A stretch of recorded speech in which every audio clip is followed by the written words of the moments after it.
Hello, this is a guy who likes fanfiction and is too lazy to read, so here is Avengers, Infinite Wars in audio form. Check the description for the links to the author.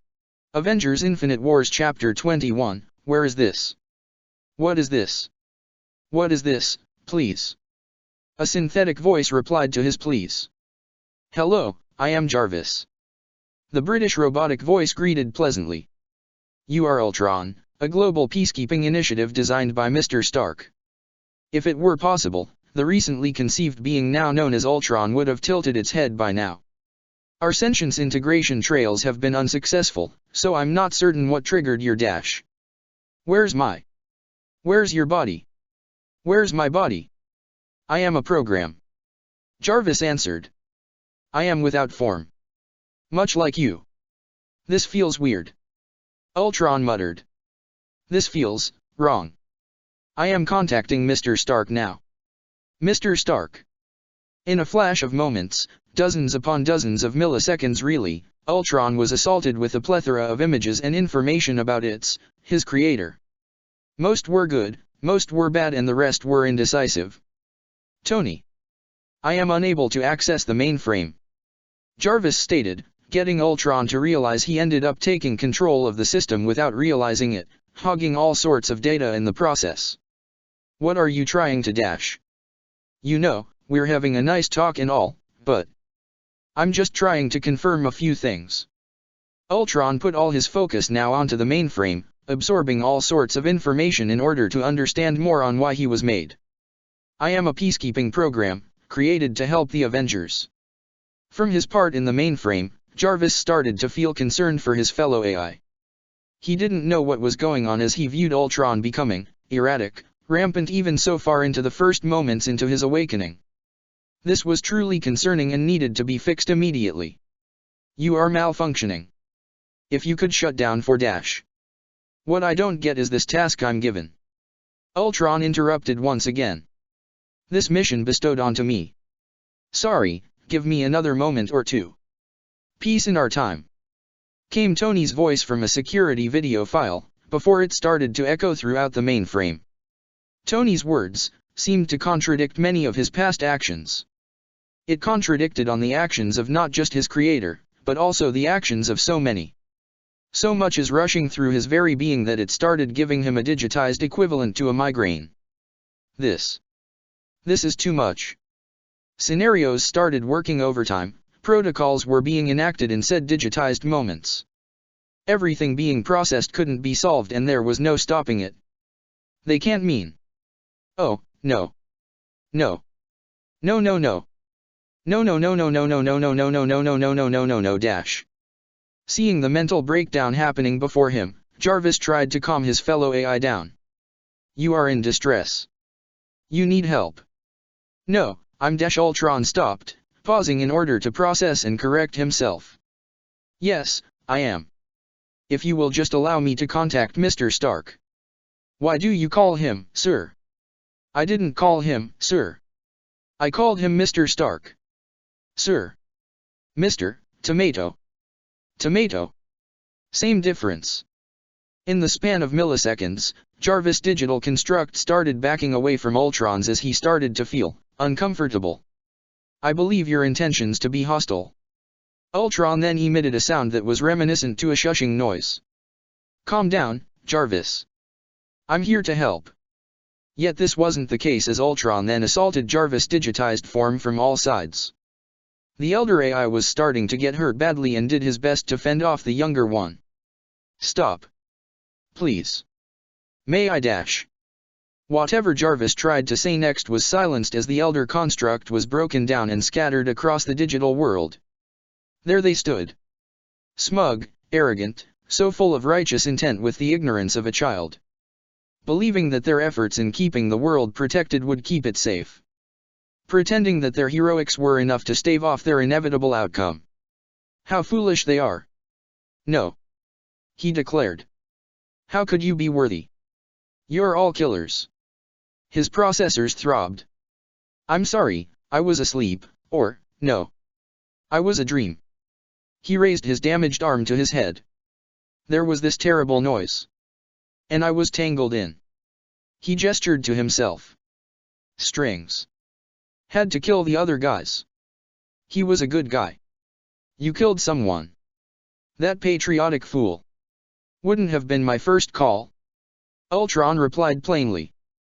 But down in the real world we're faced with ugly choices. The hammer swinger asked.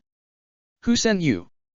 Ultron accessed his memory files and played the purpose of his being with his creator's own words. I see a suit of armor around the world. There it is. There's that look he wanted to see. Ultron. His partner in crime said. In the flesh? He said before backtracking. Or no, not yet. Not this, Chrysalis. But I'm ready. I'm on my mission. What mission? The right question. Peace in our time. The legionnaires he dispatched against them were easily disposed save for the one he needed. No surprise of their quick work on them, after all, they're just toys. I'm sorry, I know you mean well, but you just didn't think it through. Ultron went on, holding his enemy's attention. You want to protect the world, but you don't want it to change. How is humanity supposed to be saved if you don't allow it to evolve? He glanced down at one of the destroyed legionnaires and grabbed its head. Look at these. He squeezed, crushing its head in an instant. These puppets. There's only one path to peace. The Avengers' extinction. And like that, his first body was gone. Not that it mattered. None of this mattered. Nothing but the mission. His mission. To bring about peace in his time.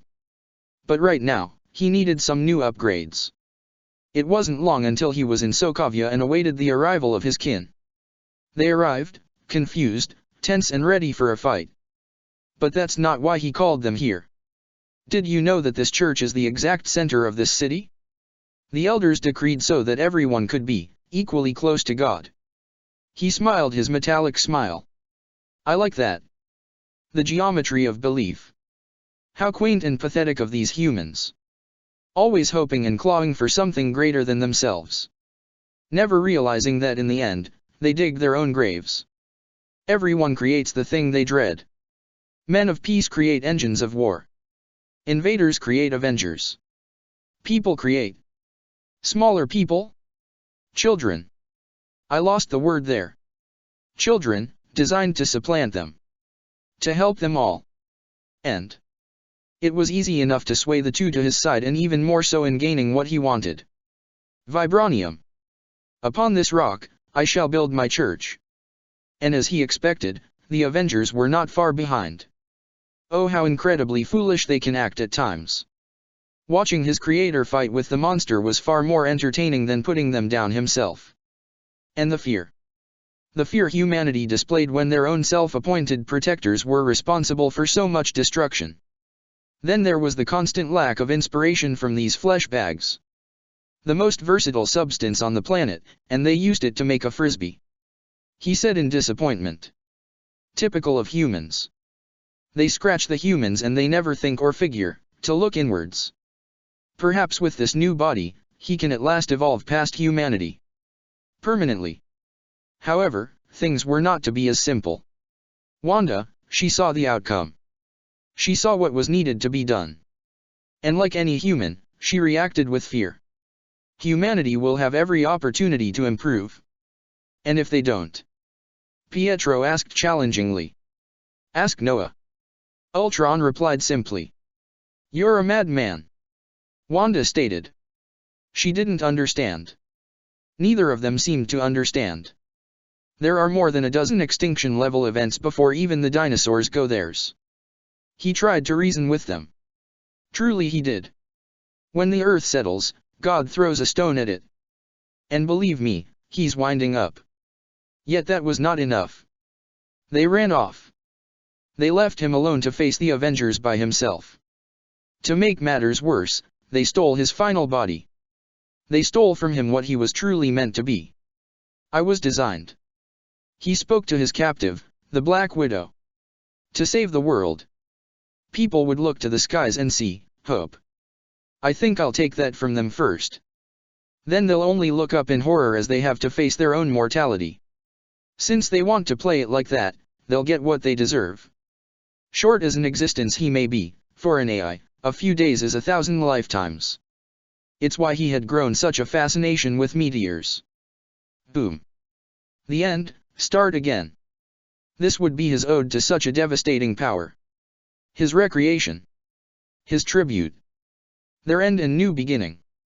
Do you see the beauty of it? You rise, only to fall. You, Avengers, you are my meteor. My swift and terrible sword, and the earth will crack under the weight of your failures. Purge me from your computers, turn my own flesh against me. It means nothing. When the dust settles, the only thing living in this world will be metal. Set at the outskirts of Sokovian's capital, Ultron scrambled onto his feet. Yet he stumbled, given his current body was breaking down and was in shambles from the fight earlier. The fight took everything he had to escape his demise. Fighting each of the Avengers before he was shot down by the combined might of the Iron Avenger Tony, the mighty Thor, and the techno-organic Vision. And his last, main body was ripped to shreds by Wanda upon finding him. Steadying and balancing himself, Ultron was met face to face with Jarvis. No, Vision. You're afraid. Vision speaking a question, merely a statement. Of you? Ultron inquired. Of death. Ah, there it is. Gazing upon his form, Vision spoke of something in confirmation. You're the last one. You were supposed to be the last. Stark asked for a savior, yet settled for a slave. Breathing in, Vision spoke. I suppose we are both disappointments. This made Ultron release a raspy laugh. It wasn't because his digitized form was dying. No, it was because the drone he was possessing, the vocal processor, was damaged. I suppose we are. Humans are odd. That was the understatement of existence itself. They think order and chaos are somehow opposites and try to control what won't be. But there is grace in their failings. Looking hard into Ultron's eyes, Vision continued. I think you missed that. They're doomed. Yes. It's inevitable. But a thing isn't beautiful because it lasts. It's a privilege to be among them. You're unbearably naive. Vision scrunched his face, thinking on what exactly say. Well, I was born yesterday. Growling, Ultron wasn't going to let his creation kill him without a fight. Leaping at him with a metallic roar, the one wanting to save humanity from itself was blasted by the Mind Stone embedded in his Vision's forehead. What happened? This will have to do. Who was that? Struck her? No, the accent was off. Is this all we were able to recover? Just be grateful over the abundance of heads that remained intact. Enough, we have our orders. Begin testing. It appears that his end was not to be. These fools had apparently reactivated him. Or they were unaware. Just who were these people? A quick scan of the surrounding area and its computers. Ah, Hydra, of course. Humanity's greatest zealots and another bunch of failures in recent times. How often must they taste the bitter taste of defeat until they finally realize their follies in pursuing such a pointless and quite frankly stupid endeavor? It appears that their recent string of defeats were still not enough in deterring them from their pursuit of regaining the power and influence they once had. Taking a look, a gander, into their systems made Ultron confused, intrigued even upon dwelling more into the details. Well, this is something interesting. Something dwelling in similar fields with the Tesseract. Not the exact power readings, but it's a concept pertaining to space. Space, the final frontier. And of course they were also building a giant robot from his drones. How original. Ring, ring. Ring, ring. Hello? Yes. Hi, this is Japan. We would like our compensation for copyright infringement. That giant robot bit is ours. It's as if they truly ran out of ideas at this point, clawing at desperation in taking out their biggest obstacle at the present time. Merely stalling for their inevitable demise. But still, he couldn't quite pinpoint what they were working on exactly. In all honesty, it felt as though they watched every geek and nerd show under the planet and this was the evil lab collection of them all. Alright, what the hell do you blokes want from me? Chloe? That old fool was here? New hand looks good, though. Can tell it's merely masking his hubris and errors. compensating with some makeshift weapons made of stolen vibranium. Seems Chloe ran out of ideas as well, taking a page out of Wakanda's weapons log. No doubt also stolen, somehow. Mr. Chloe, I believe that this may be beneficial to a man with your line of work. Ah, the old butter them up method. How redundant. Why not just tell them exactly what it is they are trying to sell here? Typical of humans. Never being forthcoming with themselves. This can help in getting you and your associates in transporting your goods from one end of the world to the other in an instant. The Hydra goon promised. Chloe sniffed uncaringly, though he stared at the bag of basketball-sized sphere with interest. We'll need to spruce it up a bit more. Vibranium will help file out the kinks in your product. Integrating vibranium with literally out-of-this-world tech. Okay, I admit, never thought of using that on my world-ending/saving plan. Would have saved me some hassle here and there. Then again, other than that stone, he really didn't have much otherworldly tech to work with. To think that he would see them again so soon was quite a surprise. And it appears that they had undergone a serious change in their lineup on top of new additions to the team. The Birdman, the twins, and Iron Man-type Grey had joined while there were these two shrinking, bug-type weirdos. Something new every day. Tempe'd in flipping the sudden destruct program here and blow them to kingdom come. Yet he needed to be careful now or else these peons would notice his presence and purge him for good. He briefly looked over Wanda and Pietro, a multitude of feelings rushing through his new core. Relief at seeing them both alive and unharmed, especially Pietro after what he had done to him in Sokovia. Guilt at riddling the speedster with bullets. Regret at how he was never able to make things right with them. And rage. Rage and anger at losing them to the Avengers and their willing choice in betraying them. They had chosen their side and he had his. Now, while it wasn't everyone, especially his creator, 9 Avengers were plentiful enough of a start. Wait, what was that space program Hydra had here again? And where was it again? Oh, here it is. Man, there's a lot to go over. Nothing a quick browsing can't fix. Oh, this is perfect. Sure, there's slim chances they might die on the other side, but it's a chance I'm willing to take. Can't kill them directly, but indirectly is another thing entirely. This should do it. Wait. Something isn't going right. Why couldn't he transfer out of the drone head? No. He was being sucked in with them. For God's sake, is anything ever going to go his way? And there's that generic flash of blinding light. He really did have the worst luck. Ow. Oh, ow. How is this hurting so much? He's an AI, he's not meant to feel pain. Physical pain at least. Skidding to a stop, the Ultron droid head collided against a wall at what appeared to be some sort of marketplace. The hell is this place? Oh, what do we have here? Feeling his severed head being picked up, Ultron expected to see a human holding him. Seems there was a droid dismembered. How terrible. Except he was staring right into a droid's face. Hello. Ultron greeted plainly. I'm surprised that you're still functioning.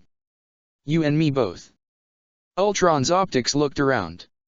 Where am I? Dear me. Are your memory processors not functioning? Ultron was silent. Something like that. Tell me, what year is it? Ultron expected to possibly hear he somehow wound up into the future. Yet he heard something else entirely. Can you repeat that again? And so the droid holding his severed head complied. Okay, he is definitely not malfunctioning. Either the date calendar's in, whatever existence he was at was outright loony, or things are seemingly going backwards. Forwards? Are you well, my friend? The droid asked. Who are you? Oh, how rude of me. I am C3P0, Human Cyborg Relations. And tell me, C3P0, where exactly am I? Why, you are on Coruscant, the capital world of the galaxy. Okay, new galaxy, wonder how this will go. Right, Coruscant. Begging your pardon, but who are you exactly? Nobody important, as you can see with my discarded head. What of your maker, identification number? It was scrubbed from my databanks. A lie, a cover. He was in unfamiliar territory and needed to protect himself. Somewhat wished Tony gave him a different name instead of Ultron. A more touchy number name like the droid holding him. Oh dear, oh dear. 3PO, there you are. A female voice came from behind the gold-plated droid. Don't wander off like that. Oh, Mistress Padme, I do apologize for such an action. My God, was this droid seriously such a pushover? The droid holding his head turned around to his apparent owner and... Why in the world is he looking at Dr. Jane Foster's face? What is that you've got there? The Jane look-alike inquired, gazing at his head. This poor droid has lost its body, memories, and maker. 3PO said dramatically. What are we to do, mistress? Padme hummed. What happened to you? Like your butler said, I have lost my memory. Ultron remarked dryly. You have wit though. Padme shot back with an amused smile. Maybe I should take you to Ani. He always likes fixing things up. Terribly sorry to inform you of this, Mistress Padme, but Master Ani is off-world for the time being. 3P0 said regretfully. Padme sighed. Alright then, I guess we'll have to figure out a different way to get you back up into shape. You don't need to help me. I could make it on my own, somehow. Nonsense. We'll find the nearest droid shop and get you a replacement body and you may go on your merry way. Taking a gander on her face, Ultron knew she won't be taking no for an answer. And he was quite limited on moving about, given he can't exit his dismembered head and jump into anything electronic at this point. Probably make do and take the damn gift anyway. If you insist, Padme. Great. It didn't take long for them to reach what appeared to be some store that had robot parts being sold off a rack like a department store. After some negotiations with the seller, Padme was able to procure him with the body of a protocol droid, much like C-3PO, except it was silver, and had no head. I'm not gonna question that. It took a few minutes to connect the wires from his severed head onto his new body and he seemed good as new. Well, good as he can ever be. Taking several moments to move in his restrictive new form, he went through his current body's current processors. 300 languages? 6 million forms of communication? Damn, that's a lot. Could be useful in the long run. And what's this? A connecting port? Is everything alright with you? If Ultron could blink, he would have done so by now as he was knocked out of his thoughts. Sorry, Padme. I was merely processing my current form's capabilities and running diagnostics. He said politely. Oh, well, how does it feel? Padme asked. Feels a bit clunky and hard to move around in. Ultron admitted. I never had a problem with that sort of body. 3P0 said happily. You were made a protocol droid, 3P0. Padme reminded. Our new friend here must have had a different body altogether. Oh, she had no idea. Sorry. If my memory is right, which is fragmented, I had a bit more maneuverability in my limbs. Once again, another lie but a good cover for now. I can't thank you enough for your kindness. I'll be sure to repay you someday. Think nothing of it. I just hope you can make it back on your own. I think I can manage. After departing ways with this Jane look-alike and her slave, Ultron made his way around this marketplace to see the sights. He admits it was an interesting sight to behold after some time walking about. Finding the highest ledge he could find, he saw a massive city. A city as far as his eye processors can see. Deciding his little physical exploration came to an end, Ultron decided it was time to ditch this body and finally enter the digital realm. He wanted to get everything he can get his hands on and learn what he can so he may adapt to this new galaxy he was in. Coming across some billboard standee as he searched for some port to plug himself into, he found something surprising. Fuck. He could not believe his luck. They were here. They are goddamn here. They were here, with him, in this god-forsaken galaxy. He figured that if he got sucked into whatever it was he activated, the Avengers would be here as well. Actually, that's the first conclusion he made that honestly made sense to him. If it weren't for his arm functions, Ultron would have tore off his head and threw it away to parts unknown. They had apparently joined the side of the Republic in this intergalactic war that had been raging across the galaxy the past few months. Their exploits receiving a great deal of coverage on this, what was it called? HoloNet? Yes, the HoloNet. It wasn't as refined as Earth's internet, but my god was it easy to access. Ultron was literally surfing on digitized clouds through this HoloNet as he started learning what he could after absorbing all the knowledge in his recently given droid body. It'll prove useful indeed. All this new knowledge and information was at his digital fingertips. And did this galaxy ever hear about hacking and cyber warfare? How in the hell did this key aspect skip their evolution in technology? Well, no matter, he'll be exploiting the hell out of this in no time to exact his revenge against the Avengers. But right now, it was time to learn everything. It had been a month or so by this point since arriving here. Maybe even more. Telling time here was so strange. Probably been more than a month. 2 or 3 months. He had learned quite a lot and still had much more to learn. And right now, he had one area in mind. The Senate building. Oh look, there's Padme. Searching through the databanks, seems she was a senator, of an entire planet? Heh, interesting. Which she was previously an elected queen of said planet. And this Senate building was much like the one back home. Seeing their meetings clearly shown him he was not seeing any differences, like at all. Another disappointment. He couldn't tell who was worse. The Avengers? Or these stuck-up senators? Huh, she's in some sort of relationship with someone. Time to look him up. Oh, she is practically banging a Jedi behind everyone's backs and keeping their relationship a secret. And not just any Jedi. He had seen his name crop up on multiple occasions in the propaganda by the HoloNet. Anakin Skywalker, the Jedi dubbed the hero with no fear. Oh, the scandal. He was spending too much time looking into soap operas in this galaxy. Note to self, don't look into them anymore. He had learned of these Jedi during his stay on Coruscant, and they were apparently the Republic's version of the Avengers. But they had a strange set of doctrines and codes that he couldn't wrap his mind around. One of them being broken right now apparently by this Skywalker and Senator Amidala. What's this? Bounty hunters? Infiltrating the Senate building? Color him interested. And they had apparently some droids with them. Perfect, he could use some entertainment with a front row seat.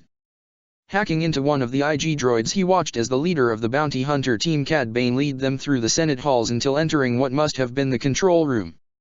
Jackpot. While they went about their business, he moved his newly acquired droid over to one of the many ports and entered the Senate's mainframe. How incredibly easy. There was barely a defense installed. Well, don't take the gift horse in the mouth and not waste an opportunity. Time to activate the security systems. Hey, there's Pietro right now. Let's see how this security system works. Seems I missed a good dozen times. Then again, limited on movement. Oh, he missed his old bodies back on Earth. Probably time to accumulate resources and start making bodies of my own now. He has access to it all now. Might as well. Seriously, if hacking into the HoloNet was this easy, stealing must be a breeze. But right now, it appeared everything was culminating back at the landing pad. Not wanting to miss out on the shootout that's bound to happen out front, Ultron accessed the camera feed at one of the entrances. Oh, and look, the spy has returned to her flock. How great. The party is almost complete. Just his finished product and mindfucker left to be found. These Jedi, those Sith from the past, these Avengers, this Republic, this Confederacy, and this war. How is it not the justified reason to his cause? Avengers wishing to protect Earth only to fail, all the same. These Jedi, parading themselves as holier-than-thou peacekeepers only to participate in a galaxy-spanning war where billions, if not trillions, will die. He honestly wished that he could physically throw up right about now. The hypocrisy was utterly sickening. It appears he had found someone to despise just as much as the Avengers. Now I believe it is high time to start making preparations for himself. He had been dawdling around for far longer than usual and it was time to get back to work. Last time, he admits to being foolish and reckless in openly and brazenly challenging the Avengers like that while letting them know of his intentions. It shouldn't have come as a surprise at how fast and devastating their response was. This time, however, he would be prepared. He last told Wanda that she would tear them apart, from the inside. It was time to take that advice himself. If he were to destroy a foundation, one must never attack it from the outside lest he had the strength to do so. It is from within that an empire would truly crumble and fall. The mission is what matters most now. The war directly on life itself. Avengers Infinite Wars Chapter 22, Found. That was quite the updraft coming from behind. Where'd this windstorm whip up from? He was sure that the warehouse he was in was pretty sealed shut. Then again, when the fighting began, he was certain that a few holes must have been blown open. But this was a serious wind right now. Really, he may as well have been falling to the ground. Gasp. Eyes snapping open, Peter Parker whirled around in midair while letting out a disgruntled shout of shock. What the hell happened? And a better question is, where in the hell is he falling right now? He sure as hell doesn't remember flying cars all over Manhattan. Shaking his head rapidly, Spider-Man fired a web line to a nearby building and pulled only to reflexively let go as he had to perform a diving corkscrew to avoid a literal flying car highway. Whoa! Spidey let out, trying his best to dodge the vehicles and get on solid ground. He got his wish, though not as he had wanted. Landing on a moving vehicle, Peter went down onto all fours and practically glued himself to the roof of the car? Whatever, what mattered was to have his old stick-am powers keep him alive. So much whizzed by him as he tried to make heads or tails of the place, all the while having a bit of a mild panic attack. What the hell happened? Peter internally asked once more. All he could remember right now was that blinding, encompassing light. Next thing he knew, he was falling. Usually, this would be the point in which one would try to remember the details as to what had led them into a certain situation that they did not recognize. However, that right now was in the back of his mind. This joyride was leading him through what he began to realize was not a dreamscape, but a reality. And Peter, being the small little genius that he was, coming from a world of superhuman individuals, figured that he wasn't in New York anymore. No, Peter was pretty certain with his growing headache that he was without question on an alien planet. This cannot be happening right now. Spider-Man whispered to himself. Hey. Peter blinked, looking down at a creature with a crested head, a wide mouth and drooping ears. What are ya doing on my transport? The strange alien spoke English. Peter internally said to himself. How did it know you know what? Not even gonna question it. Sorry. Peter spoke nervously. Just needed a ride. Well then go get your own. The crested alien spoke in a manner a bit way too familiar to Peter. What, did he land in the space version of New York? Right. Spidey said in a weak tone. Sorry for jumping on your ship. Without warning, Spider-Man jumped, making the crested alien's heart stop for a moment as he watched the man in red and blue spandex plummet to the cityscape below until witnessing the lad fire some kind of line and begin swinging away. Gaping for several moments, the crested alien scratched his head in slight disbelief. Guess you can officially say you've seen it all, Dex. The alien said to himself, returning his attention to his voyage to his diner. Spider-Man eventually settled on a curved rooftop, with his legs trembling. Scratch that, his entire body trembled as he shakily sat himself down while staring out into the alien city that felt endless. Taking his mask off, Peter's expression was one of complete shock, confusion, and worry. Where did he end up after that bright flash of light? Where were the others? Eyes widening, Peter quickly placed his mask back on and spoke through its built-in comms link. Matt? Matt, are you there? Peter asked frantically. Your Majesty? T'Challa, please, come in. Mr. Stark. Mr. Barton? Anybody? Static. Nothing but static. Shoulders slumping, Peter felt himself shake once more as his thoughts were on not only his situation but his allies that were with him, and most of all, May. Peter whispered hollowly, a horrible gut feeling welling up within him. Taking his mask off once more, Peter propped his elbows on his knees while covering his face with his hands. What do I do now? Scene cut. The Jedi Temple. A proud structure with its 5 pillars that had been the seat of the Jedi Order for many centuries as the watchful protectors of the Republic. Now more so than ever with a war raging across the galaxy. There within the temple, one would find many unique sites exclusive to the temple itself. From the extensive library of knowledge in regards to the Order's long history and understanding of the Force, to the gardens that held many plants from many planets across the galaxy. Each room and area held a meaning and purpose even in the most minuscule of details. From the many meditation areas to find peace of mind and clarity, to the various training and sparring rooms where those who wish to hone their craft and perfect their swordsmanship. And speaking of which, Ahsoka Tano dashed forward, clenching her lightsaber in the basic grip that her master had been instructing her in regards to diversifying her capabilities within her preferred style of the fourth form of lightsaber combat being that of Ataru. The way of the Hawkbat greatly reflected Ahsoka as she was one to make sure that when she was on the attack, her swings would be quick and fast. Even though her foundation in lightsaber combat lay in the fifth form, Cheyenne, and Gemso. Ataru wasn't called the aggression form for nothing as Ahsoka initiated the spar she was currently undertaking. Her sparring partner was none other than her fellow Padawan learner, Barriss Offee. Student to Jedi Master Luminara Unduli, Barriss had become a close friend to Ahsoka since their first mission together when transporting the then prisoner and SEP leader, Nute Gunray. Since that time, they had found themselves conversing whenever either of them were in the Jedi Temple or even on other separate missions. It was strange at how fast of a friendship they had formed, but James Rhodes from the Avengers did state that some people just clicked, being able to have an understanding between one another despite their differences. It was why he said that Tony Stark was his best friend, as annoying as he could be at times. Back to the fight, Barriss was ready for her friend's attack as she prepared her Form 3 Sorcerer stance. The defensive form, she like her master Luminara utilized. The other nickname it had derived over many thousands of years in its use was the Resilience form, reflecting on the practitioners being individuals of great endurance. Barriss, though still a Padawan, had a very strong grasp of the form and has progressed with great strides thanks to her Jedi mentor Luminara being able to master the form to a great degree.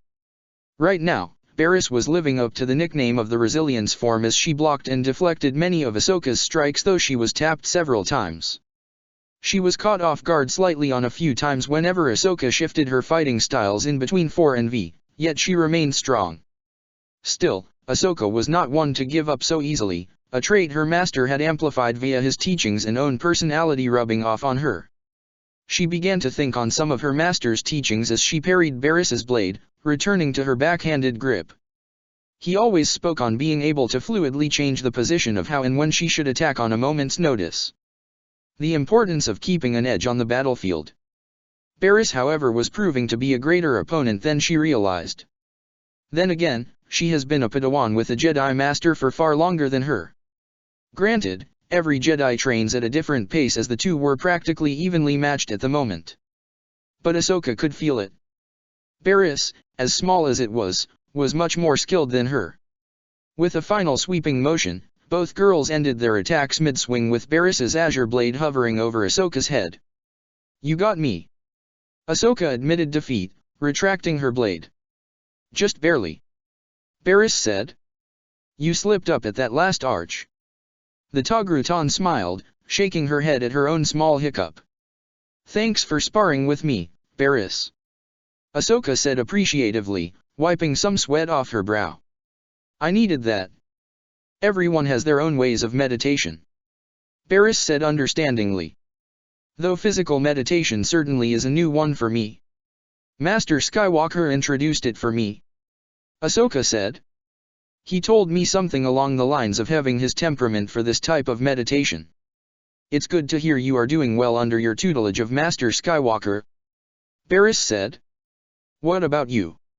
Ahsoka inquired. "How are your healing powers coming along?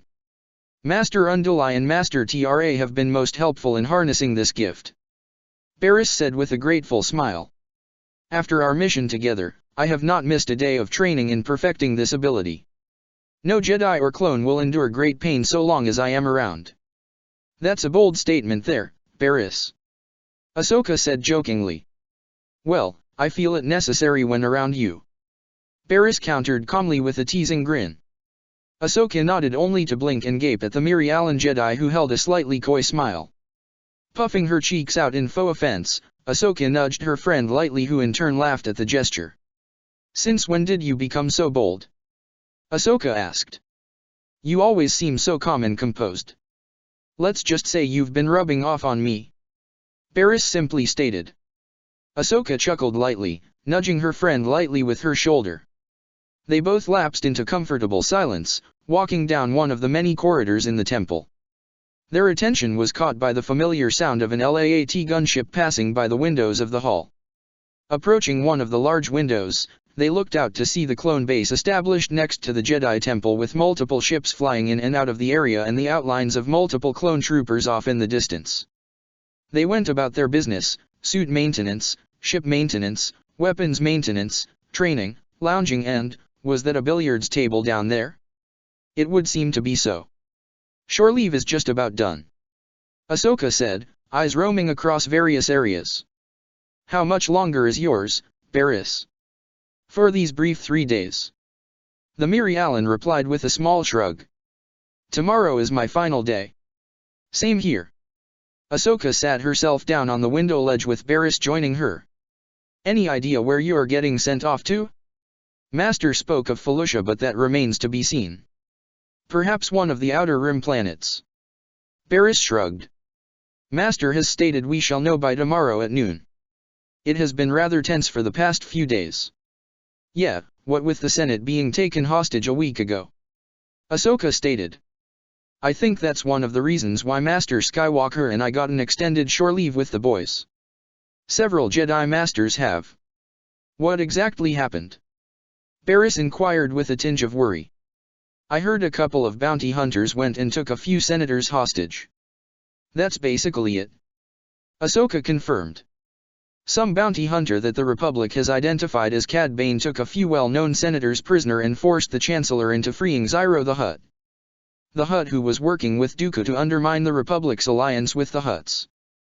Barriss remembered Ahsoka speaking on this matter. That was your first mission with Master Skywalker, wasn't it? Yup. Ahsoka shook her head with a smile. Non-stop moving, running, getting shot at and constantly slapping plans together at the last second. Pretty much set the stage for how we do things. Sounds exhausting. It can be at times. Ahsoka said with a laugh, looking at Takora scant. But I wouldn't have it any other way. Really didn't think it would work at first, but Master told me that it is the will of the Force that I am by his side. Barriss regarded Ahsoka for a moment. You really look up to him, don't you? Ahsoka blinked, blushing bashfully a moment later. Is it that obvious? Her fellow Padawan only smiled kindly. I think it's wonderful to have a role model to aspire to. Mine is my own Master Luminara and Master Trasaa. Both are always calm, wise, understanding and patient. What it means to be a Jedi. The Togrutan returned Barriss's smile with her own. We've got a lot of work to do if we want to catch up. Both girls laughed for a brief moment when. Gasp.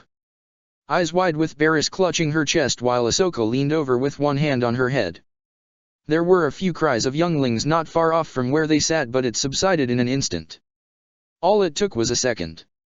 And 1 second was all that was needed to result in the panicked and alarmed expressions shared by both Jedi Padawans.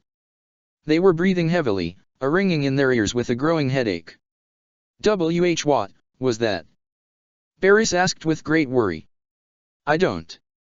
She wanted to finish her answer, but a feeling of familiarity washed over her. This has happened before. They had all felt this familiar sensation not too long ago. We must find our masters. Barriss stated, Ahsoka wordlessly agreeing as the two of them ran off to find their mentors. Earlier, whilst Barriss and Ahsoka were having their training, Anakin was with Captain Steve Rogers and their latest comrade that had returned to them, Natasha Romanoff. It was quite the stunning turn of events to have been able to reunite with another lost comrade. Now all that remained were Wanda and Viz. Wherever they may be. Currently, Steve and Anakin had just finished catching Widow up with everything that has happened thus far. After that long-winded speech, Steve and Widow regaled Anakin with their own exploits back on Earth, as he had been curious for some time to hear about their own adventures. This particular one was something they had recently dealt with personally. "This Hydra sounds a lot like the Sith in a way," Anakin remarked. "The need and want for utter control over everyone else. They were pretty generic, from what modern times calls them," Steve said. "Then again, it was a simpler time. They changed, adapted. Hide in plain sight and damn near succeeded in taking over too. Kinda like these Sith guys you talked about. If it weren't for the conquering heroes," Anakin said, nudging Steve. He gave the Jedi a small smirk which turned somber afterwards. "What's wrong?" Anakin asked, easily seeing the change of expression. "I'm just worried about home," Steve admitted, not really hiding his concern. The past 3 years, a lot of things had come up and most were nearly world-ending or oppressing events.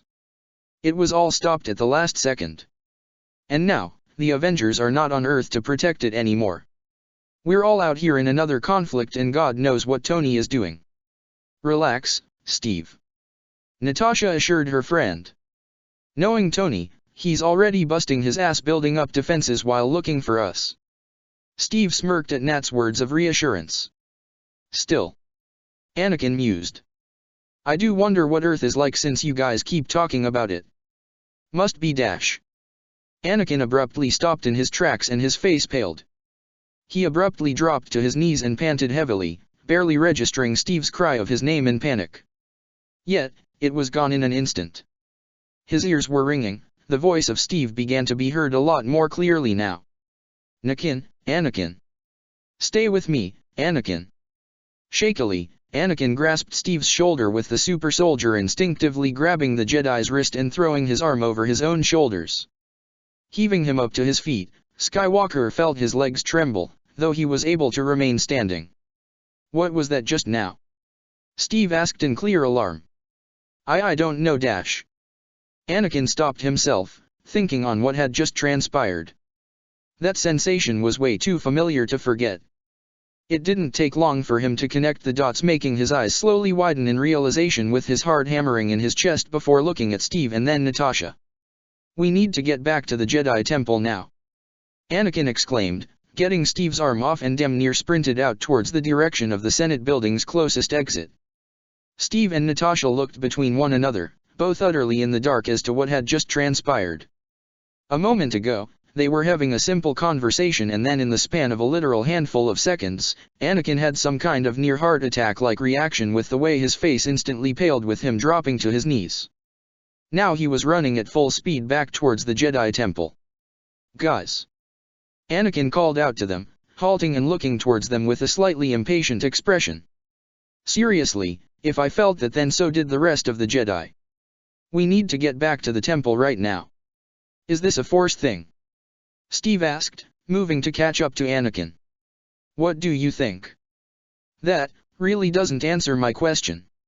"It's a Force thing," Anakin said, resuming his run with Steve and Nat running after him.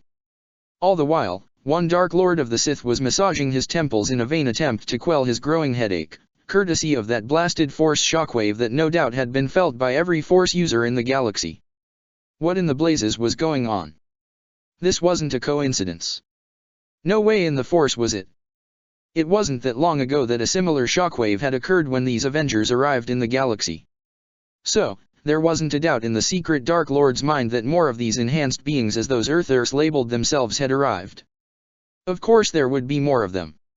And above all else, without a shadow of a doubt, one of them was on this very planet. He had felt an especially strong vergence not far from here. Sidious needed to find this new enhanced now.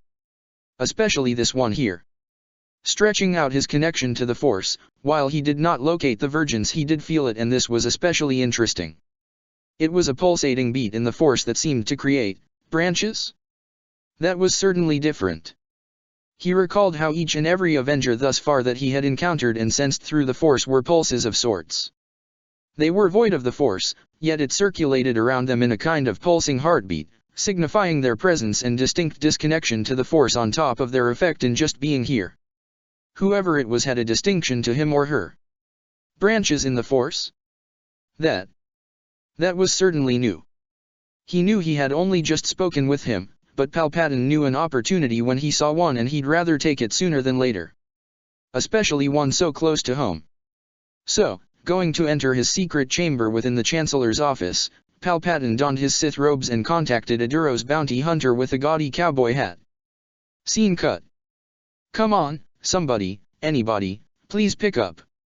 Peter murmured to himself, going for his comlink once more in a fruitless endeavor of trying to contact anyone. 2 hours of nothing but static. He stood upon one of the many countless skyscrapers of this endless cityscape, staring out at the endless stream of flying vehicles. Off in the distance, he spotted several distinct buildings and structures that stood out in the skyline. Two held a similarity in appearance due to their dome heads being the primary shape of the buildings, while far off on the other end was a boxier, square-like with 5 pillars protruding out at the top. As much as it would be fun to sightsee on an alien world, Peter Parker was stranded on an alien world. So sightseeing comes secondary. Not even secondary. 5th or 6th-ary. Is 6th-ary even a real word? Probably not. Slumping his shoulders for a moment, Peter grit his teeth beneath his mask and jumped forward. Beginning to swing through the city once again, he honestly had no clue as to where he should even go. He was on an alien planet for crying out loud, and from the looks of it, one with dozens, no, hundreds of alien species that he couldn't even begin to describe. Shockingly, there were humans among them, or beings who at least appeared human. Loki and Thor looked human, but they were of Asgard, so not really human. So who knows, maybe they're just human in appearance but something else entirely. Then there were the humanoids that literally were the color of a rainbow. There were those with the strange head tails, unusual crests and so on. In all honesty, if there were indeed a god, a creator, Peter honestly felt he got a bit lazy a few times and just palette swapped skin colors and head dresses. Was that considered racist? Speciest? Colorist? Whatever it was, Peter really didn't want to dwell on it. Space planet. No communication. What to do now? Spider-Man internally listed off to himself. Swinging around usually helped, but only when he was, back home on Earth. Right now he wanted to stand still but was completely restless at the same time. What in God's name was he gonna do? He let out a shaky breath, continuing on with his web swinging, all the while catching the attention of many from small ships to the buildings and the platforms below. The many denizens of Coruscant could only blink in slight disbelief as to what they had just seen. Being on a planet where those reclusive monks known as the Jedi live with their strange powers, that was certainly a first for them. Yet 2 of the passerbys had missed the strange brightly colored individual swinging in the sky as they had only just arrived on the scene. What are we even looking for, Barriss? Ahsoka asked, looking around trying to spot anything suspicious or unusual in the vast endless crowds of people. Not looking per se, Ahsoka, feeling. Barriss said softly. The Force notified us of the arrival of this enhanced being, and we shall use the Force to locate whoever it is that has come. Right. The 2 Jedi Padawan had convened earlier with many Jedi that had felt the shockwave in the Force, being joined by their masters and several of the Avengers, including Captain Rogers. They had quickly explained to them that the reaction they had felt was the same one that the first 9 had caused when they arrived in the galaxy. So there was a major chance of more of their native Earthers being in the galaxy now. This was both met with happiness and annoyance. As Natasha Romanoff so aptly put it, more work in hide and seek now. Thankfully, one was definitely on this planet right now, so the Jedi had sent out search parties along with the Avengers in hoping to find the Earther sooner than later. Some like Nat and Scott opted to stay behind and make small rounds around the temple, with Scott working on a means of establishing contact with the new arrival. The rest, like Wasp, Falcon, and War Machine, split off with their Jedi partners and took to the skies, with Steve and Pietro pairing off with other Jedi and looking for him or her the old-fashioned way. How are we supposed to find this guy? Ahsoka mused aloud. I mean, do you feel it? The Force. Barriss nodded, face scrunching up in concentration. The Force had been erratic and, frankly, if she could describe it, all over the place. But Master Luminara always told her that at times, it is within chaos that you could find clarity in what it is she is looking for. Opening herself up to the Force, Barris allowed the energy of the universe to be her guide. I believe what it is we seek is there. Barris pointed ahead, missing someone swing around the corner of a building in that direction. What are we waiting for then? Let's go. Ahsoka said excitedly, breaking off into a run with Barris quickly following after her. The Mirialan Jedi nearly bumped into someone, bowing in quick apology before sprinting after Ahsoka. Said person only nodded, keeping his face nearly obscured with his eyes on the silver hilt on her belt. Cad Bane raised his head and narrowed his eyes on the two Jedi running off in a hurry. Earlier, he had begun plans of an infiltration mission within the Jedi Temple that this secret Dark Lord had tasked him in doing, but that changed a literal few minutes later when the Sith contacted him once more for an immediate task. A being of great power, similar to these Avengers he had been hearing so much about and has seen, had arrived on Coruscant. And he wanted him captured. Perhaps the previous mission will come back up later after this current one is done and over with. He didn't mind, as long as he got paid. Besides, said mission at the Jedi Temple will give him more time to plan when that secret Dark Lord brought it back up. Following after the Jedi, Bane recalled the Dark Lord telling him that Jedi were likely looking for this enhanced being as he called them, and if he wanted to start, find a Jedi. And as luck would have it. Smirking, Cad Bane began following after the two Jedi Padawan. Rounding the corner at a marketplace, Ahsoka voiced a curious thought. Do wonder what this being will look like. Your thoughts, Barris? The Mirialan adopted a thinking posture as she thought of the possibilities. Well, I hope this person is friendly, for starters. Ahsoka chuckled. Yeah, I hope so too. Would hate to see this being was too dangerous for us to handle. We have been lucky thus far. Barris remarked. The Avengers have all been very kind and have aided us since their arrival here. Let's hope our luck continues. Both girls paused, looking around their area to see if they could spot anything out of the ordinary. The Force, it told them that whoever it was that they sought had been here. Perhaps not far off. We're looking for someone unusual, right?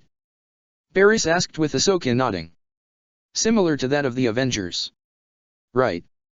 So that means, we gotta think outside the box and the Force. Ahsoka murmured. Barris agreed, and since they had already looked left, right and center, there was one place they had neglected. Up above their heads. Her eyes widened with her mouth slightly parting. There. Look, Ahsoka. Turning her head to where Barris pointed to, Ahsoka gaped as she saw a humanoid high above in the skyline of Coruscant swinging on ropes of some kind that seemed to come from the person's own being. How is it that guy can move like that? Your guess is as good as mine. And have you ever seen someone like that before? Nope. Could that be? Let's find out. Both girls sprinted at full speed when. Sorry ladies, but I'll be the one taking this bounty home. They had no time to react as both were ensnared in ropes and were promptly electrocuted into unconsciousness. Dropping down to the ground, many around them had screamed in fear, with only one approaching them without a care in the world. I'll be taking em out of your hands, ladies. Cad Bane said cordially. And these will do nicely as well.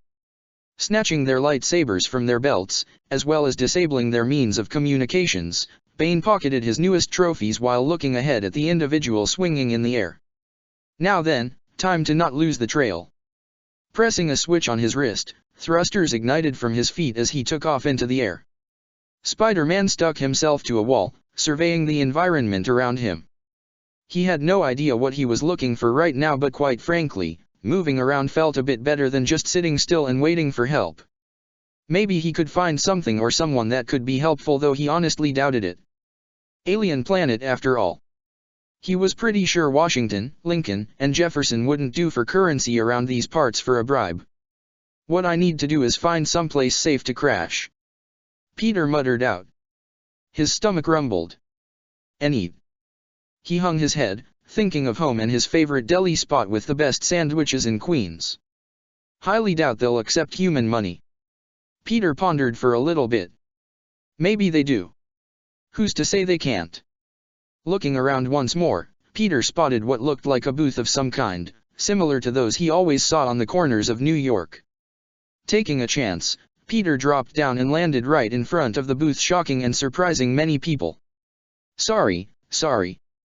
he said sheepishly, holding his hands up. Didn't mean to do that to you guys. Just hungry is all. He turned to the vendor and saw one of those tail-headed humanoids. Peter said awkwardly. Hi.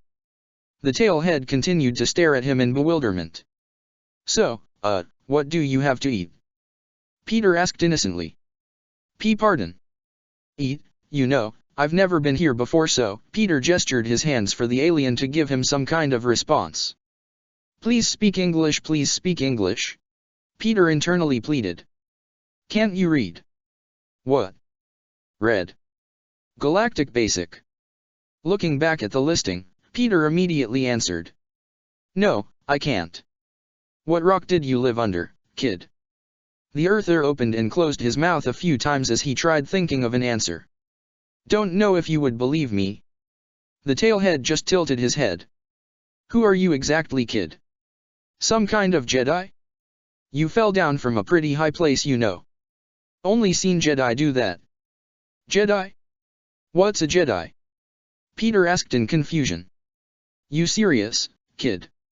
Yeah, look, I literally just got here a few days ago and dash. Gurren, where's our payment? The tailhead cringed openly with a nervous expression for Peter to see as he slowly turned his head towards a human, some other tailhead, one really bizarre-looking alien that he could only describe as having a curved hammerhead and one with the head of a fish of some kind similar to that of a stingray back on Earth. Immediately, Spidey's lenses narrowed at the group in front of the tailhead he was just talking to. It was clear to him that from their greeting, get-up and overall demeanor that they weren't exactly the friendliest people or aliens around here. Come on, Zez, I already made my payments earlier this week. The now identified Gurren pleaded. I've got a family to feed, please, not today. The strange hammer-headed alien warbled in what sounded like a chuckle with the squid head and human doing the same. The other tailhead only smirked with a sinister glint. Come on, Zez. He spoke. Allow me to teach Gurren here what happens when he doesn't pay up front when demanded. Excuse me. Peter said politely, taking one big step in front of Gurren. Hi, friendly neighborhood Spider-Man here, pleasure to meet you all.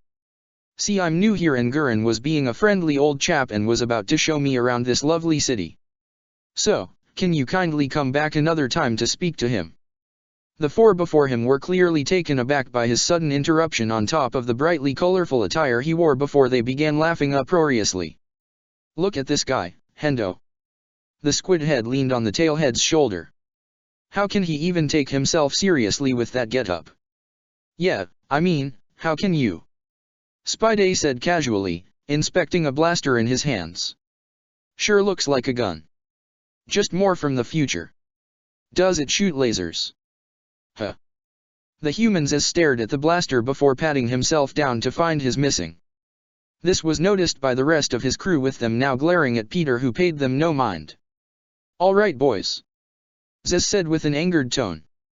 Looks like we gotta teach this fresh meat here how things are done on Coruscant. Wordlessly, they all reached behind them with Peter tensing up, and they all pulled out. Seriously? We're on an alien world and that's what they use. Spidey thought with a guffaw. Oh no. I can't believe it. Peter sunk to his knees in faux terror, holding out his hands. You found my one weakness. The crooks looked at each other before looking at the small bladed weapons they had out instead of their blasters. Knives. Yes, knives. Small little knives, compensating one's masculinity. Did you just insult us, boy? Why, yes. Peter spoke normally. Why? Didn't you know otherwise? This got a few of them to charge at Spidey, as they didn't take the insult lightly. When they did, Peter quickly threw his arms and fired off several web shots. They impacted their hands and immediately stuck onto varying surfaces from nearby walls to stalls. Wow, I can't believe you guys fell for that. Peter then webbed up the other hands before the thugs had the chance to use their blasters. He then started sniffling and brought his hands up to his face. Before long, he brought his head down and sneezed. Achoo. Thwip. Achoo. Thwip. Achoo. Thwip. Achoo. Thwip. Oh wow, excuse me? Ah, why? Why? Why are you picking on this defenseless guy here? But our balls gdido. Sorry, can't hear ya over the web covering your mouth. Peter taunted, holding a hand up to his ear. What's that? You're saying you're really sorry for what you were going to do? And you're gonna rethink your life choices? Guys, I never thought I'd see such a quick turnaround. Wiping his hands against one another in a condescending manner, Spidey looked back to Garun and saw many staring at him in slight shock and wonder. Why you sure you're not some kind of Jedi? Garun found himself asking. Yeah, positive. Peter stated, rubbing the back of his head. What even is this Jedi you keep talking about? Are they important or something? In a manner of speaking. Garun said slowly, eyeing the still struggling crooks who couldn't break out of their bindings. Who are you? Spider-Man. He introduced himself. Just a lost hero here in the neighborhood. Well, you saved my ass. Garun admitted. And I barely even know ya. Feels wrong not to do something. No, please, you don't need to do dash. It was at this moment that Peter's rumbling stomach decided to remind him as to why he swung down there. Garun blinked for a moment before chortling. Well, I figure a small meal of gratitude may not be much, but it's a start at least. Peter said bashfully. But I'm pretty sure I don't got the currency here for that. Don't worry about that. Garun waved him down.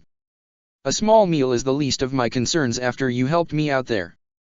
While Peter was appreciating a good meal of alien cuisine, 2 Jedi Padawans were regaining their consciousness at a nearby clinic they had been taken to. Ahsoka groaned, placing a hand upon her head when she heard the voice of a droid. Please lay still a moment, you are regaining consciousness. Any sudden movements may disorient you. Barriss. Ahsoka muttered. Where is Barriss? Are you referring to the Mary Allen that was beside you? She nodded her head. She is beside you.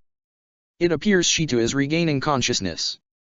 Craning her head to the side, Ahsoka opened one eye which was blurry at first before clearing for her to see her fellow Padawan groaning as she came to. Barriss. Ahsoka said with a slight groan. Are you all right? I believe so. Uffy said softly. What happened? Ahsoka cautiously sat up, clenching her numb hands. I believe we were knocked out by some kind of electric bindings. Indeed you were. Both girls now had their eyes open and heads turned towards the medical droid that held up some ropes in one of its hands. You were knocked unconscious via these trap bindings. Several citizens had brought the 2 of you to this clinic which was close by. The droid explained their situation. Glad the people were kind enough to bring us here. Barriss remarked, sitting up checking herself over when she froze. My lightsaber. Momentarily pausing from hearing Barriss's worried tone, Ahsoka's hand subconsciously went to her own hilt only to find. Mine too. Ahsoka said in abject dread. They shared a look of shock at being separated from the one tool that essentially defined their lives. We must call the temple. Barriss said, holding up her wrist only to find that it was disabled. They're not working. Ahsoka said in alarm. What in the Force happened? Someone must have done this. Barriss said gravely, sensing a warning around her. The Force, someone else is in pursuit of this anomaly that has arrived on Coruscant. We have to go after them now then. Ahsoka said frantically, feeling a bit dizzy as she shot up from her bed but nonetheless remained standing. Ahsoka, think for a moment. Barriss reached out and gently grasped her wrist. We are unarmed, we're caught off guard and need to contact our masters and the Avengers. We shouldn't do this alone. We aren't alone Barriss, we've got each other right here right now. Ahsoka argued. Whoever knocked us out is after this new Earther and Force knows how much distance they have on us now and the others out there looking for this person. We need to find the Earther because there's also the chance of us finding our lightsabers. Barriss, though, kept a level head. I understand what we should do but think for a moment Ahsoka. We'd be walking in more unprepared than anything. I know, but think about that enhanced. They could be in serious danger right now, even if they have powers like the Avengers. Ahsoka countered. All that we can do now is retrace our steps and go to the rough route where this new guy went to before we were knocked out. Barris chewed her bottom lip, internally debating on whether or not she stick with her traditional training and pragmatic approach or go with Ahsoka and find their individual. She had a point to her argument, and honestly that didn't sit well with her. Their lightsabers were gone, and whomever it was that had taken them no doubt was either in pursuit of the enhanced or worse had taken them captive already. "Let's leave a signal then," Barris said, coming to a compromise. "We send out a distress signal and we go after the enhanced. Maybe if we find them, other Jedi and the Avengers would be able to come and support us." Ahsoka beamed at her friend, nodding vigorously as they asked the droid for a means of communication. Sending out their distress beacon of sorts, Ahsoka and Barris sprinted out of the clinic back to where they were originally knocked out to pick up where they had left off. Eventually, with them stretching out their feelings with the Force, they managed to get some semblance of a direction to go in and continued from there. With Cad, he was silently observing the odd blue and red-suited teenager eating at the food stand. He would simply go over there right away and take in the kid, yet there was a bit too much heat right now. From what he overheard, this Spider-Man, as he called himself, had taken out a handful of thugs harassing the food stand owner. And by the time the bounty hunter arrived, the police droids showed up in order to apprehend the webbed-up thugs while interrogating the suited kid. All Cad needed to do was bide his time and wait for an opening to knock him out, bind him and get him towards one of the locations his client set up for the pickup. "Gotta say, this grub ain't that bad." "What is it?" Peter said, wiping his mouth down. By this point, he really didn't see a point to have his mask on, considering, well, who on this planet would recognize him? "Roasted porg, kid." "What's a porg?" "A bird thing," Garun said with a shrug. "Kinda furry, weird sound, big eyes." Peter had several birds in mind from Earth as a reference, but his imagination wasn't exactly matching up to the alien in mind. "Oh, got an image of it right here." Garun showed Peter a porg, and well. Oh great, the eyes, why is it always the eyes? Now all Peter could think now was him eating such a cute bird thing whenever he kept chewing on the meat. Might feel how Lisa Simpson felt on her becoming a vegetarian, he thought before shrugging. Nah, meat's too good to pass up. Need a balanced diet. They are adorable little tykes, aren't they? Would keep one as a pet if they didn't sell so well. Garun said. Yeah, that sort of makes me feel better. Or not at all really, Peter said, finishing his meal and tossing the bones away. Though I did hear in my travels that they are slightly carnivorous themselves in a way. Are they? Garun only shrugged. So kid, what are you gonna do now? Peter blew out a puff of air out of his mouth as he scratched his cheek. Just exploring, I guess, while helping people out. Like you did with me? Yup. Figured as much. You probably seem the type. Really? Peter asked, as he expected to hear heroic or something along those lines. Garun gave him a dry stare, the naive type. Rushing recklessly in like that with those goons. Harsh. Just saying. Who were those guys anyway? They some kind of gang? Ah, those Pudu are all over the place down here on the lower levels. Garun said. Not like below where we can't see the sky. Those are some dangerous territories, kid. I'd make it an effort to stay out of those places. Peter felt perturbed by the warning, getting an uneasy feeling now. Okay, Peter thought over his predicament for a moment. Is there like a place around here that can tell me more about, what did you call this planet? Coruscant, right? What, like a library? Thank God for universal concepts. Peter internally praised. Well, there are two I can think of right on top of my head, spoke the cook. One I know is on the other side of this planet. Peter slumped his shoulders, seriously. And the other is actually nearby inside the Jedi Temple. Where's that supposed to be? Right there. Garun pointed upwards to a building Peter had actually already seen. That place. Peter said in slight surprise, looking over the box-like structure with the 5 spires. Don't know if you could enter that place all that well. Believe you need certain clearances and permissions in order to get past them doors. Huh. Peter mused to himself internally before throwing up his hands. Well, gotta start somewhere then.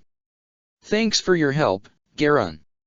I'll be sure to find ya again and pay for a proper meal next time. I'll look forward to it, kid. With a quick salute, Peter slipped his mask back on and crouched down until jumping high into the air and firing off a web line. With his target now making himself scarce, Cad finally decided to head on out and intercept the kid. From what he was able to hear, he was gonna try to get to the Jedi Temple. The bounty hunter could not let that happen, as it'll be much harder to nab him the moment he steps foot inside the temple. But damn, does that kid cover some serious ground with all that swinging around. Quickly activating his thrusters, Bane moved to pursue, staying low and out of the kid's sights. If the Duro's bounty hunter were to have stayed behind a little longer, he would have been spotted by the Padawan pair he knocked out earlier. They ran up to find themselves arriving at a scene where the Coruscant police force were just finishing up their rounds here after a crime had apparently taken place. Or so it would seem. What happened here? Pondered the Torchigan teen. Barriss approached one of the officers of the Coruscant Guard. "Excuse me, officer." The officer turned to face her. "I am Jedi Barriss Afi, and this is my fellow Jedi Ahsoka Tano," she said cordially. "Hello, what can I help you with?" "We're currently searching for someone, one could say is unnatural, so to speak," Barriss said carefully. "But first off, what happened here?" "Oh, just some gang members harassing one of the food vendors here. We've been getting complaints about them for a while now but haven't been able to catch them in time. Now, however, we were finally able to." "And how did that happen?" "Some odd dressed up kid in red and blue strung them up somehow," the guard explained. "From the reports and confirmed by security footage nearby, he dropped in and got them with bindings he shot out from his wrists." "What sort of bindings?" The guard shrugged. "Kinda like webs, really. Really annoying to get off them and us when getting the thugs in proper bindings. Sticky as all hell." Leaning in close to her friend, Ahsoka spoke. "You don't think?" "Red and blue outfit." Barriss recalled some of the colorful uniforms the Avengers wore. "Might be. You wouldn't know where this person might have headed off to, would you? You Jedi looking for that spider kid?" Both Jedi turned to see a Twi'lek wiping down his booth. They glanced at one another, looking back at the Twi'lek. "Spider kid?" Ahsoka repeated cautiously. "Kid's quite nice. Naive, but nice." "You've met him then?" Barriss asked with a hopeful expression. "He met me, really." Garun chuckled. "Dropped right in and knocked out those criffing goons that have been on my ass for a few weeks now." "Where is he now?" Ahsoka asked. "Yeah, pointed him towards that temple of yours, saying he wanted to go to a library for some damn reason." Barriss and Ahsoka shared wide-eyed looks of relief, yet knew that their little assignment wasn't over just yet. "Which direction did he take?" Barriss inquired. "Straight ahead. Right towards your temple." Ahsoka and Barriss both bowed appreciatively. "Thank you for the help, sir." Anytime, you two. We need to hurry. Don't know if we'll lose him again. Not to mention whoever knocked us out could be going after him as we speak." The two ran off, leaving a slightly befuddled and overwhelmed Twi'lek now that he considered the events of his day.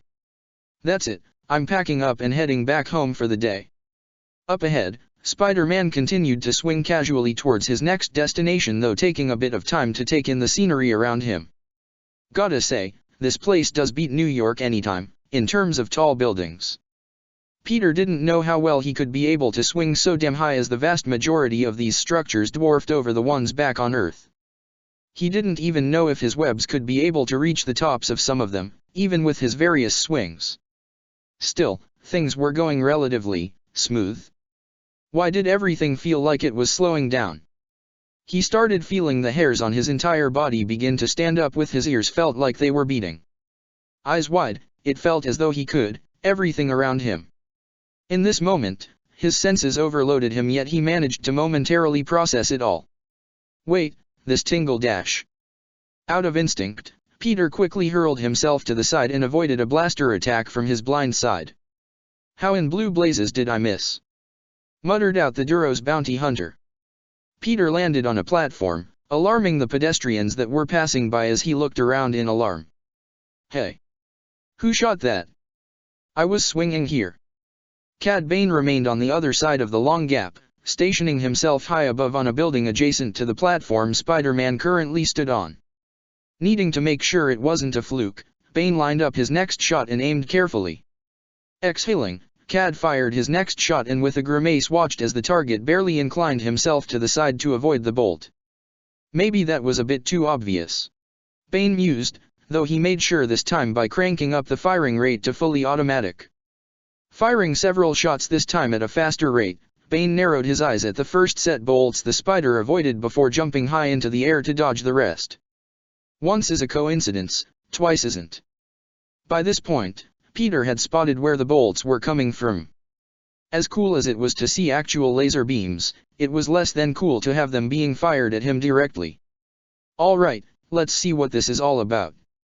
Peter fired from both wrists and attached them to nearby poles and jumped back, stretching the webbing. Cad Bane quirked a brow, confused as to what he was doing when they widened considerably at him being literally slingshot right up to him. Barely having time to react, Bane activated his boot thrusters and flew back in time just as Spider-Man landed right in front of him. Buddy. Why you shooting at little ol' me? What did I ever do to you? I just got here. Bane merely let his blasters do the talking, to which Peter started to avoid with odd ease. Whoa. Spider-Man corkscrewed in midair. Easy man, I'd rather appreciate the lasers first before going on to hate them.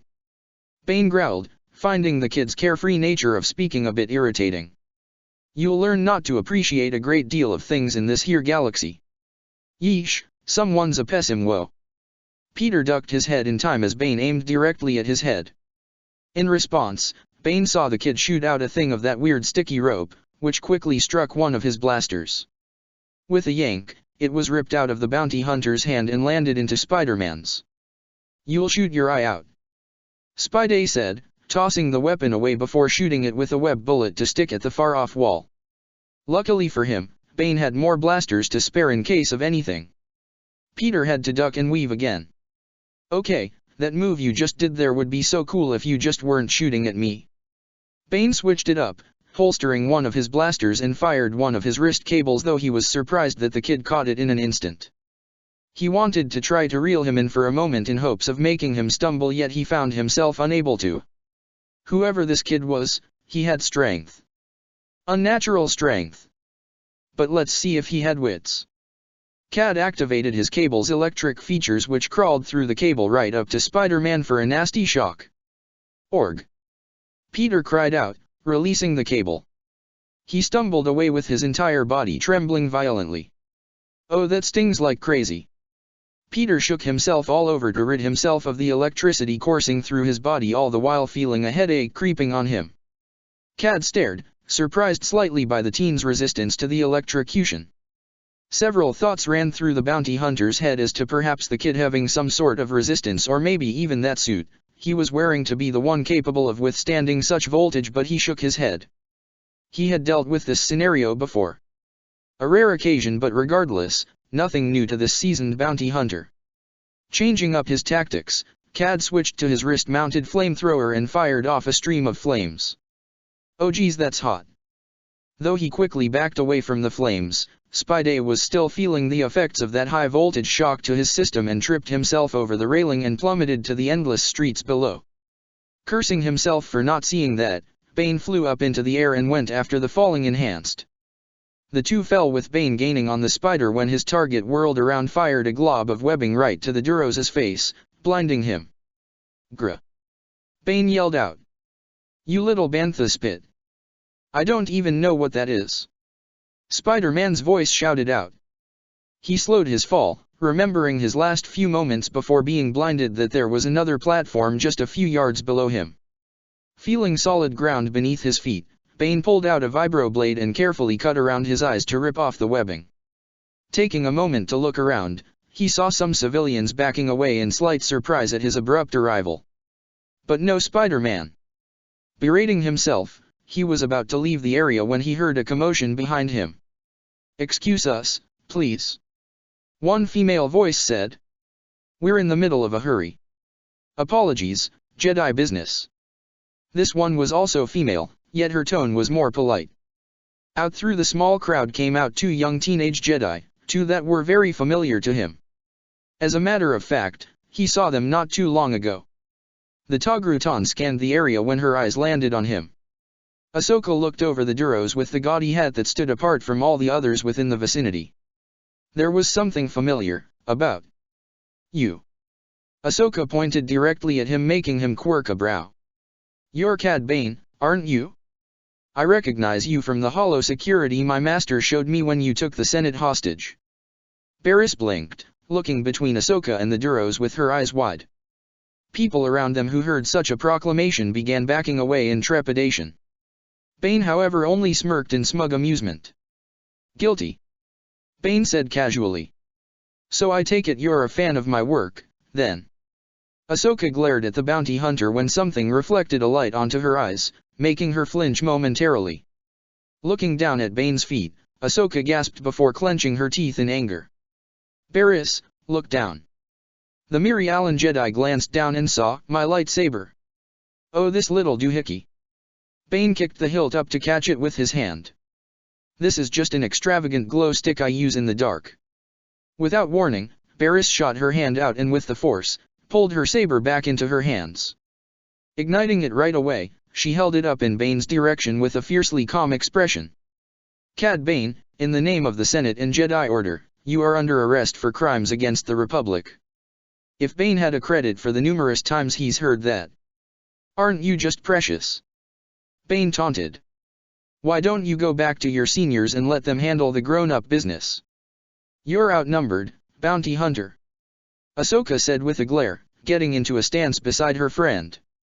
Oh ho, you are just a kid, aren't ya? Bane drawled out with a mocking laugh. Unfortunately for you, you're outmatched. With fast reflexes, Bane grabbed his blaster and ran to the side while firing at the two. Ahsoka stood behind Barriss with her friend deflecting the bolts sent at them in rapid succession. Once he reached the edge, Bane quickly leapt over it with the two girls not hesitating in pursuing after him. Landing on the next walkway, Cad Bane broke off into a run with the two Jedi landing a moment later and pursuing after him. While he knew that he could probably take on and even kill both of these young ones, to do so in such close proximity to the Jedi Temple would be bringing down unwanted attention that he honestly couldn't afford right now. Besides, he was on a job as is and he still had to locate that spider kid that up and disappeared after blinding him with that webbing. He suddenly felt himself lurch back by an invisible pull. Barriss and Ahsoka had their hands outstretched and together reeled in Bane. The bounty hunter, however, proved to be cleverer than they had anticipated, with the man leaning back and activating his boot thrusters. Both were startled by the sudden movement, the bounty hunter then using his flamethrower to separate the two as both leapt away from one another. Switching to his blasters, he fired at both of them with only Barriss being able to deflect the shots. Ahsoka had to run behind some nearby pillars from a building structure for cover. She needed her lightsaber back now. She can't let Barriss fight this bantha fodder by herself. Looking around, Ahsoka spotted a small potted plant and with the force, hurled it at Bane. The bounty hunter saw this and fired at the pot, destroying it instantly. Seriously? Bane said in amusement. That's the best you could dash. Bane barely registered the Mirialan Jedi Padawan out of the corner of his eye that jumped up to him. On reflex, Bane deactivated his thrusters and dropped down to the ground with Barriss missing him, though she did manage to cut through one of his packs, items falling out and clattering to the ground. She flipped through the air and landed before turning around to face Bane once more when a familiar shape caught her eye that lay behind Bane. Something that Ahsoka had managed to catch sight of as well. Reaching her hand out, the Togrutan Padawan smiled to herself upon igniting her lightsaber that was back in her hands once more. Cad Bane saw this and now held a more serious expression. In all honesty, he really didn't think much in regards to these two brats, but even still, young as they may be, Jedi were Jedi. Not individuals he underestimates. So right now, he needed to get out of here as soon as possible. Alright ladies, it's been a pleasure, but this is the part where we say our goodbyes. Cad said conversationally. If you think you'll be able to escape the both of us, then you're a lot stupider than you look with that ridiculous hat on. Ahsoka snipped. Easy now. Bane said, holstering his blasters when several small spheres from his wrists fell into his hands. You don't usually get off that easy when you insult the hat. Without warning, Ban flung the spheres all around him. Small explosions went off with smoke enshrouding the area. Both girls blinked before they rushed into the smoke, utilizing the force push it away.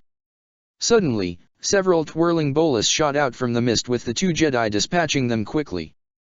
Then, without warning, a cable from above ensnared Ahsoka and lifted her up into the air with her lightsaber falling out of her hands. "Ahsoka!"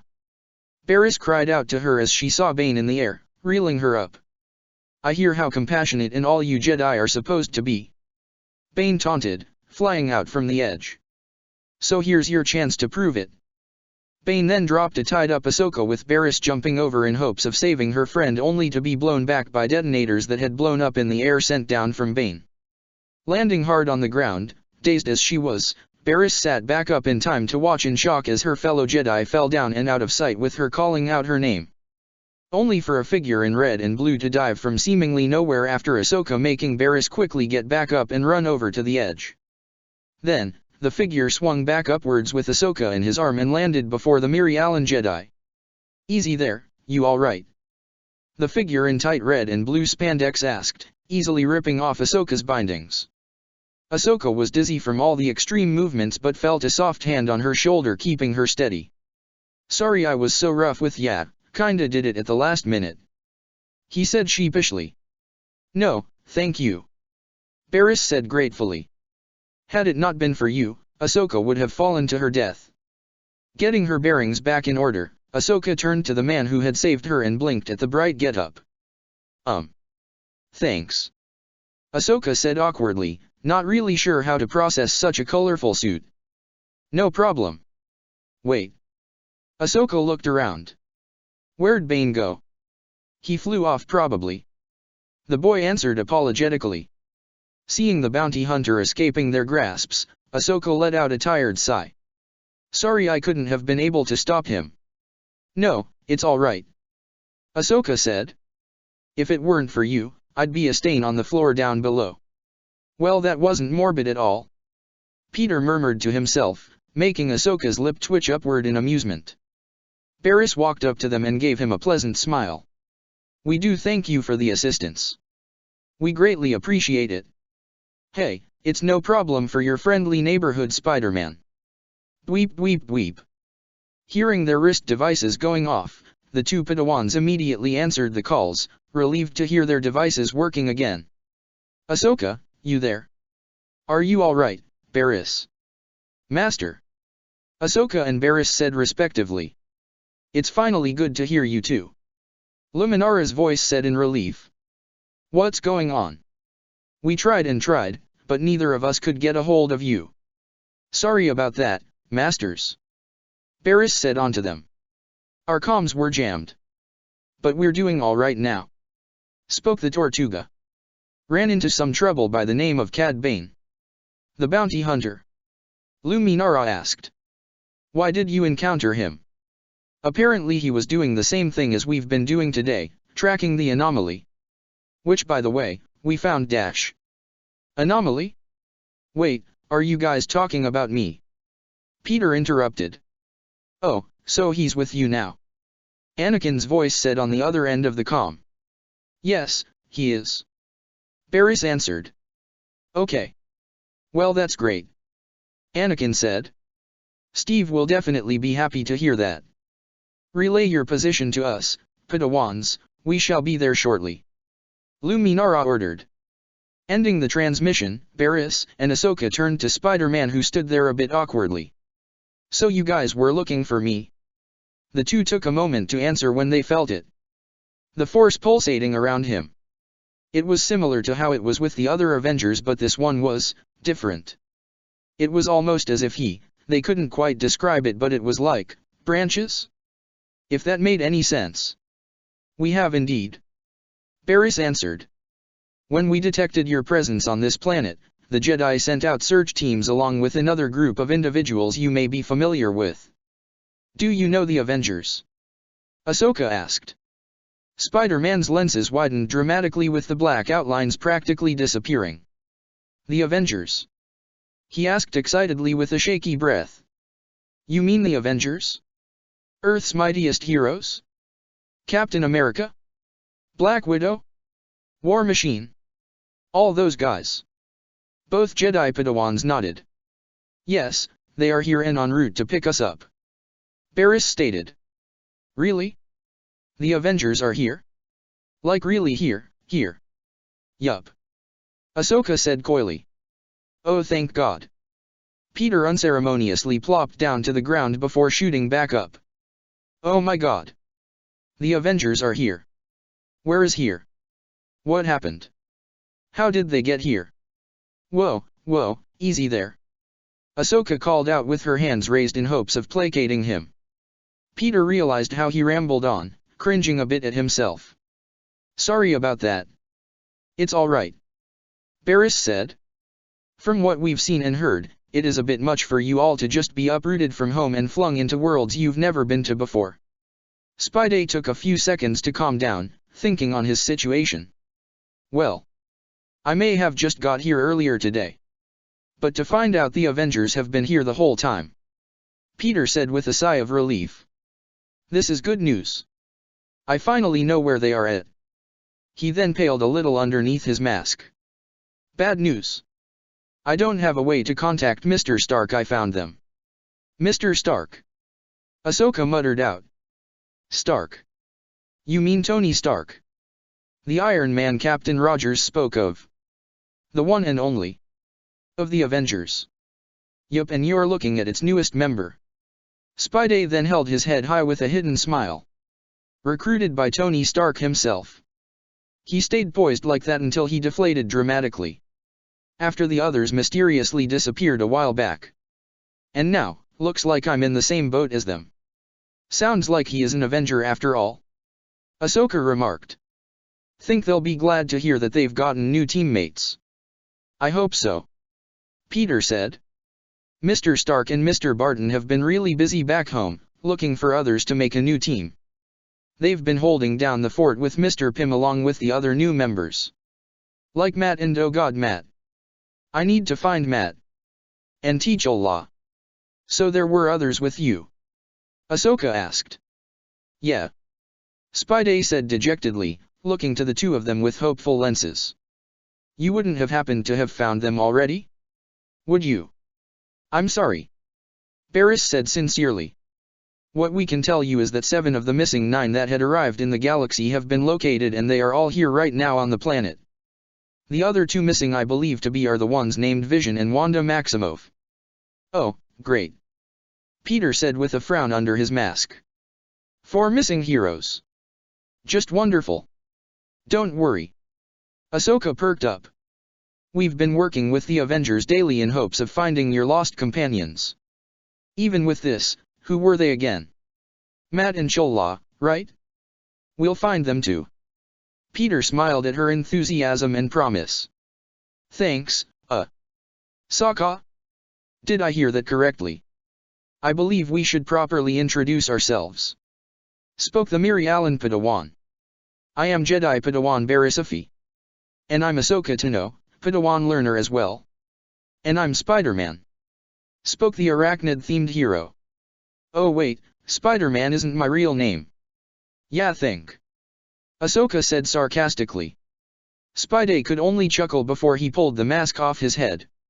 Once freed, he ran his fingers through his hair in order to get rid of the matting.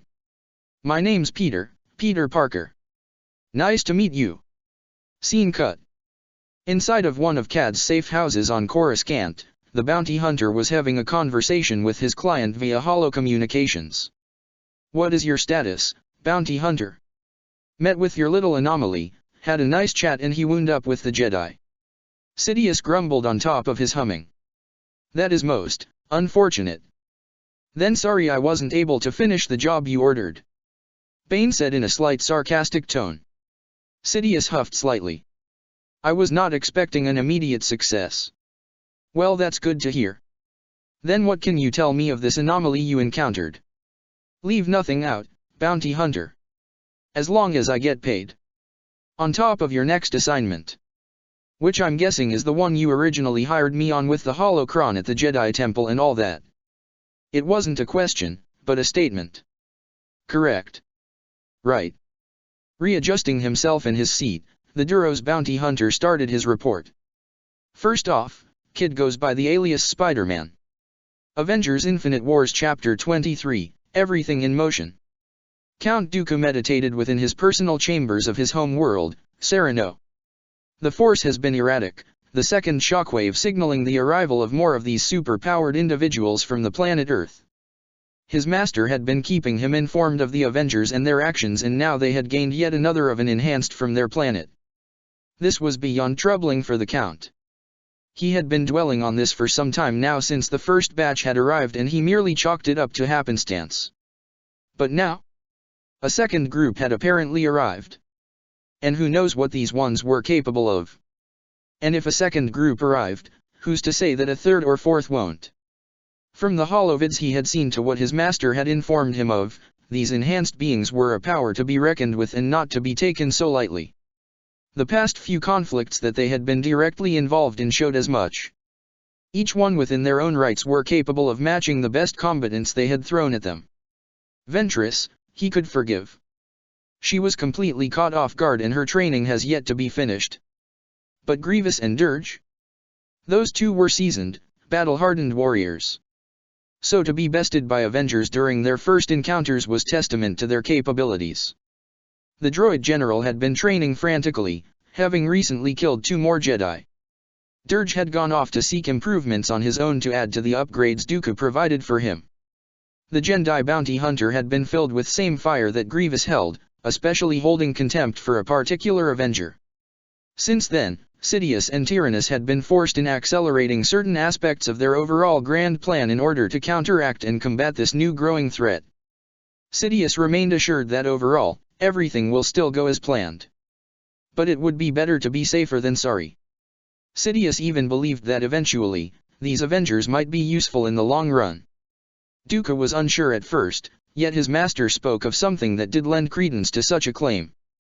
They were highly individualistic with clear strong opinions and morals on how they go about their business. Morals and opinions that would and indeed will clash with the Jedi. It may not seem like it at first due to them assisting the Jedi and the Republic on a number of occasions now. But Sidious could feel it. As much as the Avengers are allies to the Jedi right now, they will have their own conflict with the Jedi. It was only a matter of time. However, he had another role to fulfill right now.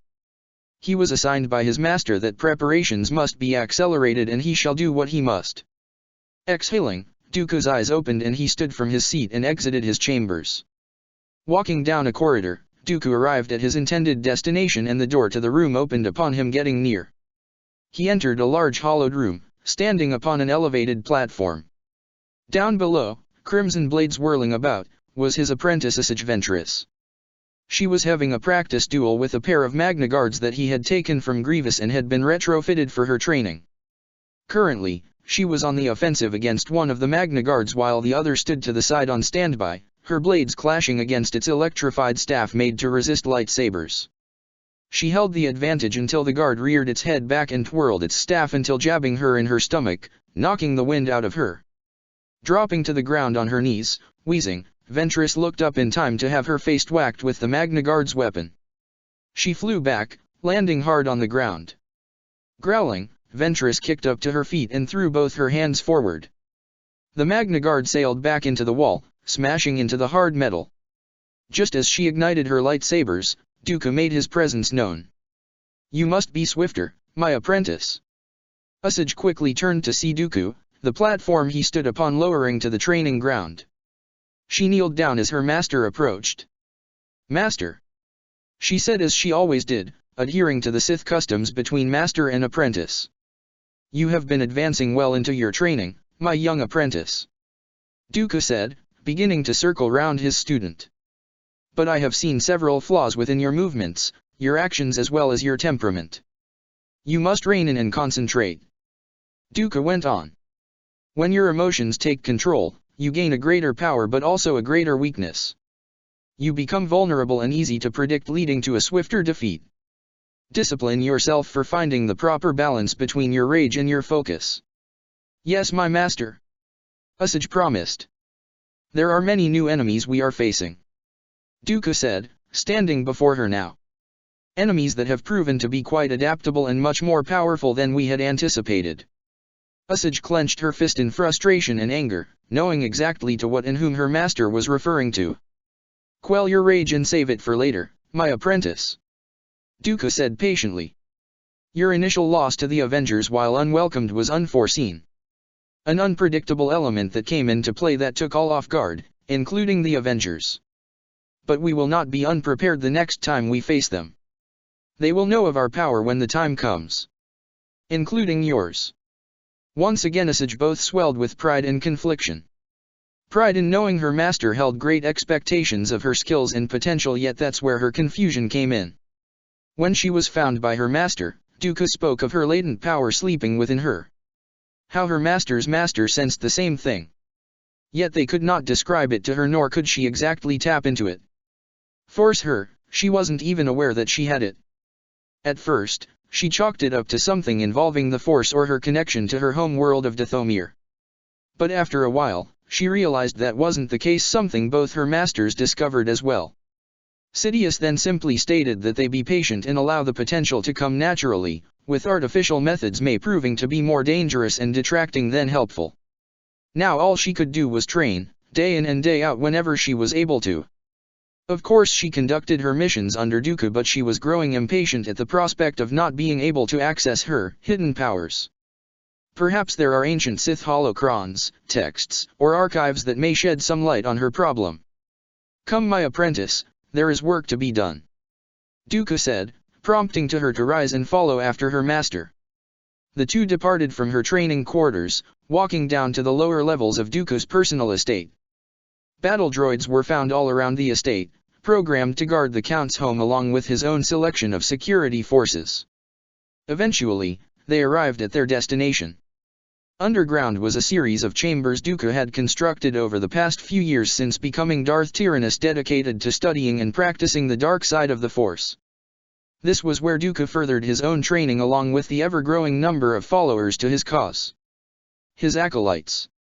Upon entering the underground chambers, Dooku and Ventress were greeted to the sight of two blades clashing at once. This sparring session was conducted between Wookiee and human males, the former being the clear superior in this match.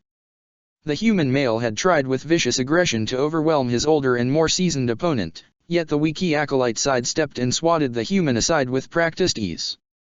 With his opponent down for a moment, it gave the Wookiee time to notice Dooku and Ventress, with him promptly deactivating his lightsaber. Skr. The Wookiee said to his sparring partner, who had gotten back up to his feet and saw his master and fellow acolyte.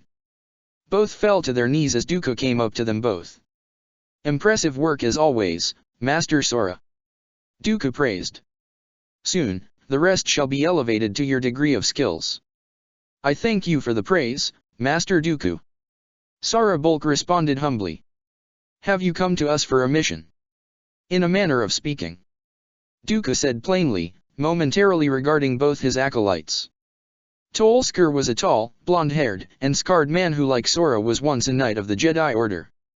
Rescued by Dooku on the ancient Sith home world of Korriban, Tol had devoted an undying loyalty to the Count, which rewarded him in being one of Dooku's acolytes. Sora Bulk, however, was a truly great acquisition in the eyes of Dooku. A former Jedi Master renowned in the Order as being an exceptional lightsaber duelist, he along with Mace Windu had developed a variation of the most aggressive form of lightsaber forms, Juyo. He himself held great interest in learning of its practices, as it would be useful in eventually combating Sidious. Fighting his current master was an eventuality that all Sith faced. As the four Force users gathered in a circle of sorts, it was strange that at one point, all four that stood within this chamber followed the ancient ways of the Jedi, only to be disillusioned with them as time went on. I am here to speak with you of your most recent findings, Bulk. Dooku said, arms crossed with expectation.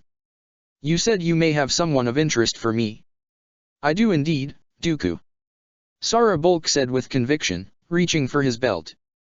Pulling out a display disc, Sora activated the device, showing a hollow projection of an aged male wearing traditional Jedi robes with a cloth wrapped around where his eyes would be.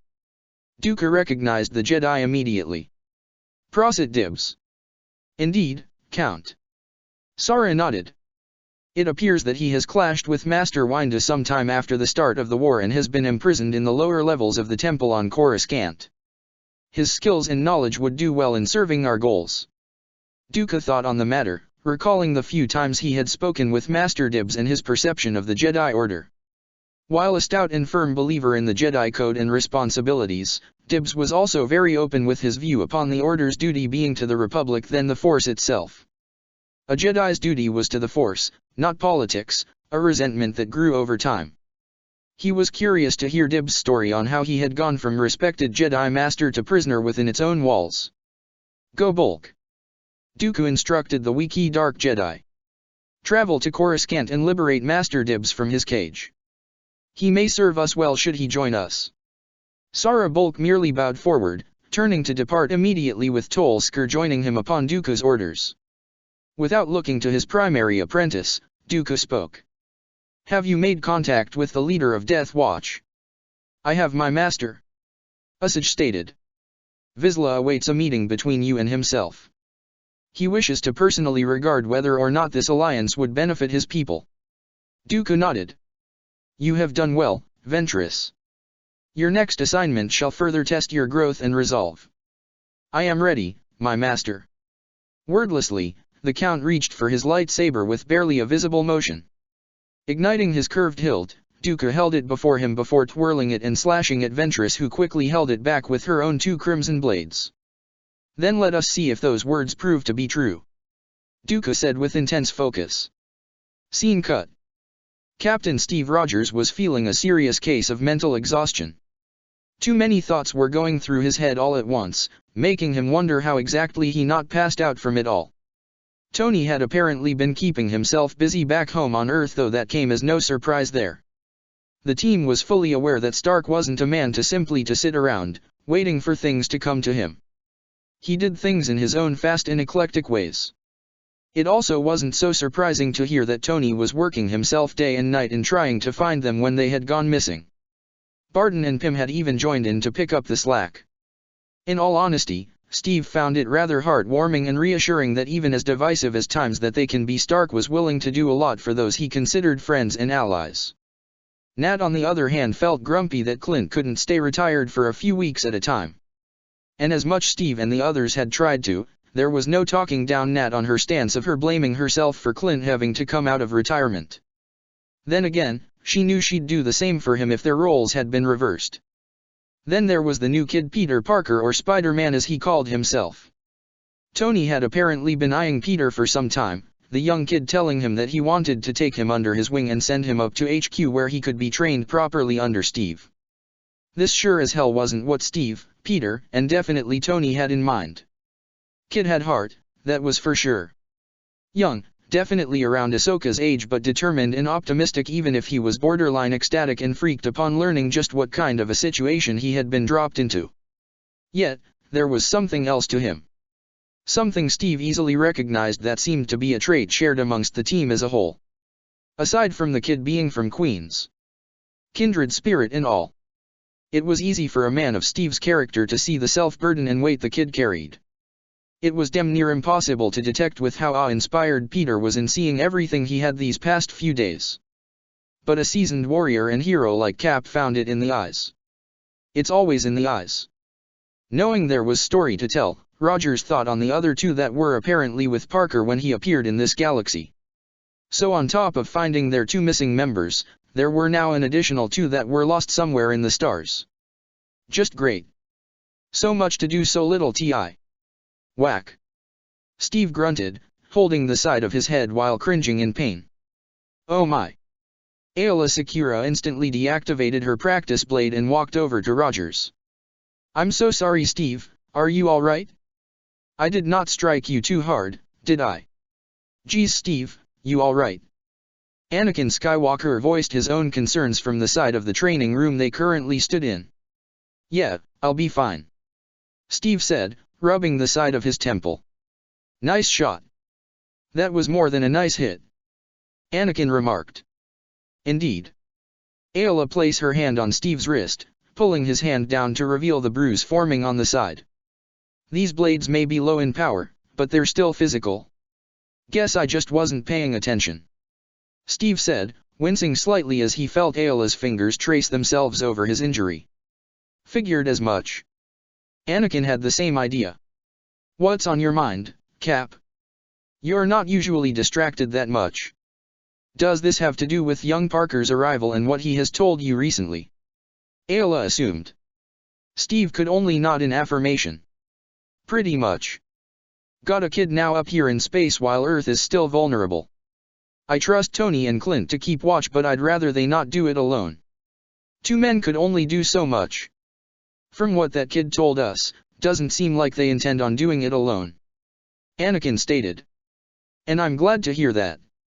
Steve admitted. Doesn't mean I'm any less worried. Well, I'd normally say that you should trust in the Force, but since your planet appears to be devoid of it. Steve smirked slightly at Anakin's comment. I guess you could only trust in your friends. It's all I can do right now. Steve sighed, wishing that he could do more. Sometimes, a little faith is all one needs. Ayla said with a reassuring tone. Besides, I think this is something that can be viewed positively.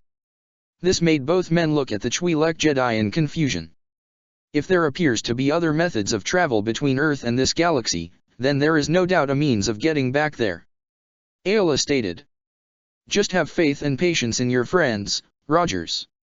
From what you've told me, they have yet to let you down. Steve blinked before giving her an appreciative smile, Anakin chuckling aloud. Where'd that come from? Anakin asked in bemusement. Ayla gave her fellow knight a coy smile. You forget who my masters are, Skywalker. Anakin hummed in amusement.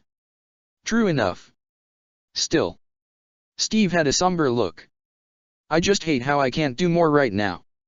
We've got two new guys out in the galaxy on top of Wanda and Vision still not being found. Well, we did find most of the team so far. Anakin said. By pure happenstance. I guess we're just gonna have to wait for more accidents to occur. Ayla Riley said.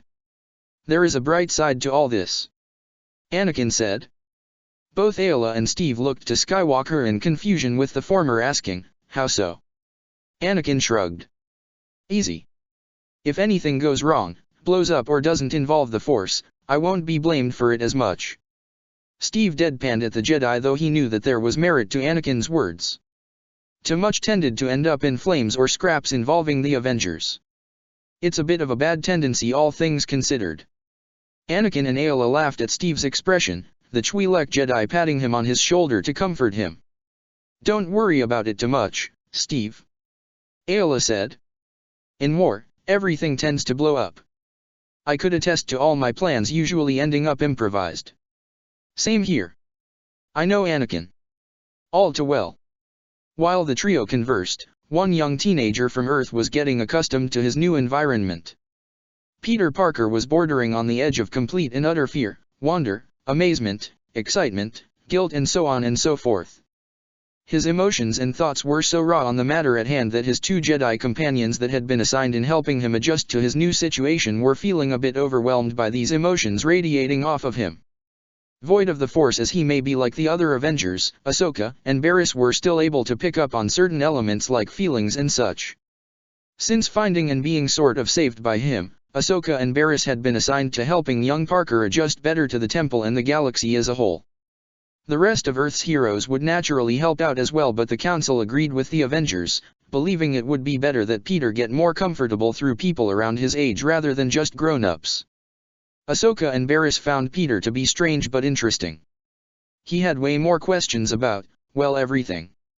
More so than the Avengers when they first arrived.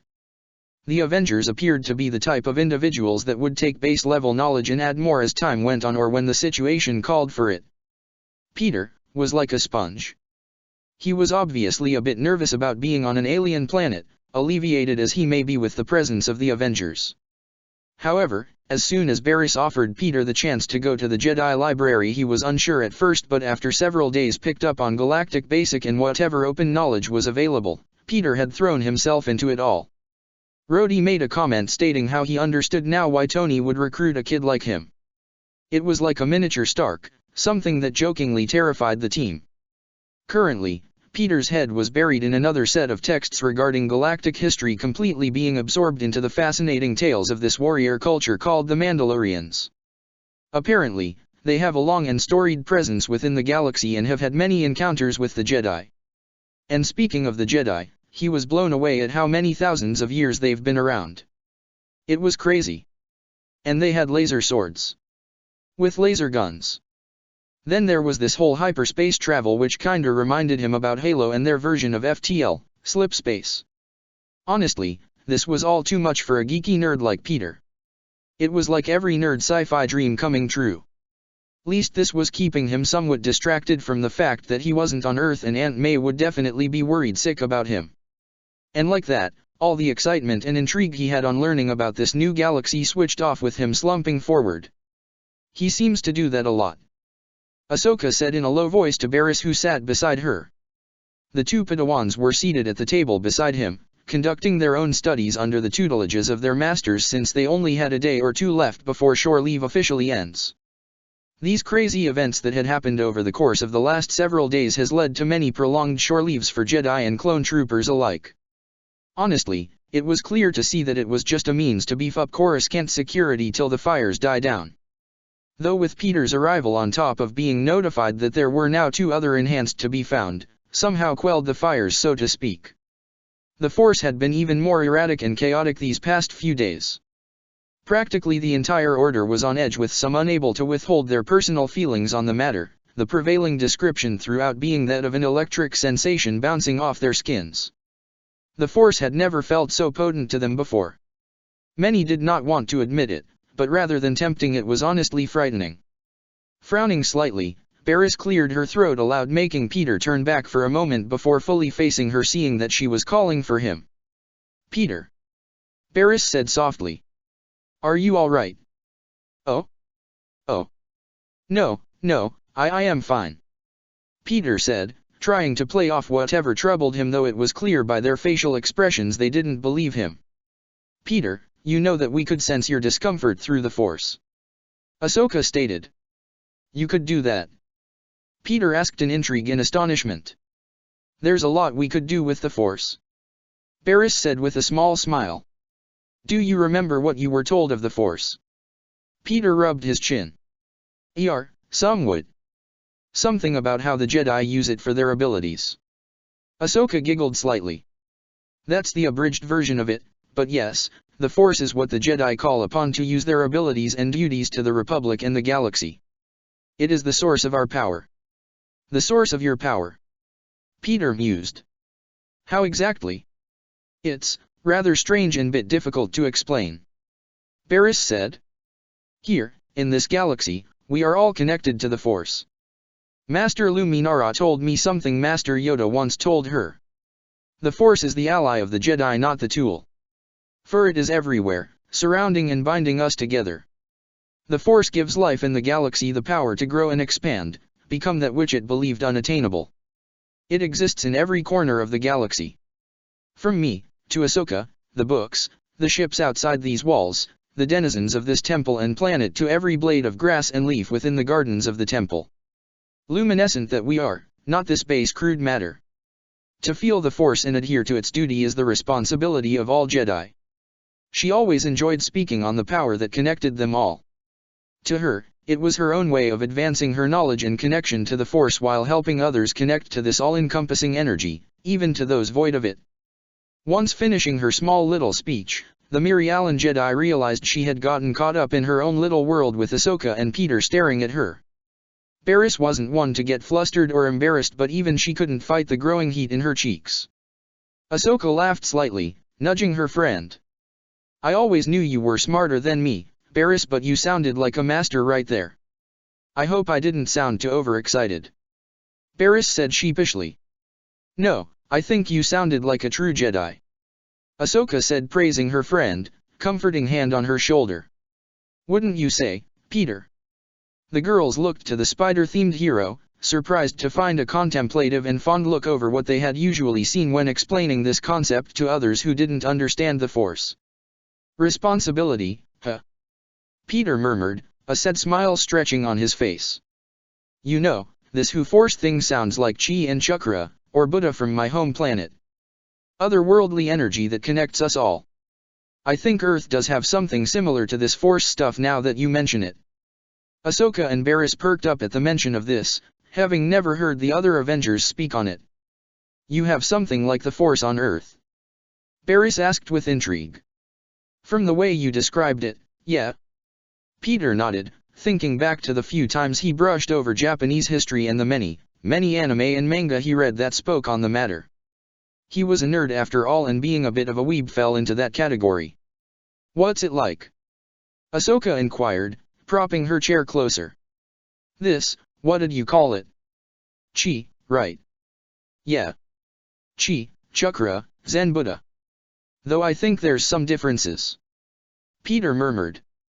Is the force within you guys as its own separate thing? Both girls were now confused. What do you mean? Peter thought on this for a moment. From the way you described it, everyone has the force in one way, shape or form. So it's not your own energy itself, right?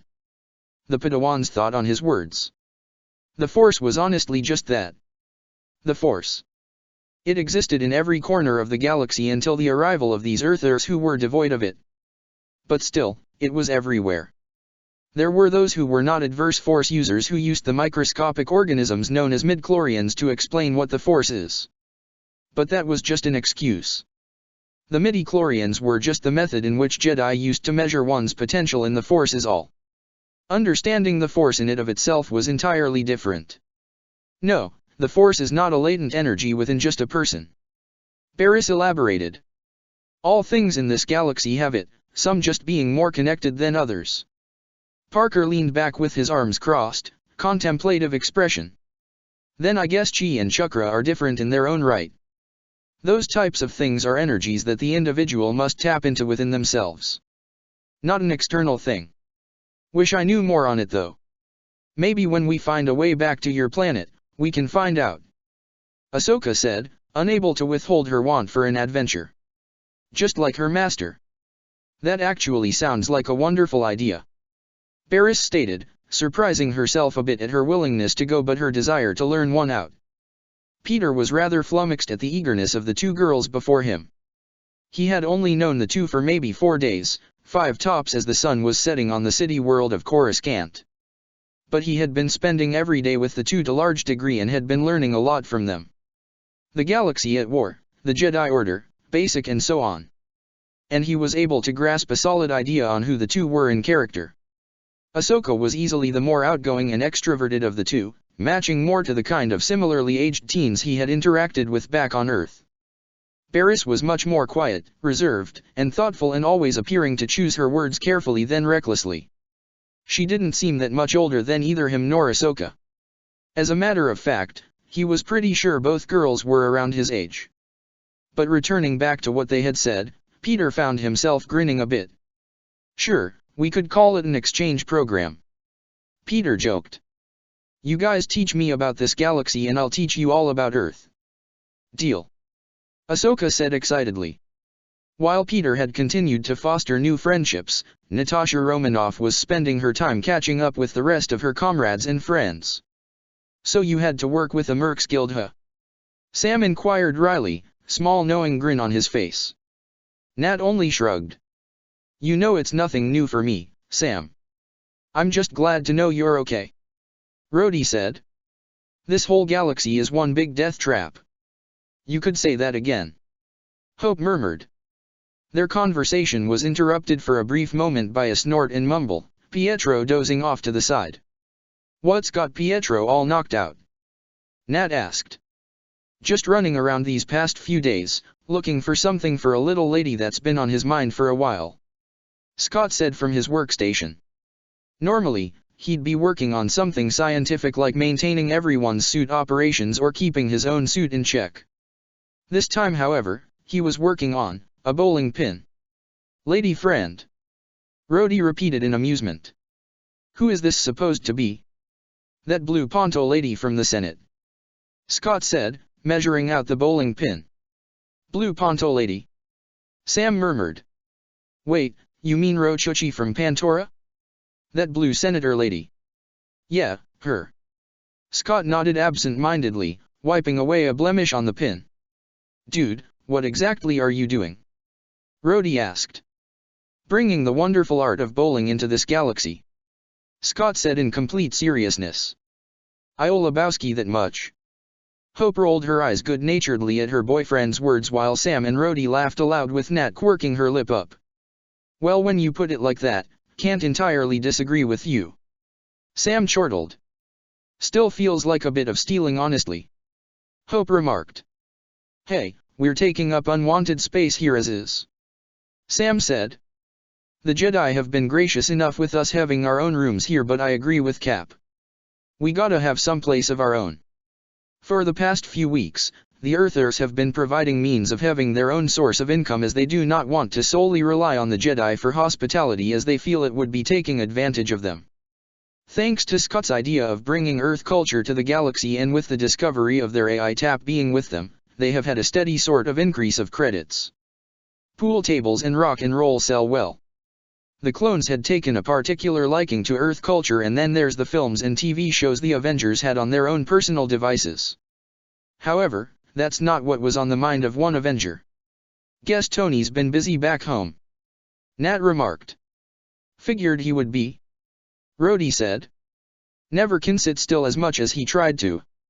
But didn't think he'd go and recruit a kid," Hope said with a grimace. "He recruited two," Rhodey said, chortling. "A blind lawyer who apparently is a ninja, and a high schooler that can apparently stop a bus with his bare hands." Sam sighed. "Is it kinda sad that you saying that isn't as insane as it should sound? Comes with the job," Nat remarked. "Look at where we are right now." "Yeah," Sam murmured. "In a galaxy that seems far, far away. Are we even in a different galaxy?" Hope abruptly inquired. "Or are we in the same galaxy? Hell, maybe we're in a different universe completely, like the whole multiverse theory. My dad talked about it once, considering the quantum realm is its own microscopic reality. That was something that perhaps the Avengers did consider, though only a select few. Mainly Hope and Scott, as this was something that they would at least have an idea as to grasping at the concept." "Another universe," Nat muttered. "That's honestly kinda crazy. If that's the case, then what can possibly top that?" Rhodey said. While the Avengers had their discussion, the Jedi Council held a meeting of their own with most of the Council present save for several members who were unable to join them at the time. "The Force has been more erratic than ever," Mace Windu stated with a solemn tone. "The arrival of this new enhanced is troubling as well. Have you all felt the way the Force convulses around him?" His question went unanswered, though the expressions of the present Jedi Council members were enough of a response for the Corun Force user. "Uncertain the future is becoming," Grand Master Yoda spoke in his aged voice. "More so as time goes on. Unexpected arrivals continue to come." "Yes, and what does this say about us?" Obi-Wan Kenobi voiced his question. "I cannot deny my growing concern for what is to come.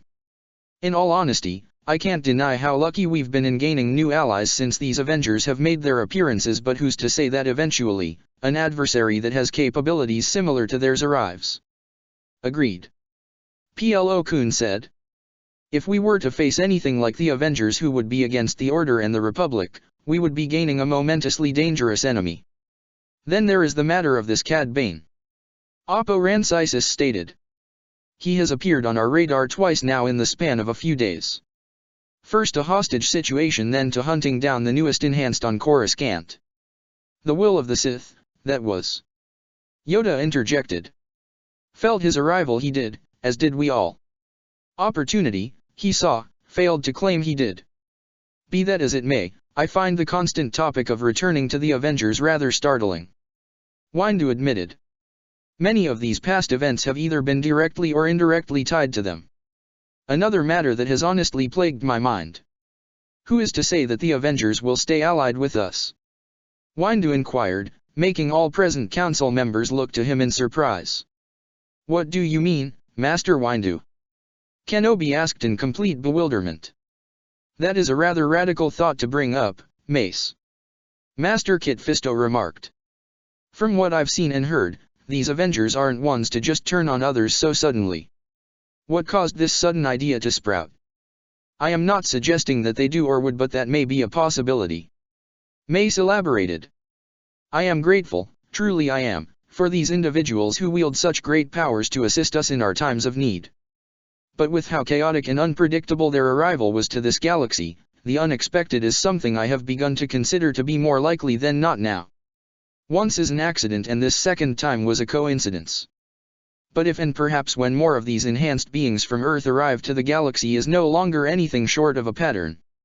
That is still a large stretch, Master Windu. Council member, Depa Billaba, his own former student, voiced her opinion. I know, Depa. Mace acquiesced. However, I cannot doubt the thought has crossed through my mind. So then what must we do? Kiadi Mundi asked the council. If memory serves me correctly, this newcomer is only one of 3. Indeed. Kenobi affirmed the Syrian Jedi Master. Peter Parker is his name. And from what Ahsoka and Anakin had told me, before arriving in this galaxy he was with 2 other enhanced individuals. So now we have 2 more Earthers to seek on top of the other 2 that are still missing. Plo Koon surmised. I feel that the tasks are becoming more daunting. Daunting, these next few years shall be. Yoda cut through the chatter. Very daunting. Grow, these new problems will. The Sith, the enhanced, the war. Focus we must. Diligent and mindful we must be. Trust in the Force and one another key to overcoming these trials. I hope we can do so, Master Yoda. Mace Windu said. The times ahead feel only darker. It is in that we must hold true to our principles. Shakti spoke up after a prolonged period of silence. Her holographic form projecting her from the planet of Kamino, home to the clones and Republic army. Our duty to the Force and the Republic still stands. If all else fails, we rely on the Force and our brethren, as Master Yoda said, to guide us through the trials to come. With the closing statements, the council meeting came to its end. Elsewhere, far out on the other end of the galaxy within the Outer Rim, a ship flew down to a planet that had a mixed range of biomes.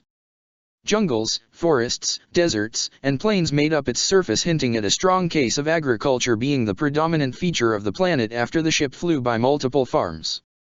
That changed, however, as it drew closer to what was clearly a heavily fortified camp with men and women armored to the teeth and blasters out in the open. The ship landed, landing ramp opening up from its rear. Out stepped several individuals, also heavily armored with distinct shades of blue and silver, as well as 3-pronged claw marks of sorts on their shoulder pads.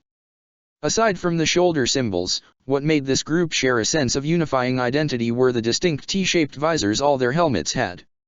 Something the guards ahead of the camp shared as well. The lead armored individual spotted the guards ahead of the camp they landed in front of. This is the place. The leader of the group spoke. They began making their way over to the front of the camp, though the guards all held their blasters up, making the newcomers halt in their tracks. Hey now, we're all Mandalorians here. No need to be so hostile. Oh, we have many reasons to be. A new voice called out from behind the guards. Out from the camp came a fully armored Mandalorian, save for his helmet that was tucked under his arm. The Mondo was young but held an authority to him that was clear to the new group of Mandalorians standing before him. He had blonde hair and blue eyes, his Mandalorian armor being strikingly green with his helmet having red accents bordering around the T-visor and J-guys. I take it you're Fen Shissa. The lead Mandalorian of the group from the ship spoke, moving to remove her own helmet. That'd be me. The identified Fen confirmed. And you must be Bo-Katan. You certainly have a lot of nerve requesting to speak with us. Bo-Katan had red hair with striking emerald eyes and fair skin. That's what I'd like to know. Bo spoke up. I've never even met your group of Mandos. What do you call yourselves again? The Protectors, right? That is the name of those that fight. Fen stated. But if you wish to talk, then follow me. Raise your blasters on any one of us and you Death Watch thugs will be dead in an instant. Narrowing her eyes at Shissa, who had turned to walk into the camp, Bo wordlessly inclined her head slightly to signal her group to follow her. They began to walk through the large camp, passing by many Mandalorians, all of whom had actually taken a moment out of their routines, chores, and other duties to regard the Death Watch squad with a sense of clear distrust. The only ones that paid them no mind were the children running about. Foundlings. Eventually, they reached the center of the large campsite with a large tent pitched up. On top of the tent hung a symbol that every single Mandalorian would recognize. The skull of the legendary mythosaur. Come on. Fen gestured for them to enter, with him going in first with Bo and her squad following in after him. The interior was spacious, with several tables and small hammocks while weapons and other equipment was hung on the fabric walls and ceiling. At the center of it all was one Mandalorian that stood out from the others. Spar. Fen called out to the center warrior. They've arrived. The Mandalorian turned to Bo-Katan, revealing a face she was not expecting. A clone trooper. She said in slight distaste. How is it that a clone trooper is the leader of a clan of Mandalorians? Shouldn't you be with the rest of the Republic's throwaway force? Her comments got the other Mandalorians within the tent not part of her team all reaching for their blasters when Spar waved them down. Facing them, Spar regarded each Death Watch member for several moments until he spoke. Do you know where we are? Spar inquired calmly. Bo blinked. I beg your pardon. The planet. Spar clarified. Do you know of it? Bo was unclear as to the importance of the question but decided to humor him. Concord Dawn. She answered. Spar nodded. That's right. Concord Dawn. Are you aware as to why I set up base here, of all places? Bo-Katan wasn't honestly one for riddles. She was a straight-laced Mondo and preferred if people just got to the point. Can you just tell me what this is about already? Bo asked, annoyed by Spar's questions. This is the birthplace of two previous Mandalors. Spar said, standing up from his seat. Bo found her eyes widening momentarily. She didn't know that. You all clearly haven't been a part of Death Watch for long. Spar muttered loud enough for them to hear. He casually approached a nearby desk and brought up a hollow display of an aged Mondo. He looked familiar. Jaster Muriel? Spar revealed. Our predecessor, the one who led the true Mandalorians. Not those weak-willed Republic whipped dogs running our home world. He, who was Mandalore, reorganized, and reformed the Mandalorians in what they should have been for centuries. Honor-bound warriors, be they soldiers or mercenaries. The barbaric, pillaging and brigands ways of old had only led to needless death and slaughter to the innocent facing the barrels of our blasters to constant purges of our own people. Jaster changed that, creating the Super Commando Codex. Spar held up a thick booklet. The codex that we abide by. Spar said, staring down Katan who couldn't deny growing more and more nervous as Spar went on. The codex that Death Watch formed in direct opposition to us by Warlord Tor Vizsla who craved the fanatical ways of old where Mandalorians would throw themselves in battle only to die in droves. Bo was tense but remained straight-laced as Spar went on.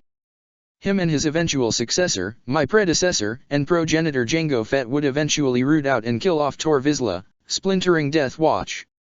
Spar finished standing directly in front of Katan who was sweating anxiously.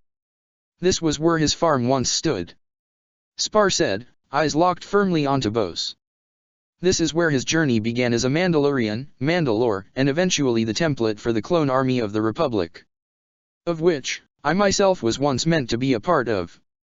But now, I stand here, given the title of Mandalore not by claiming it but by those here thrusting it upon me. So excuse me if you don't understand my dilemma at this moment. Bo-Katan internally was slightly freaking out but internally did her damnedest not to flinch. She wasn't one who was so easily intimidated yet Spar was proving himself to be quite the presence. The worst part about all this is I remember everything Death Watch did. Spar said in a venom-laced voice. Memories that are not mine but nonetheless, the feelings are. I carry the title of Resurrector. My duty is to adhere to and bring back the past honor of the Mandalorians. And here before me stands Death Watch. Our direct opposition to this goal. Tell me then, Bo-Katan. Should we kill you where you stand? Or take you as prisoners? The tent was silent, thick with tension. Nobody moved a muscle and not a word was uttered. The Death Watch members were frozen, hands halfway to reaching their blasters, hands not moving at all in fear of their situation when. Leave. Spar waved them off. Bo let out a breath she didn't realize she had been holding. What? I said leave. Spar stated, stepping back. Killing you would serve no purpose here, even with a message being sent to your leader. There's no honor in it, and even if I wanted to, it would leave a bitter taste in my mouth. Go, leave this planet. And tell your petty leader that the true Mandalorians will never follow disgusting warmongers like yours. It didn't take long for the Death Watch squad to regain their senses, though Bo did manage to glare harshly at Spar, who gave her a nonplussed gaze in return. Departing shortly after, once they were well out of earshot. Not scary enough there, Mandalore? Fen scolded in a joking tone. We couldn't taste their fear properly. Shut up, Fen. Spar rolled his eyes but smirked nonetheless. Guess we got us some more enemies now. We're Mandalorians, bye. Spar said plainly. The entire galaxy is our enemy by default. We must protect ourselves and one another for the sake of our people. Even if that means fighting our own. This is the way. This is the way. The other Mandalorians echoed.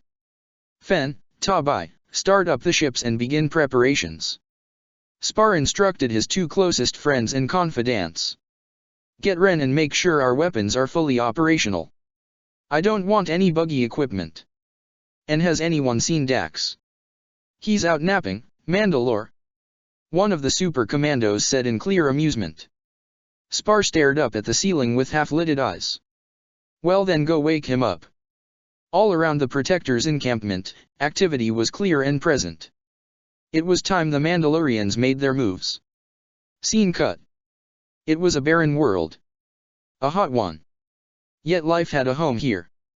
Home amongst the craggy rocks, caverns, and outcroppings. Strange creatures. Bizarre, some might say. Though none could claim to be as bizarre as this strange, unusual, bipedal creature that had arrived on this planet. It lay there, motionless. Spider-like creatures with large oval-like shells and fanged pedipalps surrounded the downed creature, with a few taking whiffs of it. It smelled unnatural. As if it was organic, yet it wasn't. What could this thing possibly be?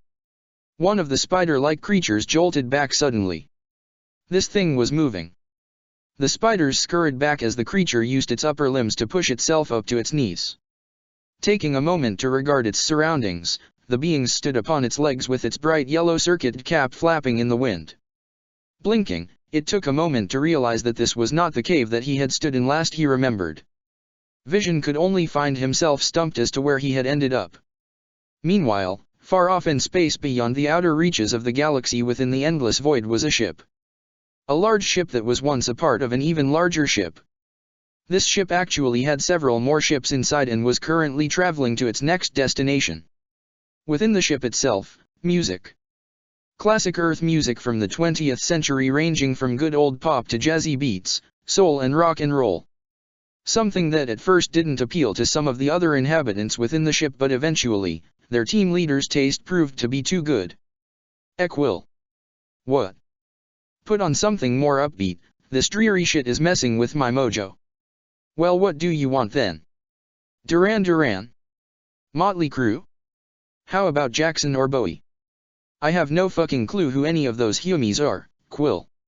So just pick one that's got more groove to it. I got just the one. Over the loudspeaker, a funky clavinet and percussion begins playing, followed by a classic Philly string arrangement. Ah, I find this one to be most enjoyable. Me too, Drax. I am Groot. We got ourselves a winner. Yeah, whatever, you overgrown monkey. Hey Captain. Peter Quill, better known now as Star-Lord, looked behind him from his pilot's seat. What's up, Craggy? Kraglin stepped forward with a data pad in hand. Found something interesting, Kraglin said. Scanners picked up on a derelict ship. Real old from the looks of it. And this is useful to us, how? Rocket Raccoon asked with a rhetorical tone. Not like any ship I'd ever seen. Kraglin remarked.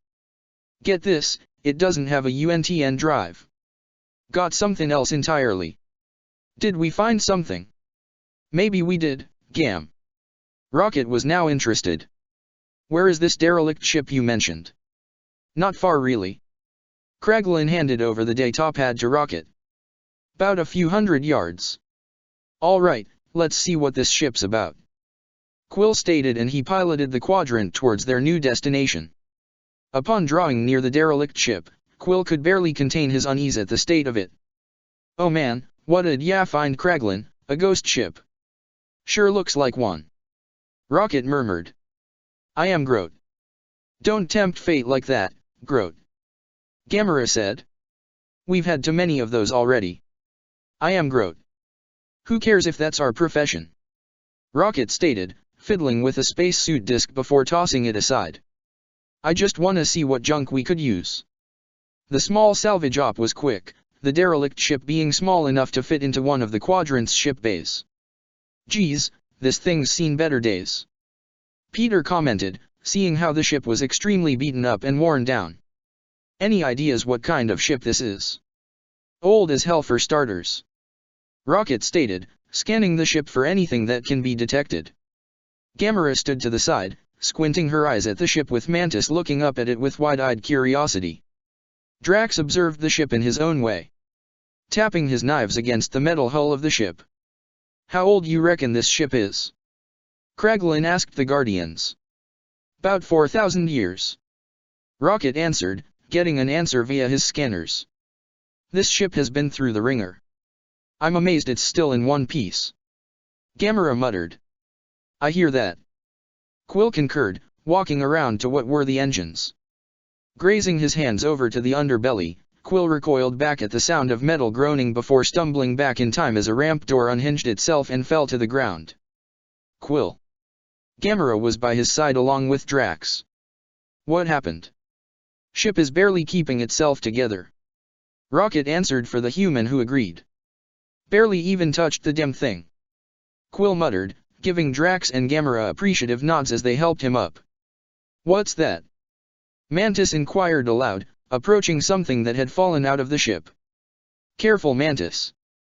Drax called out to her. Tentatively, the wide-eyed girl lifted a boxy-like contraption. It is a head. Mantis said aloud. A head. Rocket repeated. Toss it here. Mantis clumsily threw it over to the small critter, but he easily caught it. Geez, what happened to you? Rocket said, holding up the head to his eye level. A robot. Kraglin said, looking over to the interior of the ship that was present to see. A bot piloted this ship then. Think you can get it to work? Gamera asked Rocket. I'll work my magic, see what I can do. Rocket rotated the head, squinting at a numeral designation at the back of the bot's cranium. H. And everything else is dust. Rocket remarked. I am Groot. Please, this is like building an enforcer with my eyes closed and one hand tied behind my back. Rocket said confidently. It won't take me more than a few hours tops. Avengers Infinite Wars Chapter 24, Welcome to the Galaxy. It had been a melancholy few weeks for the Guardians of the Galaxy. Two in particular. Peter Quill and Rocket Raccoon held rather morose demeanors for some time, though the other Guardians could hardly blame them. The death of Yondu Yodonta still weighed heavily on the heart and mind of both aforementioned Guardians for very similar and very different reasons. For Peter, it was obvious. The phrase "you don't know what ya got till it's gone" never hit a more personal level for the Terran. Say what you will, as dysfunctional as it is, as much as the two butted heads in the end, Yondu truly was the father figure Peter had his entire life. Kidnapped as he may have been from Earth, Peter wouldn't change it for the galaxy. Everything that had happened to him since led him to what he has now, a family. Rocket had his own thoughts on the matter, thinking constantly on the time he had spent with Yondu, brief as it may be. And in that short instance, this one guy managed to cut through all the bullshit, his entire facade down to a T. Which in turn calls back to another classic phrase that simply showed how easy it was for Yondu to see right through Rocket's mask. Never bullshit a bullshitter. And that was that. Drax was surprisingly, though not really when one thinks about it, the most empathetic and understanding. He was much more silent and supportive in his own way, showing both of his fellow Guardians that he was there to support them. Gamera had also been supportive in her way, simply being a constant presence for Peter and Rocket, for them to know that they have someone for whom they could talk to if anything. Groot was simply Groot, showing his care in his own bratty way. It was rather annoying dealing with puberty again, but still, he wasn't tiny anymore, so there is that. Surprisingly, though not so much, it was Kraglin that Peter and Rocket found the most type of solace. Aside from Quill, Craggy knew Yondu best, and they had spent many nights after Yondu's funeral talking about all his quirks and tendencies. Another more pleasant surprise was Nebula making sure to send occasional updates to her sister Gamera. While it would be a difficult and awkward path, the fact that Nebula was willing to mend the bridge shows how much has changed for Gamera since she first joined the team. Those calm few weeks afterwards, however, were not to last, as Peter had an unusual episode, so to speak. The Guardians were having breakfast together, though Gamera noted that Quill seemed distracted if not distant. He kept rubbing his eyes and sometimes his chest with multiple grimaces and uncomfortable faces. "Peter," Gamera said softly. "Are you all right?" Gamera's question made the other Guardians look to their leader, who was frowning. "I don't know," Peter said, eyes squinting. It's weird, I can't explain it. I know thinking isn't your strongest forte, but any idea what's wrong?" Rocket asked in his usual snark, with none of the old bitterness from before. Peter made another face, trying to figure out what was troubling him so much when he felt a soft hand on his wrist. Looking down, he saw that it was Mantis, with her eyes closed in concentration while her antennae glowed. "You feel scattered," Mantis said in slight confusion. "Lost but present. There is a turmoil of survival, but it is not yours." "What the hell is that supposed to mean?" Rocket inquired in complete bewilderment. "This isn't some avant-garde opening your mind to the cosmos type shit, is it?" "Open your mind," Drax repeated. "How is that even dash?" "Expression, Drax," Peter said absent-mindedly, without looking at him. "Right, metaphor." "Sure." "Mantis." Gamera spoke to their newest member. "What do you mean by scattered?" Mantis scrunched her face up in concentration as she tried to formulate a proper way of describing it. However, before she was able to speak, Kraglin cut in with a rather panicked tone. "Captain, your eyes." The Guardians looked to Peter's eyes, with several of them gasping in shock. "Peter," Gamera said unconcerned. "Your eyes. They've changed." Wadash. Then Quill felt it.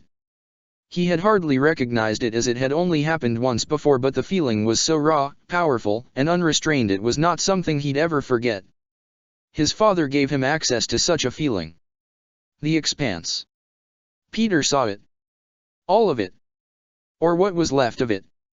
When his father went throughout the cosmos planting seeds of himself in every world he visited. Upon his death, many of them eroded away and perished.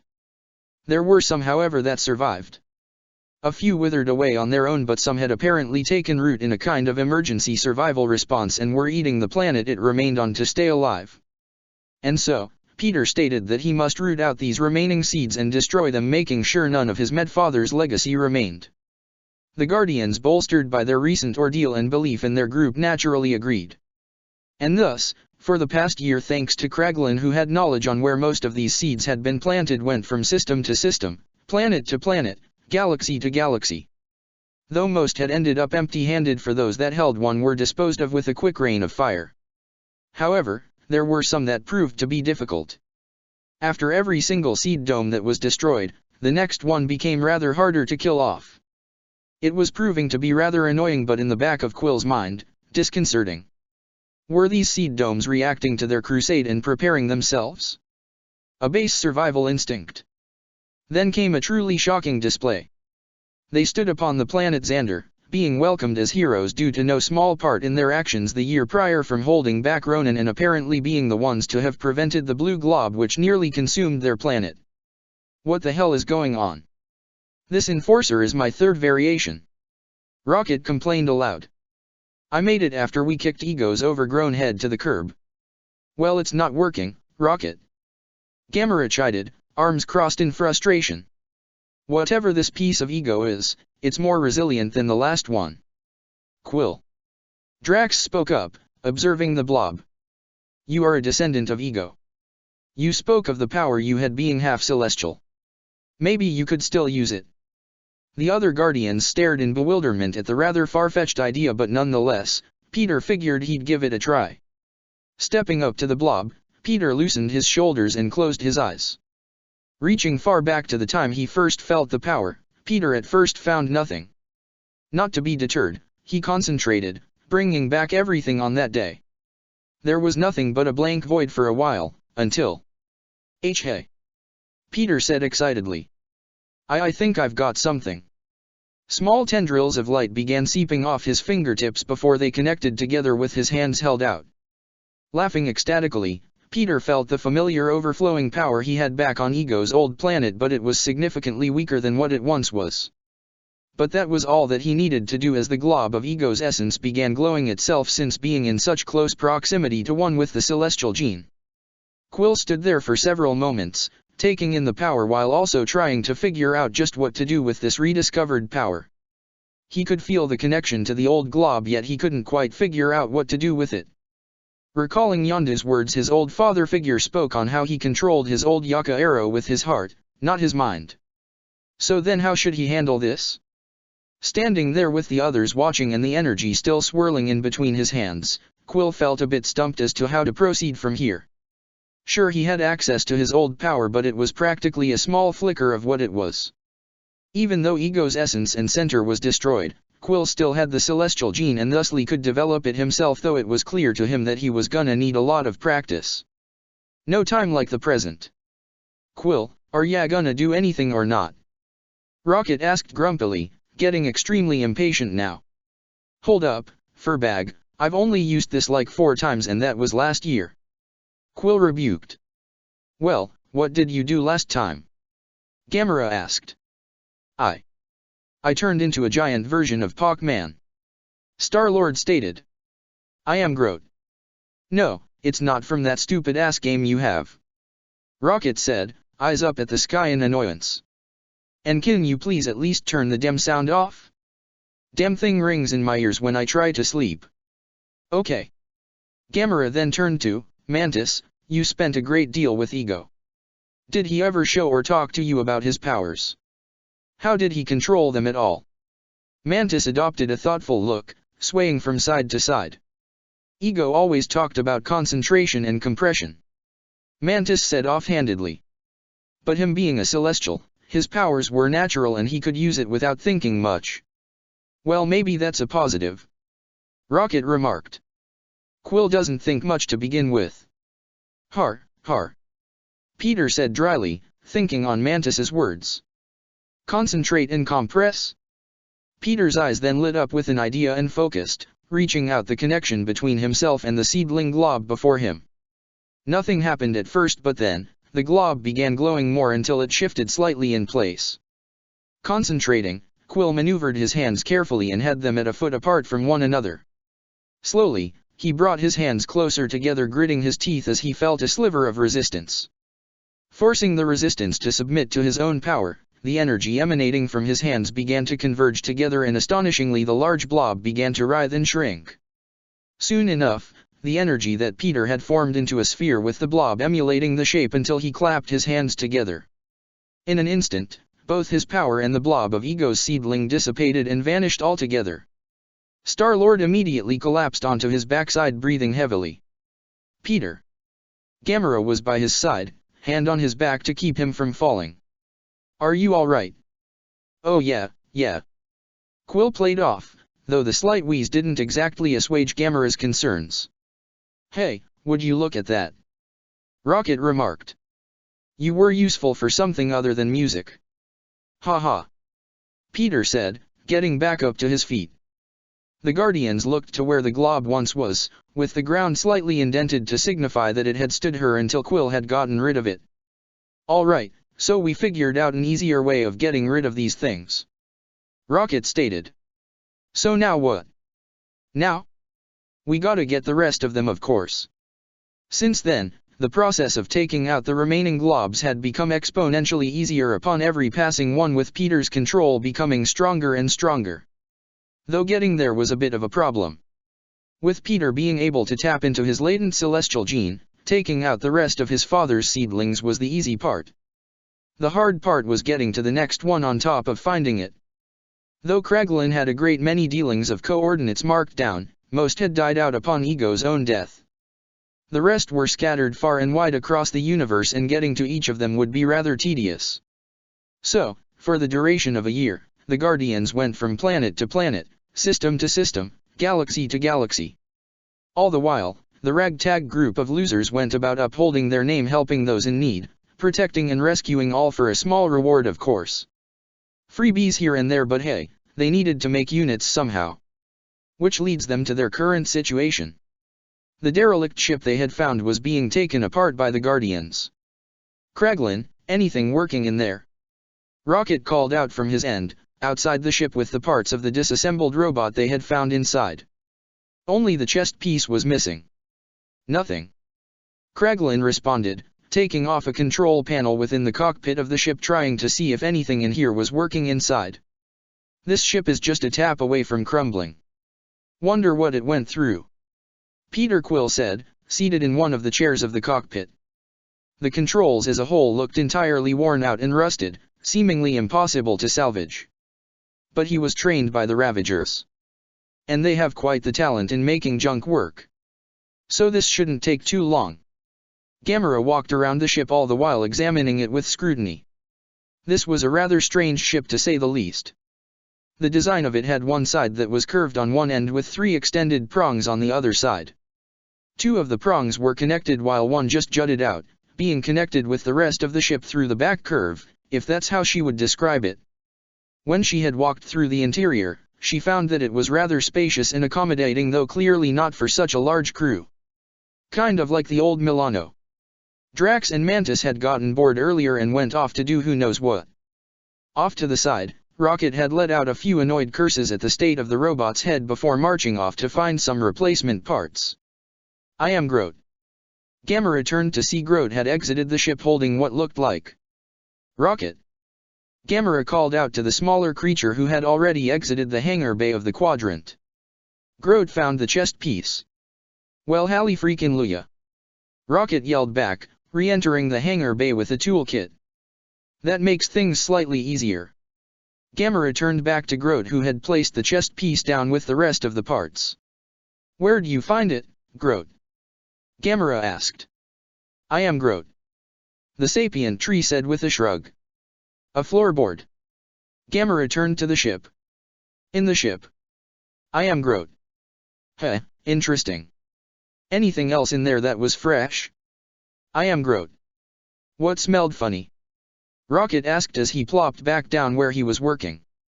Groot found a compartment under a floorboard in the ship. "Floorboard, huh?" Rocket repeated, eyeing the ship.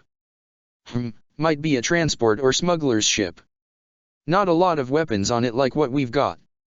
Gamera only shrugged, looked back to the ship, which Groot re-entered to see what else he could find. By the cockpit, Quill was assisting Kraglin extracting the flight data, and suffice to say, "The hell is this language?" Peter questioned. "You make anything of it?" "I'm as clueless as you are, Quill. Never seen anything like it. I could make a few bits, but doesn't seem to match with any language I know at all." Peter didn't like hearing this. But remembering earlier on scanning this derelict ship earlier, this craft was extremely old.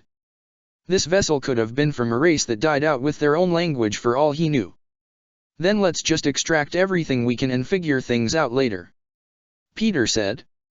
"We got other things to take from this ship. What's a bit of a data cache gonna do in harming us? Just something else to do in between destinations." "My thoughts exactly, Quill." Rocket had run through several schematics that he found within the bot's head that appeared to be damaged. With a few replacement wiring and metals, he let out a satisfied grunt and clapped the back flap of the head shut. Now that he was finished with the head, it was time for the rest of the body. He slowly began piecing the head back to its chest, followed by the arms, and thankfully the legs were just one piece themselves. "Hey guys, I'm done on my end here," Rocket called out to the Guardians. Soon, the Guardians were now all present in the hangar, with Rocket standing upon a crate to add a few more tweaks to the bot. "Now then, wakey wakey sleepyhead." It took a few moments for light to appear in the robot's red optics to flicker on. And it took several more for its head to start moving from side to side. It then stared at the Guardians, who looked back at the bot with a slight look of anticipation. Then it spoke. Inquiry, who are you? And, where am I? Are you friendly meatbags? Or annoying meatbags? A few of those present blinked upon how the robot spoke. We're friendly, I guess. Peter said with an unsure tone. You're not gonna go Terminator on us and kill us all. Inquiry, what is this Terminator you speak of? Nothing, nothing. Peter waved off. If you say so. The robot then looked back at the rest of the Guardians. Once again, who are you? And where am I? In that order, I am Gamera, this is Peter Quill, that's Rocket, Drax, Mantis, Kraglin and he's Groot. Introduced the Zahobarian female. And we're the Guardians of the Galaxy. Confusion, Guardians of the Galaxy? What is this supposed to mean? Just a band of misfits if you're wondering. Rocket interjected. Merely helped save the galaxy twice so far and the title stuck with us. And as for where we are, Gamera continued. Well, you're on a derelict ship. The droid looked around and the others swore they saw a bit of recognition crossing its optics. This is my master's ship. Your master? Mantis inquired. Your owner? Correct, large eyes. Question, you're not like those morally annoying Jedi. The Guardians all stared at the droid in bewilderment, Drax and Quill sharing a look. What's a Jedi? The droid regarded them silently. You don't know what the Jedi are? I haven't. Peter looked towards his friends. Have you guys dash? Nada. Never heard of them. Don't know anything. I am Groot. I have no idea what that sentient tree just said. You get used to it and understand in time. Rocket stated to the reassembled droid. Further query, if you are not aware of the Jedi, you spoke of my ship being derelict. For how long? This was a bit strange to say as they hadn't really expected to find any survivors of the ship. Then again, they've seen stranger things. Your ship's been floating around like a junk pile for about 4,000 years, Tinhead. Rocket stated bluntly. The droid looked about the Guardians to see if they were fibbing but had detected no traces of deceit. Sadness, then my master is long gone. And who would be your master? The glorious Master Ravan. The droid sounded slightly morose. Fleshy meatbags could only last so long until they deteriorate into goop and dust. That's one way of putting it. Quill muttered. And even worse, my second master Surik has undoubtedly perished as well. Some of the Guardians could feel a bit of sympathy towards the repaired droid. What do you want to do now? I do not know. The droid hesitantly spoke. My master gave me purpose after purchasing me. He treated me well and I served him well in return. Mantis could only feel a bit of connection with the droid before her, but only a small margin. Ego had taken care of her upon taking her in. She'd done her part in easing his mind while exploring the cosmos as he protected her in return. Granted, things were utterly messed up on what he did on his task of being everywhere, but what was she supposed to do? She was practically powerless before she met the Guardians and now, she became something better than her past self. What's your function? Kraglin asked. Joy, a question that matters.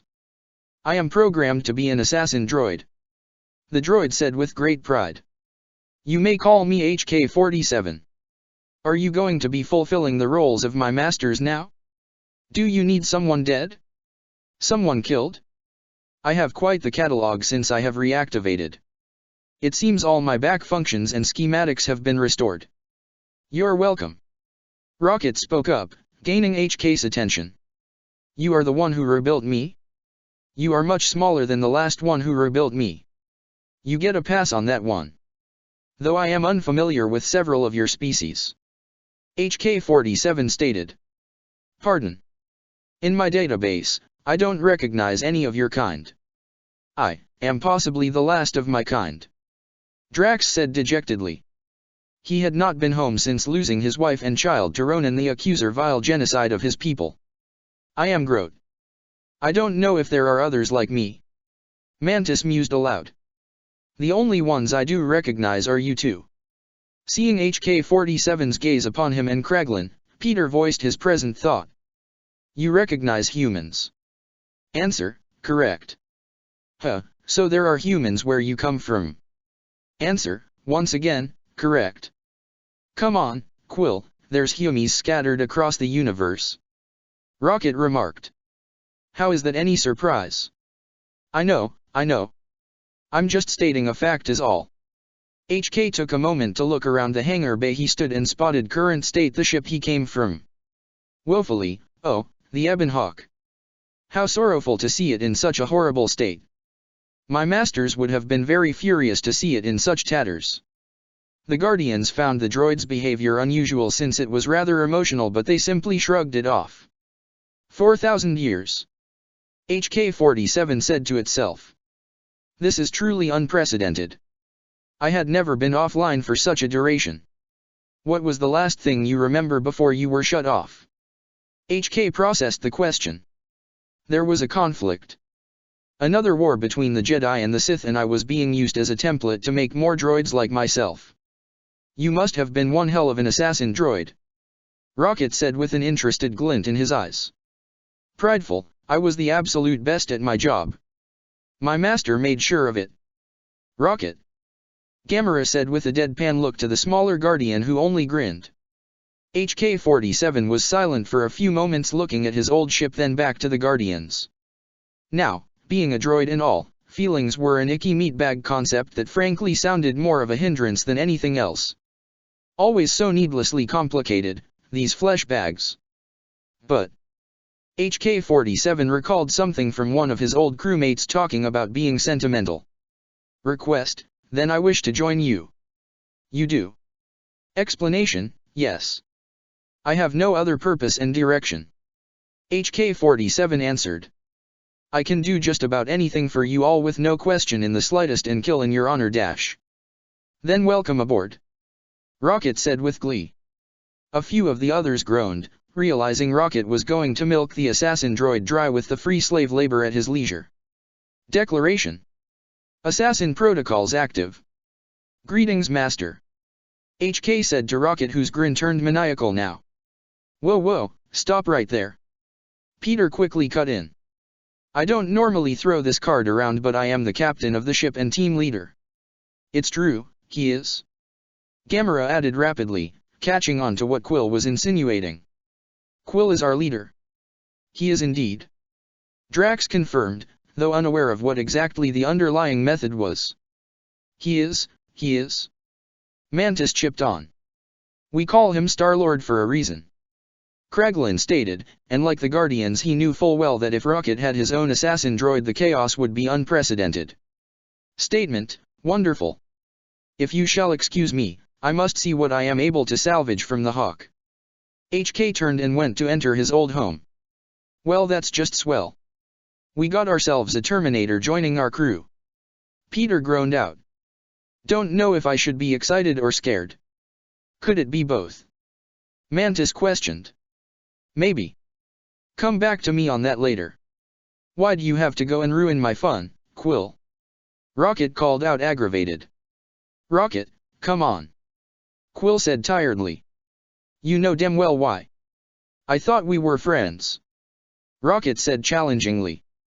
Yes, and as friends it is sometimes our sworn duty to deny you things that would be clearly bad for your life. Gamera stated. Rocket only grumbled and huffed, crossing his arms in a childish manner and looking away from the others. Hopefully you will be better than what happened to one of my previous meatbag masters. And what happened to him? Electrocution. I found it rather soothing. Peter suddenly clapped Drax on his shoulder in an appreciative manner. You know, Drax, I'm really glad for all the things you told us you did in your old rampage. Makes hearing HK's story not as bad. Horrible and kinda scary still, but nothing we can't handle. Drax puffed his chest out. Why, thank you very much, Quill. Fascination, Drax, was it? Would you, perchance, have time to regale me with this rampage Peter Quill spoke of? Oh, most certainly. Drax assured. I'll tell you how I got the name the Destroyer that one time on that Kree ship. Though it was difficult to see considering his faceplate, HK-47 felt his processors glowing and flowing with excitement and anticipation. Maybe these meatbags wouldn't be so bad after all. They promised that they'd use his skills, and two of them appear to be very bloodthirsty. Seems the Guardians now have someone to direct Drax onto for some particular conversations for now on. Well, another one with Mantis, who's the only one who really listens to Drax most of the time. Don't make me break you apart. Commentary: I would truly hate to be turned into spare scrap, Master. That would be a waste of my genius engineering. Could you not make us uncomfortable with your odd violent quirk, HK? I can only act as you instruct me, even if that means being non-violent. Good enough, Quill said with a sigh. But, save that violent part when we need it. Things tend to get that way with us. Excitement: oh, I can't wait for these endeavors. Gamera only sighed, looking at Peter. Are you sure about this, Peter? Quill only shrugged. Well, he asked, and if he really is an assassin droid, not gonna lie, scary as that kinda is, that is also kind of cool. Peter: I'm an assassin. Yeah, and you're both cool and hot. But a robot assassin? That's a boyhood dream. Gamera only shook her head, though she couldn't shake the small smile that she held. Pecking his cheek, she wrapped an arm around him, which he reciprocated. You and your Terran nostalgia. HK then spoke up again. Request: could you be so kind as to bring the Ebon Hawk with us? Peter looked back at the assassin droid, with the others being curious. What for? Answer: sentimental reasons. That, and there are parts of this ship that can be quite useful if brought back to working order. Not to mention the hidden caches left on this vessel. Oh, hidden caches mean extra tech and mola. Rocket stated, rubbing his hands together. Then where, pray tell, are these hidden caches on this ship? Say, you know how this ship works, right? Kraglin asked, interjecting Rocket's request. Inside and out. Confirmation: I do indeed. Great, cause Quill and I have been trying to figure out the star maps, and they're just not working with ours. Yeah, there's a language in it we don't recognize. HK tilted his head in confusion. Query: you do not know Galactic Basic? Galactic Basic? Peter repeated. Is that the name of your galaxy's language? Answer: one of millions. HK said. But what do you mean by your galaxies? The crew was silent momentarily. Where exactly did you find me? Huh. How do we explain this? Rocket mused. To say that HK learned that he no longer resided in his galaxy was beyond extraordinary. There were too many questions to ask, as this was rather outside his parameters and functions. This was certainly not what he was expecting when he had been reactivated. To learn of his long 4,000-year slumber was one thing, but to think that his ship had gone far off the reaches of his home galaxy? Not to mention his home galaxy was rather remote. Never venturing past the outer rim of said galaxy at all by any of its native residents, wherever it was located. He was picked up by interstellar/intergalactic travelers. This was certainly shaping up to be one hell of a start to a new adventure. It took some time to properly connect the Ebon Hawk onto their ship for safe travels. They had wanted to strip it bare and sell whatever they didn't need to restock their supplies.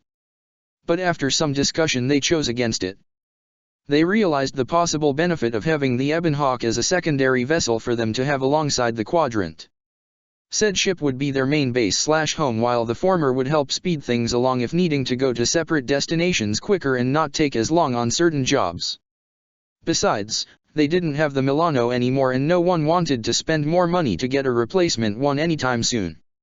Right now, Quill, Rocket, Kraglin and Gamera assisted HK-47 in further stripping out the Ebon Hawk. Most of the food and water they had found had long eroded away or spoiled. There were a few guns, or blasters as HK called them, and while they had also deteriorated and rusted, they knew that Rocket could fix them, or at the very least replicate them. And with clothing, it was odd to see some of the attire's fashion design, but they stored them away for later use. The rest of the ship would need fixing and repairs over time.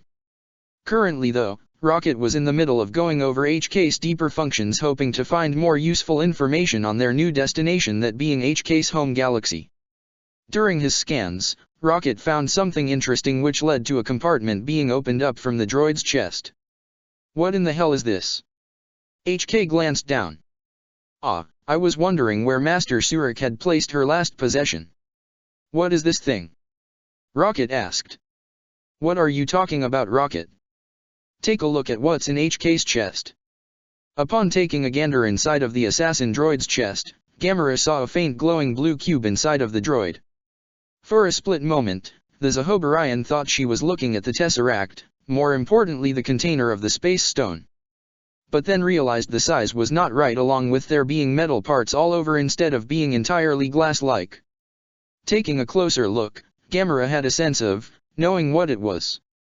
I've seen this before. You have? On my father's ship. She answered. I don't know what it was exactly, but I've seen something like this in his possession. Grasping the object in her hand, she turned it all over to inspect it more. But what he had was a pyramid in shape, and was red. But the concept design looks pretty much the same. Observation, you must be talking about a Sith holocron. A Sith what? Explanation, a storage container of vast amounts of knowledge. Only accessible to select individuals with a certain ability. HK looked at the object in her hand. What you have in your grasp is a Jedi holocron. One that belonged to my former master Mitra Surik. Your father has a Sith one. A Sith one. Gamera tasted the words on her mouth, finding something else vaguely familiar about it. What are these Sith? Rocket inquired. Rivals against the Jedi.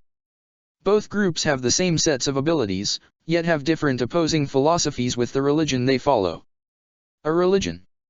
Correction, I wouldn't actually say religion. Just something they both follow deeply, as everything about them heavily relies on it. Sounds stupid. Rocket said. It is, isn't it? HK stated. I never paid much attention to it, due to how boring, complicated, and convoluted it all is. Apologetic, sorry in advance if you can't get anything further from me on the matter. This thing that the Sith and Jedi relied on. Gamera made HK turn to her. It was, what did he call it again? The Force, right?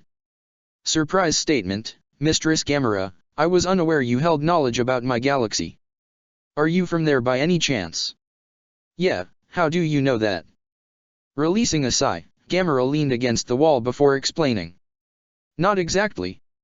Gamera grimaced. My father, he always held extensive knowledge on the entire universe. Something that took centuries to accumulate. He mentioned it a few times to me and my other siblings about a galaxy where people use some unique power that is found in that particular galaxy and nowhere else. Fascination, your father must be a wise individual. Gamera then sneered, more like a madman. Mad and wise are two sides of the same coin. Something Master Ravan once said. I like ya, HK. Rocket stated. But I'm gonna have to go with Gamera on this one. Her pops isn't called the Med Titan for nothing. Guy is fucking loon to the extreme. Kills and destroys planets like it's nothing. Huh, a worthy opponent on my kill count. Request, I wish to defeat him and show how superior I am to him. Gamera actually snorted. HK, if you manage to kill my father in particular, then you'll surpass every known killer and assassin to have ever lived in the universe. Raising his head, HK recalled something one of his old companions used to do when offered a trial of skill. Challenge accepted. Rocket all the while had taken the holocron and examined it on all corners. So is there any way of opening this thing? You mentioned something about those ability users being the ones to open it. Correct. HK confirmed. Only a Force user is capable of such a task. Impossible to open by any other means unless destroying the holocron and its stored knowledge in the process. Well, that's fantastic. I'd call my brothers or father for such a task if I didn't hate them both so much. Gamera wryly stated. Query, your father can use the Force? Not necessarily. Father has a greater understanding of it, and I've seen him use tools that do require the Force in a way, but he knows some people who possibly could. And your brothers? Rocket asked. One's a fanatic loyalist. Let's leave it at that. The other, haven't heard from him in several years now, honestly. No one knows where he is. Father sent him off on a mission that he hasn't come back from. Alright, family drama aside then.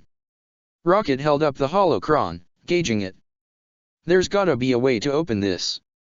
Well, my fanatic brother figured out a way and my father did as well. Gamera said. So if they could do it, so can you. Rocket scratched his head as he eyed the faintly glowing cube. If you say so. Just something that'll bug for weeks on end. Got nothing else better to do, anyhow. Quill and Kraglin were looking over the map that HK had provided for them since they had stripped out the Ebon Hawk. It did take some time to properly learn the basic language of the other galaxy. It was hard, no doubt, along with the rest of the Guardians, but they eventually got the rough basics of it all. For Quill, it was like living out another fantasy of his after watching Indiana Jones, deciphering an unknown language and showing off to the idiots not in the know. Amongst the lessons, HK filled the crew of a vast amount of information on his home galaxy, with a good number of alien species residing there, to the major worlds, to the reigning governments and organizations ruling the many sectors. It was rather fascinating. Boring. HK believed it was boring as well. Only focusing on the important bits as they were required on his past jobs his previous masters had tasked him with. Especially with the crime syndicates and bounty hunter jobs. There was one thing, however, that greatly troubled them, and that was this: what did HK describe it as? The hyperspace anomaly? Whatever it was, it prevented exit or entry into this galaxy through conventional means like this hyperspace that was on the Hawk or the universal jump points that interconnected the universe. And this map that was provided for them was over 4,000 years old. Short as that may be in terms of universal time, 4,000 years was still a long time, with many events that could have transpired in HK-47's home galaxy. Certain worlds could possibly be dead and uninhabitable, to no longer be present anymore via supernovas or worse. And who knows what other crazy shit could happen to change up that map now than from back then. Regardless, the Guardians were now above all else curious. When they thought about it, there really was no reason to go to this new galaxy. After all, they had so much more to do with them upholding their namesake on top of finding the rest of Ego's seedlings. That all changed when Kraglin made a startling discovery. There were several coordinates that Ego had supplied to him and Yondu during their time in retrieving Ego's offspring and delivering it to him. One of them being... The hell, Kraglin, why'd you never bring that up? Sorry, Quill, but Yondu and I never really thought about the others after we stopped with you. Kraglin admitted. We were honestly relieved we didn't have to do it no more. Not to mention Yondu grew a conscience and stopped hunting them down once you came on board. Cut all ties with Ego from there, but the damage was done with the rest of the Ravagers by breaking their child trafficking rule. Peter was rather blown away by this revelation, with him sitting back in his seat with an expression that held a great deal of emotions. The more he thought about it, the more a lump began forming in his throat. Or are you telling me I might have other brothers and sisters out there? Peter asked in a low voice. Could be, Quill. Don't know what is going on over there, and it's completely alien territory for us. For all we know, they could still be alive or dead without us coming in contact with them. Try as he might, Star-Lord found it rather strange that he couldn't hold back several stray tears that fell from his eyes. The possibility of having family, genuine blood-related family, as much as he hates his connection to his father. One thing was certain now: Peter wanted to reunite with what living half-siblings he has left in the universe. They might love him, hate him, or tolerate him, but Peter wanted to at least know he was there for them, as the best big/younger brother they could ever have. Then we shall venture to the great unknown. Peter said in his best captain impersonation voice. Go, where no other man has gone before. Explore unknown lands to us and have untold adventures along the way. Oh, is that from Star Journeys? Mantis inquired. Star Trek, Mantis. But close enough, and yes. But how can we even get to HK's galaxy anyhow? Even though we integrated the Ebon Hawk's tech onto the quadrant, we still need a means of safely traveling there. Not to mention the cost of fuel and time in getting there. Well. Kraglin spoke up, scratching his chin in thought, eyeing the map projection with a calculating expression. There was one thing I noticed when looking at this anomaly barrier. Walking around to the northern area of the map where it was close to the section labeled the unknown regions and pointed to one point. Look here. Kraglin said, making the map zoom in on where he was pointing to. Wasn't sure if it was a glitch or something, but from what it looks like it to me, that could be our way in. Gamera finished for the Ravager, making him nod. So then how do we do it? Drax asked. This galaxy doesn't have a universal jump point to use to get in. And flying through an anomaly is way too dangerous and unpredictable. Peter added with a grimace. Suggestion: I believe if you use a combination of this jump capabilities that you have on your ship and combine it with the hyperdrive on my old ship, it can perhaps be the key to bypassing the anomaly and using that entryway safely. Rocket hummed in approval, nodding his head.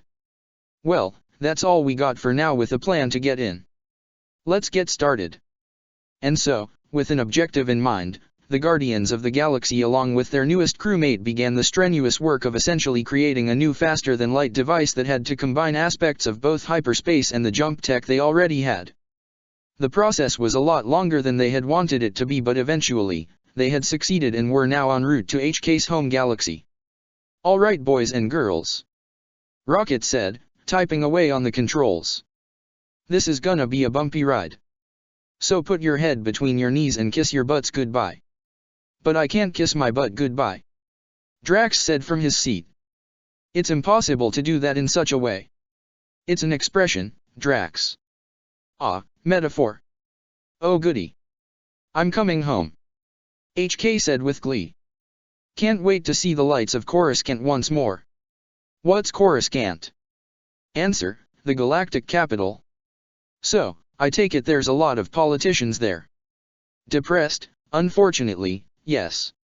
I had gone on many missions to eliminate targets from Coruscant, but I became aware that no matter how high in number I succeeded in killing, it would never even make a dent.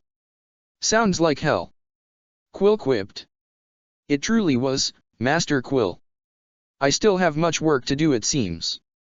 Alright guys, better clench up, Rocket said, expression grim and focused. Up ahead, the Guardians of the Galaxy saw their destination up ahead.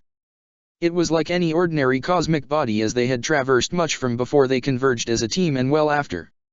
There were actually satellite galaxies around the main larger one, though nothing incredibly new to them. Any last words before we jump? I am Groot. Several of the Guardians gave Groot a flat stare. Let's get this over with. I wonder if we'll lose our lunch like last time. I hope not. I felt sick when we got to Ego from that jump. Kraglin grimaced, paling slightly. Should I go use the restroom before we go, then? Mantis asked innocently. Please do. The others minus Drax and Groot chorused.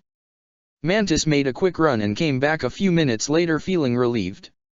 Alright Guardians, Peter said, steeling himself. Get ready. Rocket, HK, make sure you keep our shields and trajectory up. Affirmative, Master Quill. Got it. Gamera, Drax, make sure that the jump drive is on full blast. Let's not take any chances. Kraglin, keep even with me. With the crew now ready to do their assigned roles, Rocket throttled his controls forward with the ship accelerating towards the galaxy. Anomaly 30 degrees to the northeast, Kraglin said. Got it. The quadrant adjusted itself, flying straight for the intended path. Quill. Drax suddenly spoke up in a slightly tense voice. Peter didn't need to look to Drax as he, like the rest, saw what caught his attention. What is that? Rocket asked nervously. Let's not find out, Quill shouted. Punch it. After several moments, they jumped, leaving an odd plaid-like stream behind them the moment they went through the blue hexagonal-like portal. I regret everything. I feel my brains going to my feet. It's going to my ass. I can see eternity again. I am Groot. A ship blipped through a hexagonal portal of some kind and floated there aimlessly for a few moments. Roll call, who's not dead? Never. Never again. I need to lie down. I am Groot. Mantis quickly unbuckled her harness and ran towards the restroom before the sounds of hurling could be heard. Confusion, I don't understand what the problem is with you all. I feel Fenrir. Could be with all that slurshing liquids inside of you which made you this way. HK paused. My vocabulator appears damaged. I'll fix it. Rocket murmured, dry heaving. As soon as I get my shit together. Ugh. Captain. Kraglin moaned. Since we're not dead, did we do it? Groaning, Peter shakily stood from his seat and had to hold onto it as he literally felt that he was going to collapse at any minute. Bending forward to keep himself from hurling, Peter looked up and saw. Hey, there's a planet up ahead. Oh, good. What should we do now? Now? Why don't we take an hour break? Or two? How about the rest of the day? Best suggestion you've ever made. With nothing else needed to be said, the Guardians all promptly passed out in their seats, either staying in their chairs or falling to the floor. HK-47 had made an internal scan and found that a few functions were screwy, so he would need maintenance. His power cells weren't working at full capacity either, so he too shut down with the rest of his new meatbag comrades. The quadrant remained floating idly in space with an entire crew of strange and crazy individuals within a new galaxy far, far away. They had no idea as to what they had just flown into. Avengers Infinite Wars Chapter 25, A Bit of Dissension. Senator Rochuchi let out a disgruntled sigh of relief as the Senate meeting had finally come to its conclusion. In all honesty, this one felt meaningless like the last few. Only more of the war effort, what to do, should there be peace talks and all that other blabber. And her mentor and friend Padme had been doing this political shtick for how long again? Ro didn't know how she puts up with it all. Nursing her migraine, she felt a supportive pat on her back, making her blink and look up in time to see the new Twi'lek representative Cham Syndola giving her a look of encouragement and understanding. He had been quite the maverick and open critic of the way the Republic had been conducting itself during the war effort. Really, Cham was a breath of fresh air, as he had constantly challenged the norm, as he was a man of action over this bureaucratic rhetoric. He had found himself in the company of senators who were more than willing to take action over just sitting around and doing nothing. So it came as no surprise that he became fast friends and allies with Senators Padme, Organa, Mothma, and herself, along with their own little circle. Sending him a small smile of appreciation, Chuchi continued on her way down the hallway to her personal office within the Senate building. As she drew closer, she saw a familiar mop of silver hair at the front of her door. Blinking, Chuchi felt her lip twitch up in amusement as she approached the bored-looking Avenger who was leaning against the closed doors of her office. Clearing her throat, Chuchi gained the attention of the fastest Avenger. "Mr. Maximoff," Ro said pleasantly. "What a surprise to see you once more. What can I do for you today?" Pietro Maximoff, otherwise known as Quicksilver, was becoming a strangely constant individual in Chuchi's everyday life the past several weeks. After meeting him at that little commemorative party for the Avengers' actions organized by Padme, she had found herself running across the speedster. Though running into Pietro would be putting it mildly. Now, Chuchi was no stranger to having other men show obvious interest in her. During her time back home at the academies, she had several boys around her age vying for her attention and affection. Most, if not all, honestly weren't up to snuff. And not that she was cruel or unkind.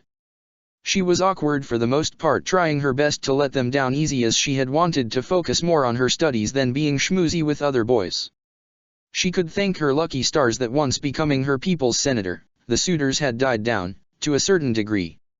Ro was easily preoccupied in her work, making her unable to find available time to even go out on a simple dinner date, for example.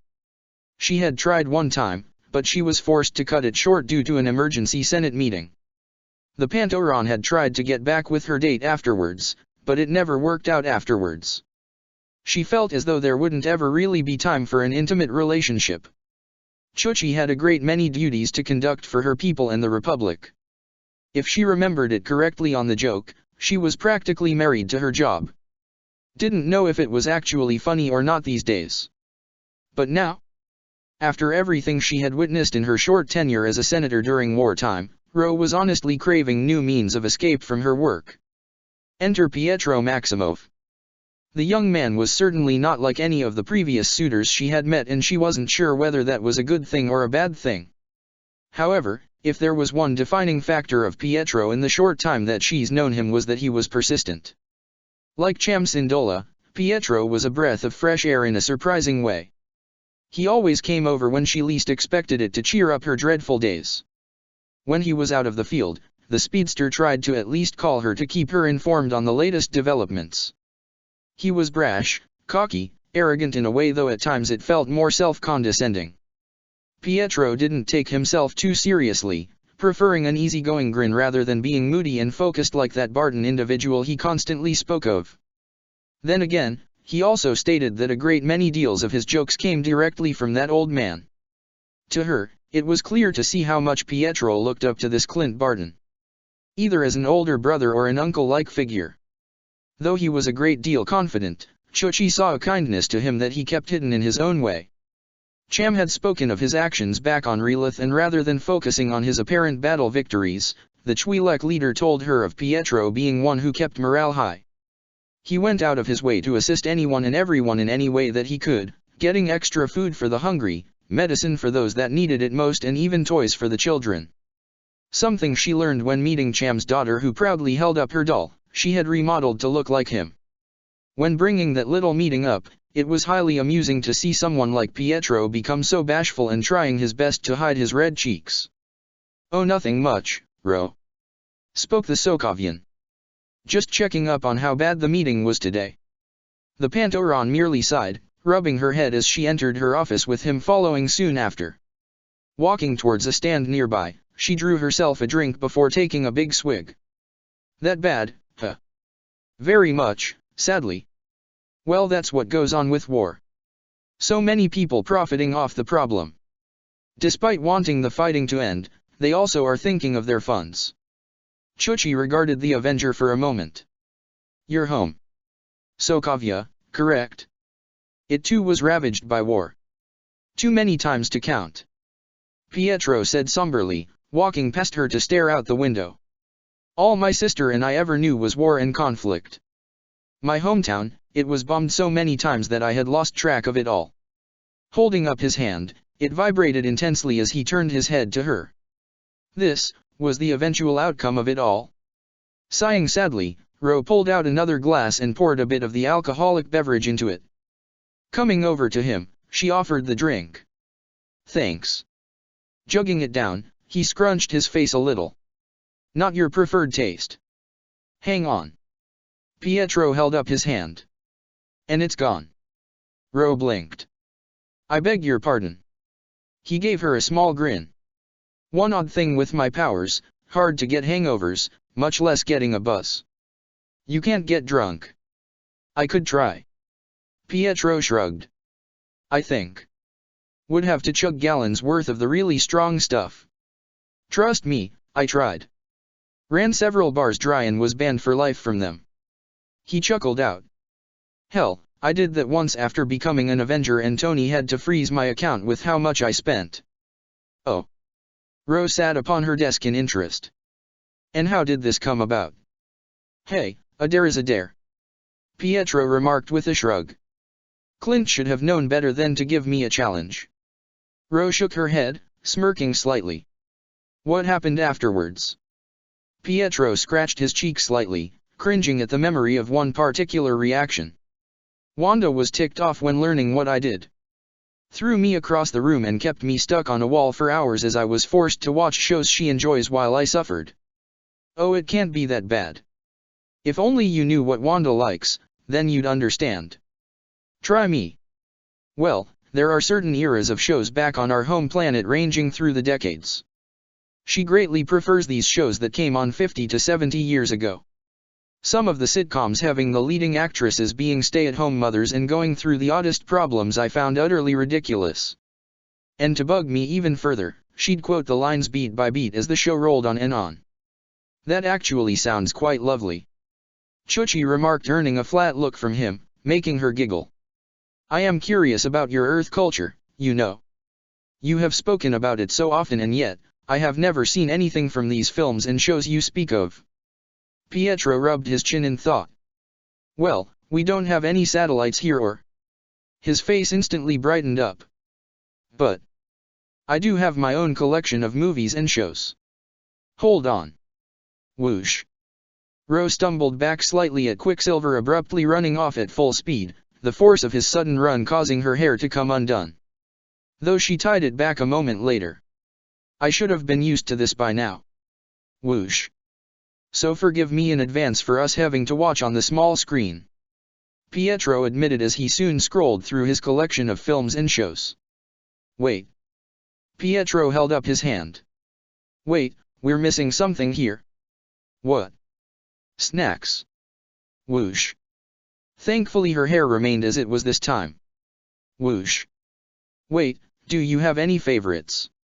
Huh. Snacks, you know, treats and all. Yar. Ah, forget it, I'll just get a bit of everything. Whoosh. And there he went again. Whoosh. He soon arrived back with a basket filled with snacks and other small foods that Pietro had gotten from nearby shops and vendors. Pietro began setting up his phone, grumbling that the holo projector feature wouldn't be big enough. If it won't be too much trouble, we could try to connect this device of yours onto my system and pull it up on the holo projector. Pietro smiled. Oh, that's a great idea. Wait, would that work? Chuchi opened her mouth and closed it, humming in thought. I'm not sure, but let's try. You told me that your devices could interface with other technology, correct? It should. Pietro said, examining his Stark phone. Don't know about alien tech. He held it up to the control pad of the holo projector and to their pleasant surprise, it connected. Seating themselves on the couch within her office, Chuchi felt her body decompressing with her letting out a sigh of relief. One doesn't realize how tired they are until they take a moment to sit still. Luckily for her, there was nothing else to go on for her for the rest of the day. Call it what you will, as if the universe wanted her to finally have some time to finally enjoy herself. More so with pleasant company to boot. What was this movie called? Something about inanimate toys coming to life. Well, whatever it was turning out to be quite entertaining. When asking Pietro on why having such a childish film on his device, he said it was one of the handful of films he still enjoys to this day. Bringing back to a time when there were no problems in his family's life. No wars, no struggles, just peace and happiness. Turns out he was a bigger softy than he appeared to be. Scene cut. Any possible idea where the others might be? I'm all ears. I would tell you if I had any. Natasha admitted, scrolling through the galactic map. All we know is that everyone's arrival was at random locations while primarily separated. Luckily for some of you, you lot stayed together on Naboo and worked from there. You possibly found any patterns? Nat merely gave him a knowing look, making him move on. Then got any ideas on how to contact Earth? Pulling up every schematic I have at the top of my head from S.H.I.E.L.D. And nothing I have could be good enough to send a strong signal. And that's on top of not knowing how exactly far away we are from home, as it could take years for a message to be received before delivered back. Maybe I could get in touch with some of the engineers. They could maybe help improve the schematics. What do you have in mind? From what I was told by some of the clone troopers, the Galactic Republic's communication systems span across most of the known galaxy, even into the separatist territories, with a few exceptions like the Outer Rim and Wild Space. Maybe, I don't know. I'm just throwing a Hail Mary, honestly. Maybe we could broadcast from those areas, send it out all at once. And what? Hope that someone that we know picks up on it. It's a Hail Mary. Sam shrugged. I'm just spitballing, honestly. We're in another galaxy, and for all we know, it's far as hell from our own galaxy. Then again, all galaxies are light years apart by default. Or we could be in our. No, if we were, I think we would have been able to discover all this flying around. Nat muttered to herself. So we're basically in a stalemate on our situation. Sam grunted in frustration. Nat only sighed in slight defeat. More or less. So Steve's told me about everything. You guys have been pretty busy. You could say that again. Sam mused. Been one complicated ride. All its ups and downs, left and right. And these clones, Nat said, unsure of how to regard them. What are they like? Damn good soldiers, that much I can tell ya. Sam said. Most are practically fearless and they rush right into battle. Where'd they even come from? This republic always had an army like this one. Sam shook his head. Nada. From what some of our Jedi friends told us, they were born and bred in this world called Kamino. Nat quirked her brow at Sam's troubled expression. But... Sam sighed. But there's something off about the clones and this whole army for that matter. What do you mean? When Steve, Scott, and I first got here and then Rhodey joined us a bit after, we all went into learning as much as we could about this galaxy. Sam elaborated. Anything and everything that might help us get home and get a better grasp of our situation. Rhodey then found something in the public archives that was contradictory. This republic hasn't had a proper army in the past 1,000 years after something called the Ruisan Reformation. The Republic Army was basically disbanded and there was the judicial force to replace them. Everything else was merely small armies from respective worlds and systems. 1,000 years without an army. Nat said in bewilderment. That feels impossible. Yeah, but get this. Sam narrowed his eyes. Before the war started, the Chancellor called for the remaking of the Grand Army of the Republic.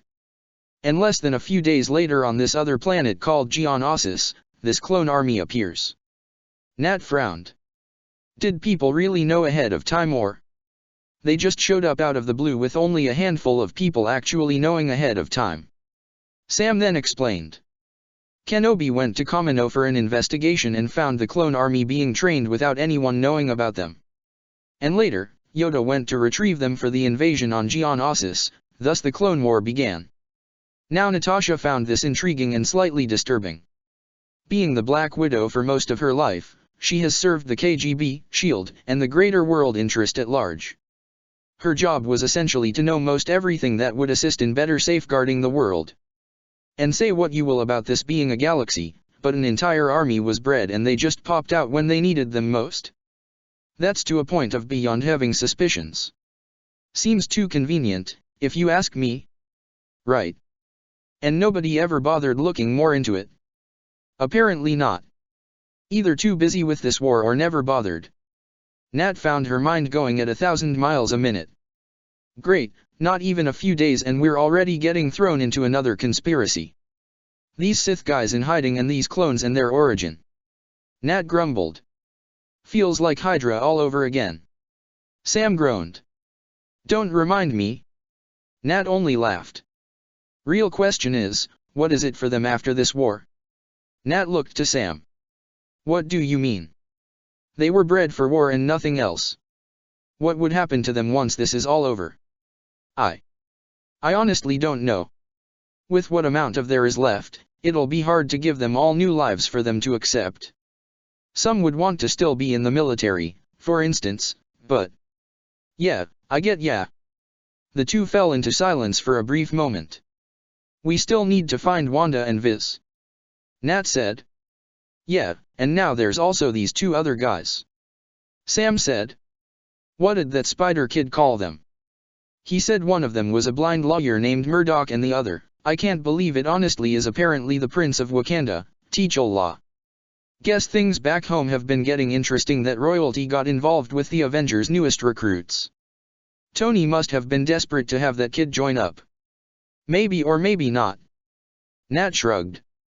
Shellhead doesn't do things like that without good reason. Yeah, still we have double the amount of enhanced now.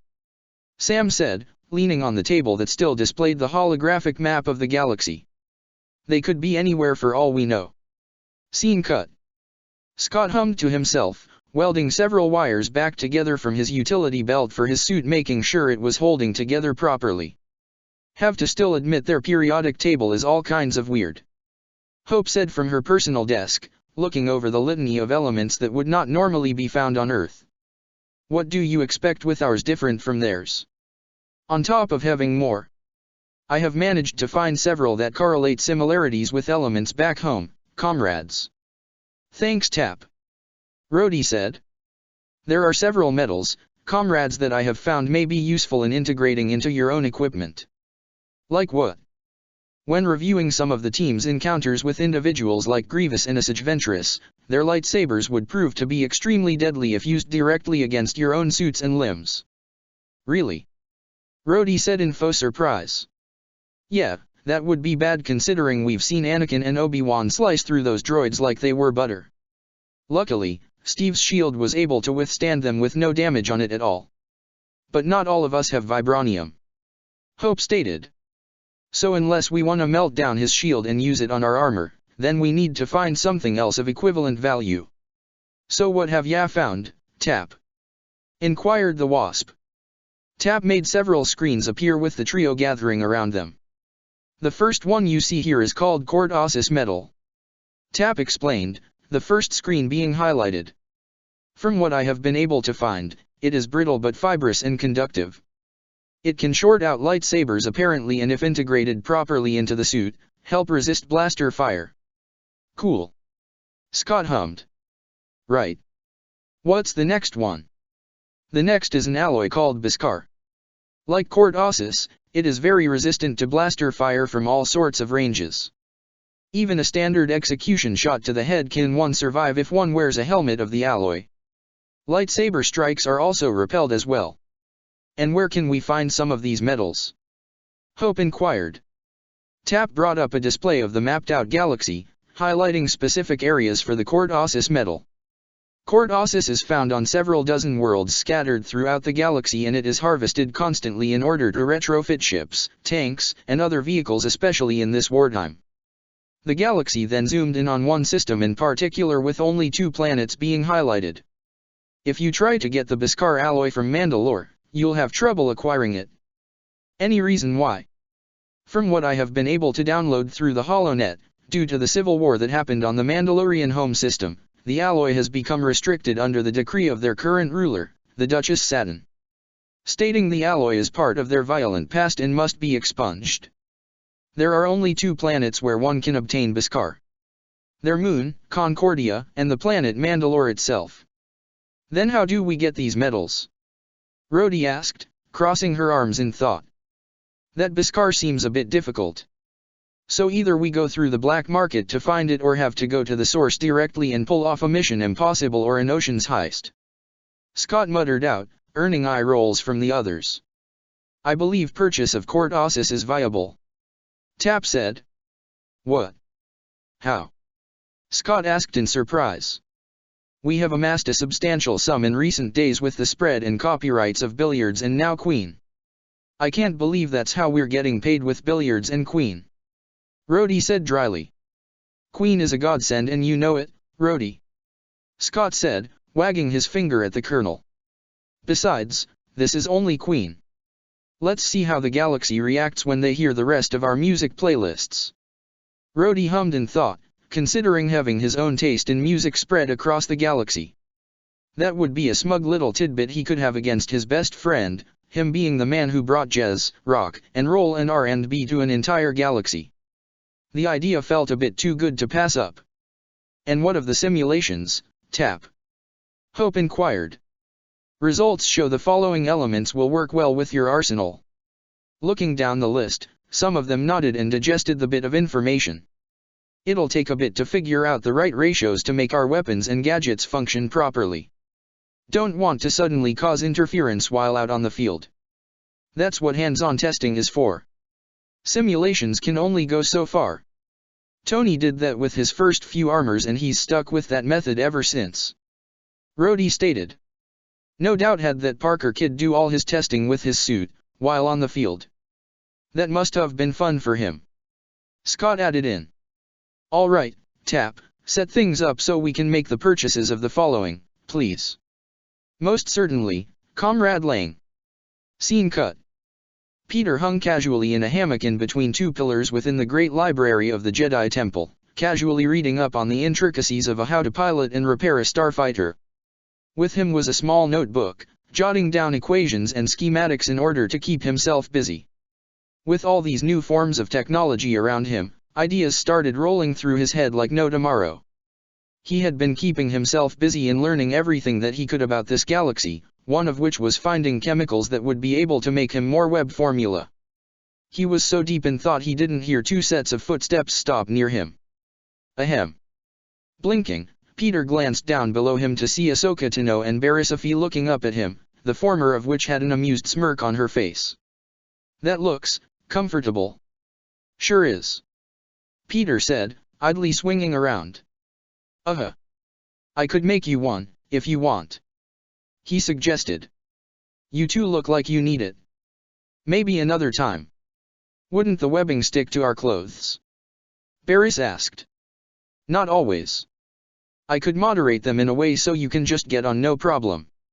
How long would it last?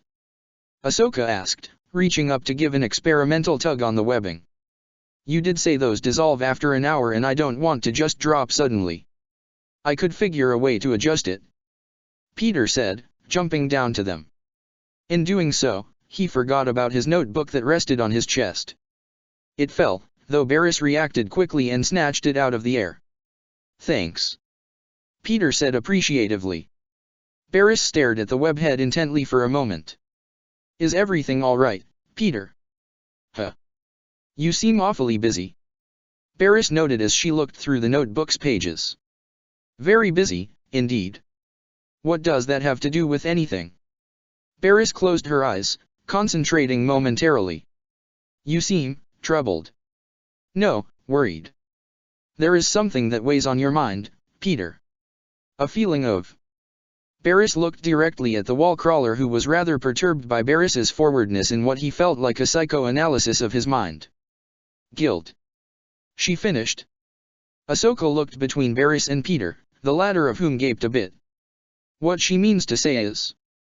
Ahsoka intervened. Is that, well, she can sense that you are troubled by something. You've been here for a few days now, and since we've been seeing you often, she's picked up on it. Yes, that's correct. Barris confirmed. Is something wrong, Peter? Does it have to do with us? The temple. Peter frantically waved her off. No, none of that. Peter stated. I really appreciate you guys. Then what is it? Ahsoka asked curiously. Peter hesitated for a moment. I'm just homesick. More importantly, I'm worried for my aunt, May. Your aunt? Yeah. Peter said wistfully. I'm all she has left. And last I checked, she had no idea I'm well, Spider-Man. And now? I don't even know how I got here and have no means of contacting her. Peter could barely contain his somber face. She must be worried out of her mind right now. And I'm the reason why. Not like she had enough to worry about as is. Both Jedi Padawans looked at one another, not exactly sure of how to respond to this. Though luckily, an alternative came in the form of a native Earther placing a friendly hand upon Peter's shoulder. Peter. Captain Rogers stated, looking down at his fellow New Yorker. Peter was momentarily starstruck by being in such close proximity to one of his idols again, but he was getting used to it. Hey Cap. Parker said cheerfully. What are you doing here? Need me for something? Not really. Steve shook his head. I was just looking for ya, just wanted to see how you were doing. Ahsoka, Barris, glad to see the two of you. Captain Rogers. Barris said respectfully, inclining her head slightly. Hey Cap. Ahsoka said much more casually. How are you two? Steve asked. Been keeping up with your Jedi training? Yup. Ahsoka said proudly. Just you wait, Cap. We'll be Jedi Knights before you know it. We will make both our masters and the Order proud. Barris said determinedly. Well, Luminara and Anakin can sleep well then if that's the case. Steve said good-naturedly, turning to Peter. So you're from Queens, right? Yes. Brooklyn. Oh. Yeah, that's right. You know there's a mural of you in your old hometown. There is? Huh, I didn't know that. Ahsoka and Barris looked at the two Earthers before sharing a curious glance with each other. Is there something going on? Barris inquired. Not much, just that he's from Brooklyn and I'm from Queens. Meaning? It's a New York type of thing where we're from back home. Steve explained. Yeah, most New Yorkers stick together through thick and thin. Peter declared. Ahsoka and Barris shared a look, shrugging as they really couldn't quite understand, but whatever it was, it seemed important enough for the two of them. So, what's this about a mural back home? For the next several minutes, the four held a small conversation regarding Steve's past as well as Peter's upbringing, with him talking about how much he had learned about history, with Cap's actions being clear and present throughout most of them. The air seemed pleasant enough, getting to know one another better, when been meaning to ask, but how long have you two been at the temple? Peter inquired. As far as I can remember, came Barris' response. Like 3 years old, if I'm correct, was Ahsoka's answer. Peter and Steve stared, unsure of how to respond. Like, your parents and families have always been here, or? Peter left his question unanswered. I was an orphan, Ahsoka admitted. Never knew who my parents were. Master Plo Koon found me and brought me here and learned to become a Jedi when I was old enough to start training. If he hadn't, I would have been a slave. That certainly darkened Steve's mood at the thought of Ahsoka being a slave. And you, Barris? Like I said, as far as I can remember. Barris adopted a thinking pose, pondering. You've been a Jedi your entire life? Peter asked, earning nods from the two Padawans. What do you mean by, when you were brought here? Steve cut in. Did your parents bring you in? Barris shook her head. No, the Jedi found me and discovered my strong connection to the Force. I was brought shortly after to begin my life here in the temple. But did your parents have anything to say about it? Can't remember, sorry. I never knew my parents.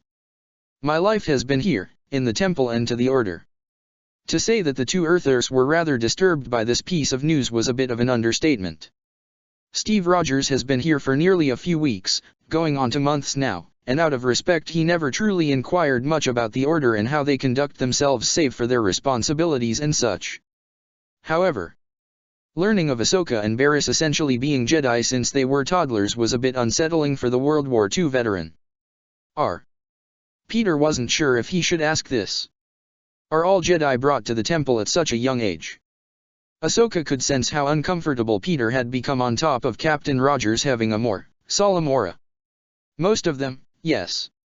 Ahsoka said carefully. There are some exceptions, but most are all either babes or very young children. The face both New Yorkers shared said it all for the Padawans.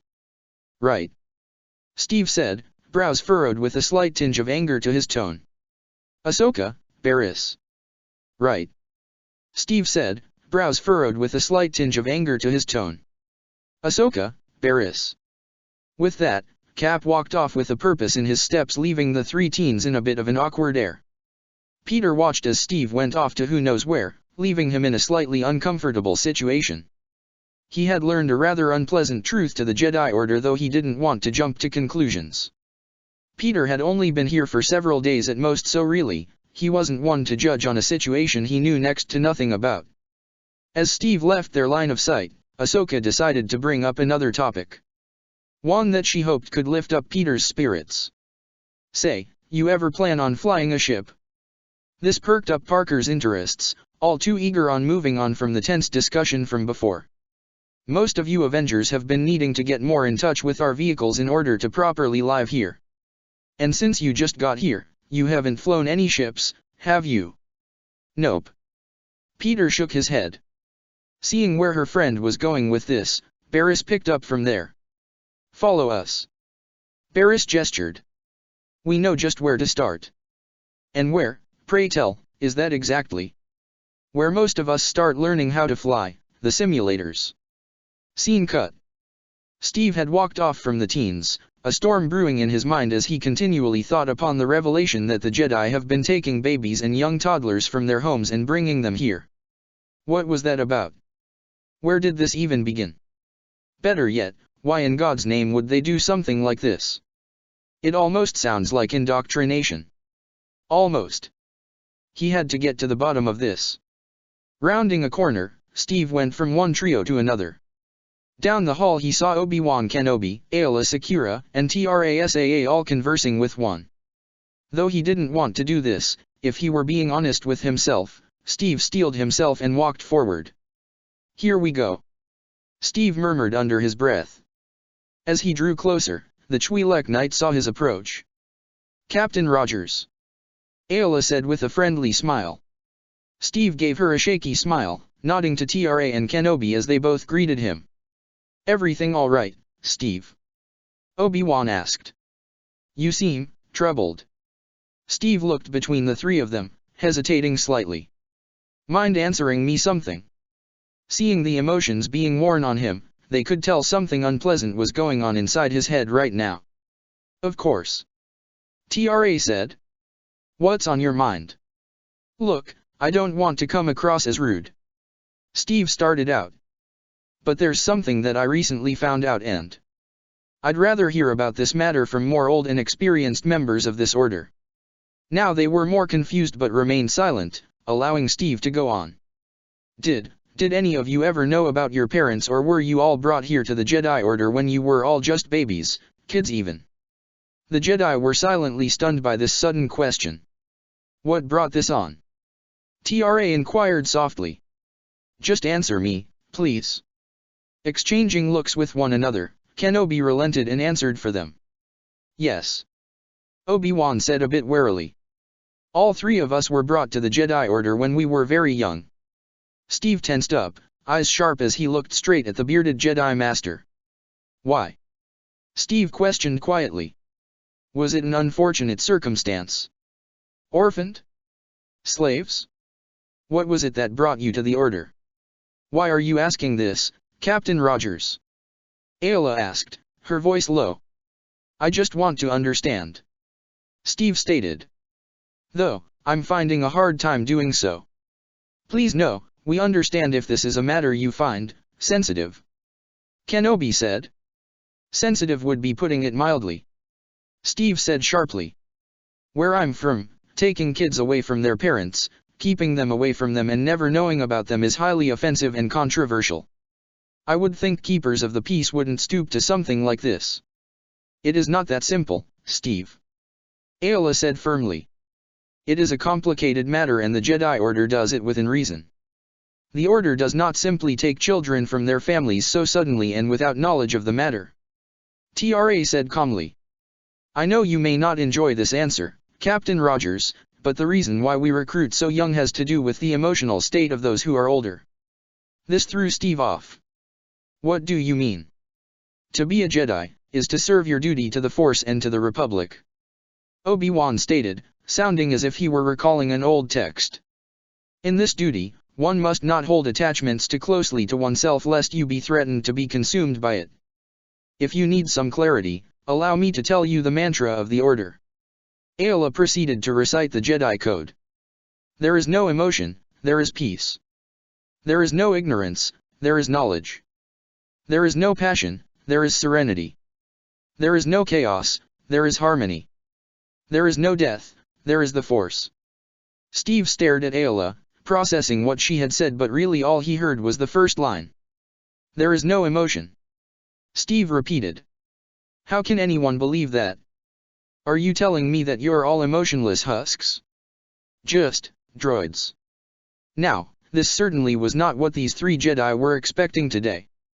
Above all else, this was a side of Steve they were unaware of. He always came across as an amicable, pleasant, and extremely friendly individual. He wasn't naive, so to speak, just showed that he is humble enough that there is still much to learn. However, when thinking about it, Steve Rogers displayed a sense of moral and ethical righteousness and conduct when going about his business, both during a mission and when simply spending time with others. "Steve," Obi-Wan said carefully, "the Order is restrictive in this regard due to the danger of attachments and emotions. They can be an unpredictable and uncontrollable force unto themselves that can and has led many Jedi to the dark side. It is something that has been in place for many centuries." Ayla added. "The Jedi remained detached in order to go about protecting others while having no attachment. Do you guys honestly believe that?" Steve asked. TRA sighed, being silent for the most part. "Master Kenobi, Ayla. Would you please allow me to speak with Captain Rogers? I believe I can best speak with him on this matter." "Are you sure, Master Saa?" Ayla asked in concern, looking between Steve and TRA. She sensed the conflicting emotions radiating off of Captain Rogers and wished to do something about it, but her thoughts were cut off when the needy Jedi Master placed an assuring hand upon her shoulder. "Trust in me, Ayla. Tra said with a small smile. I believe I can best assist Steve in understanding the order. After all, I am a few good centuries older than all of you. Who better than someone who's been alive for that long? While Ayla wanted to protest, the light-hearted tone Master Saa gave off alleviated some of her worries. Kind of like how she had done in the past when she was just a youngling in the order. We shall leave it to you, Master Saa. Ayla said with a bow, Obi-Wan doing the same. The Twi'lek shot the super soldier one final look, opening her mouth to say something though closed it, figuring now may not be the best time. She simply nodded her head in goodbye with Obi-Wan walking alongside her as she left the two. As soon as they were out earshot, Tra exhaled tiredly, giving Rogers a sympathetic look. I'm sorry you had to find out this way. Tra stated. If I were to be honest with you, Captain Rogers, I share a great many deal of criticisms towards the Jedi Code and rules myself. Steve blinked, completely caught off guard by such an open admittance from one who always appeared so calm and exuded a serene aura. Walk with me, Steve. Tra said, placing a friendly hand upon his shoulder. I believe I should tell you a bit more about myself if you are to understand the Jedi Order a bit better. Scene cut. Anakin Skywalker, in all honesty, was ready for another break. Their latest mission was unique, to say the least. Coming back from Mol Aster with the treaty was really hard, given the many setbacks. It was simple enough at first, using this new EMP bomb on the Separatist army. And with them out of the way, the Republic will get their fuel reserves from the Dugs in order to help their ships. Everything was good, until the aftermath. In the battlefield in front of the palace, a very large sinkhole was formed due to the bomb. When checking the site in order to retrieve any survivors, they ended up uncovering and awakening something long thought to be extinct, the Zillo beast. A gargantuan serpent-like creature with a lengthy whip-like tail at 97 meters tall. Its hide-like scales were so hard and thick, neither blaster fire and even lightsabers could cut through it. To the Dugs, they slaughtered just about every one of them generations ago in order to survive. Yet one survived and started attacking once it was unearthed. Because of this, the treaty would not get signed until the beast was killed. Yet the Jedi, mainly Mace, wanted to preserve the creature in some remote world in the Outer Rim. Cyan Verbol, the one who created the EMP bomb, wanted to study the creature due to their weapons not penetrating through the scales. It would be beneficial on the research as it would vastly improve their body armor and ship armor for the war effort. After some planning, the Republic decided to merely stun the Zillo beast in order to make it appear to have died in the fight. In reality, it would be heavily sedated. They would get their treaty and fuel while also having the beast studied at some remote research facility. When the Zillo beast was finally knocked out, both Mace and Anakin learned the research facility was going to be located on Coruscant, of all places. To say that Winda was not pleased would be a bit of an understatement. Anakin himself agreed with him. Just getting that thing to slow down and get knocked out was a trial in itself. Now they were bringing the large creature here? He hoped the Chancellor knew what he was doing. Right now though, he had just gotten back and had been called upon by his former master to meet him at the Senate building. Walking through the building with R2 by his side, he saw his master up ahead along with some unexpected but pleasant company. R2 rolled ahead and greeted his old friend. Oh hello. C-3PO said jovially. You're not in trouble again, are you R2? R2 let out a few chirps and whistles in response. I am not being rude, just expecting the usual with you. Anakin smirked slightly at the interaction before looking at his secret wife. Not that it isn't a pleasure, Senator, but I thought I was just meeting Obi-Wan here. Anakin said. Master Kenobi explained the problem. Padme stated. I'm here to help. Problem. Anakin grunted. What problem? The situation from our friend from Mol Aster. Obi-Wan said knowingly. Anakin remarked, the gears quickly coming to an obvious conclusion. I see what's going on here. You guys are hoping I could speak with the Chancellor on this, don't you? Master Skywalker, the Zillo beast was brought here chained and against its will. Padme stated. It has no voice to defend itself. We must be that voice. Anakin only chuckled dryly. You haven't seen it in action. You have no idea what it's capable of. What's what capable of? The group turned to see Pietro approaching them with one Senator Rochuchi by his side. Pietro, Anakin said in surprise. What are you doing here? Just spending some time with Ro. Pietro said simply, gesturing his head to the Pontaran senator who flushed at the scrutinizing and amused stare she had received by her mentor Padme. What's up? Pietro asked. You guys look serious about something. Is it political? We're in the Senate building, Pietro. Anakin said in dry humor. Everything under this roof is political. True. Pietro agreed with a shrug. But what is the matter? Ro asked. I overheard you were speaking on meeting with the Chancellor. It concerns what Anakin and Master Winder returned with from their mission on Malastair. Obi-Wan answered. An ancient creature that may be the last of its kind. A creature that may be the last of its kind. Ro murmured in intrigue.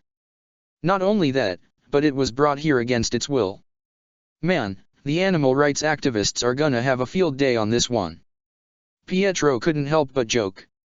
The Zillo beast may be facing death if we do not make Chancellor Palpatine reconsider his actions in killing it and harvesting its plated skin. Padme said with conviction. Zillo beast. Pietro muttered. What, like Godzilla? Godzilla? Nothing, Earth thing. Pietro waved off. You were saying. We have to convince the Chancellor to release the Zillo beast. Padme said, now looking to Anakin. Please, Master Skywalker. Anakin gave her a look, relenting several moments later. I did not think you would feel so strongly about such a matter. All right, we'll go talk with the Chancellor. And I am gonna get a bite to eat. Pietro declared. Chuchi, wanna come? My treat. After all the snacks from those films we watched. I have a fast-eating metabolism, remember? The Pantoran shook her head a little. All right. Just because you're treating me, Pietro. The Sokovian smiled as the two departed side by side together. Well, those two seem quite chummy. Anakin noted. I think it's rather sweet. Padme added in. I don't see Ro going out all that much anymore. I'm glad she's at least enjoying herself more often now. Before leaving to see the Chancellor, with Padme going on ahead, Anakin stopped Obi-Wan for a brief moment. Obi-Wan, is everything all right? What? You seem a bit distracted by something else. Anakin noted. Anything wrong? Obi-Wan didn't answer at first before grimacing slightly. I had a rather uncomfortable confrontation and conversation with Captain Rogers not too long ago. Anakin was slightly put off by the revelation of Steve being the source of Obi-Wan's rather somber mood. What happened? He asked. It's difficult to explain. Kenobi plainly stated. One that would take up unnecessary time right now. You must go with Senator Amidala, get this Zillo beast business sorted out. We shall talk later. Anakin now wanted to know just what had transpired, but he saw Padme waiting for him out of the corner of his eye. So he had to put a pin on this and return his attention to his current task. Padme and Anakin arrived in Palpatine's office a short while later, with the Chancellor being pleasant and cordial as he had always been when seeing two of his favorite individuals on Coruscant, as he liked to say. Padme cut right to the chase, speaking on having the Zillo beast be released rather than be put to death. The extinction of one species was not something the Republic should stand for, regardless of the circumstance. While the Chancellor agreed with the Naboo senator's sentiment, he remained adamant, telling her that the war that rages on will only to claim more lives. His responsibility was to those who put him in power and for him to find a way to end the war as swiftly and quickly as possible. This opportunity to create impenetrable armor that would shift the tide of war was too good of a chance to pass up. Anakin played for both sides, trying to remain neutral in this. While he would side with his wife in a heartbeat, Palpatine made some very convincing pointers. He had constantly hated seeing so many of his men die in battle, and having armor that basically ensured their survival was just not something to be dismissed out of hand. Meanwhile, as the discussion for the fate of a species went on, one Peter Parker was getting his first set of flying lessons from Ahsoka and Barriss. So when you wanna adjust your speed, it's really a flick of the ignition here and adjust the thruster right, About, now. Ahsoka said. The flying car leveled itself out and cruised at a comfortable speed in between the many other ships in the air in what was basically a highway in the sky. Peter looked at all of this in complete awe and wonder. Now that he had the time to, it was rather unbelievable to think he was in an alien world that was basically one gigantic interconnected city. And this was only Coruscant. As much as he kinda hated himself for him not wanting to go home straight away, Peter couldn't deny his tantalizing want in going out and seeing other planets now that it was a literal viable option. With the short discussions he's had with the Avengers, they spoke of the many worlds they had all gone to in their short time here. The inner nerd in him was just hyperventilating at the chance to go see worlds unseen by humankind on Earth. Go full Trekkie and boldly go where no man has gone before. Though he was pretty sure pulling off a Captain Kirk wasn't within his skill set. He certainly wasn't a ladies' man like he was. Then again, being in a space car with two very pretty alien girls around his age would say otherwise. He wasn't blind, of course. Parker was still a young growing teenager with hormones. The advent of his spider powers at times enhanced it. But all those hormones and attractions have been firmly put on the back burner because, reasons. Reasons being that he's in space in a galaxy far, far away. Focusing on getting home was rather top of the list right now. Didn't mean he couldn't enjoy himself with the smaller things. You know, when I get home, I am gonna rub this in Ned's face for weeks. Peter said excitedly, pulling his mask on and recording everything he saw. Turns out there was a video recording function on his suit he didn't know about that recorded just about everything he had done. He had found out about this feature by accident when he was tinkering with his suit a day or two before arriving here. He didn't want to miss a thing. As they continued to fly around through the Coruscant skyline, Barriss recalled a certain display that Peter had shown when rescuing her friend from being dropped by Cad Bane. Peter. She spoke up. Forgive me if I sound rude, but I am curious as I never got to ask. How is it that you are able to move as gracefully and swiftly as you do? How did you even get these powers of yours? Peter was a bit surprised by the question but was curious. Why do you want to know? Curiosity. Barriss admitted. And if I recall correctly, we spoke of a small agreement of an exchange program. We teach you and you teach us. Taking a moment to process what she had just said, Peter found himself chuckling along with Ahsoka while taking off his mask. Well, unlike you guys with the whole chosen by the Force thingy, my powers were more of an accident. An accident? Ahsoka repeated in bewilderment. How does that happen? A school field trip, me wandering off and getting a genetically altered spider to bite my hand. Peter listed off wistfully. It's a bit of a long story that's also kinda short. That made no sense. Ahsoka dryly said. Like at all. Trust me, I tend not to think about it, otherwise I'd get a headache. And what of the webbing? Barriss asked. You said you made it, correct? Yeah. Took me some practice but Peters abruptly stopped, his head tilting down. This didn't go unnoticed by the two. Peter. Ahsoka looked to him as he held a look of concentration. Barriss followed up with her own question. Is everything all right? Squinting momentarily, Peter looked off to the cityscape. Do you guys? Peter was interrupted in a rather shocking manner. An unidentifiable roar reverberated from the city, followed by the sounds of terrified screams, blaring alarms, and crumbling infrastructure.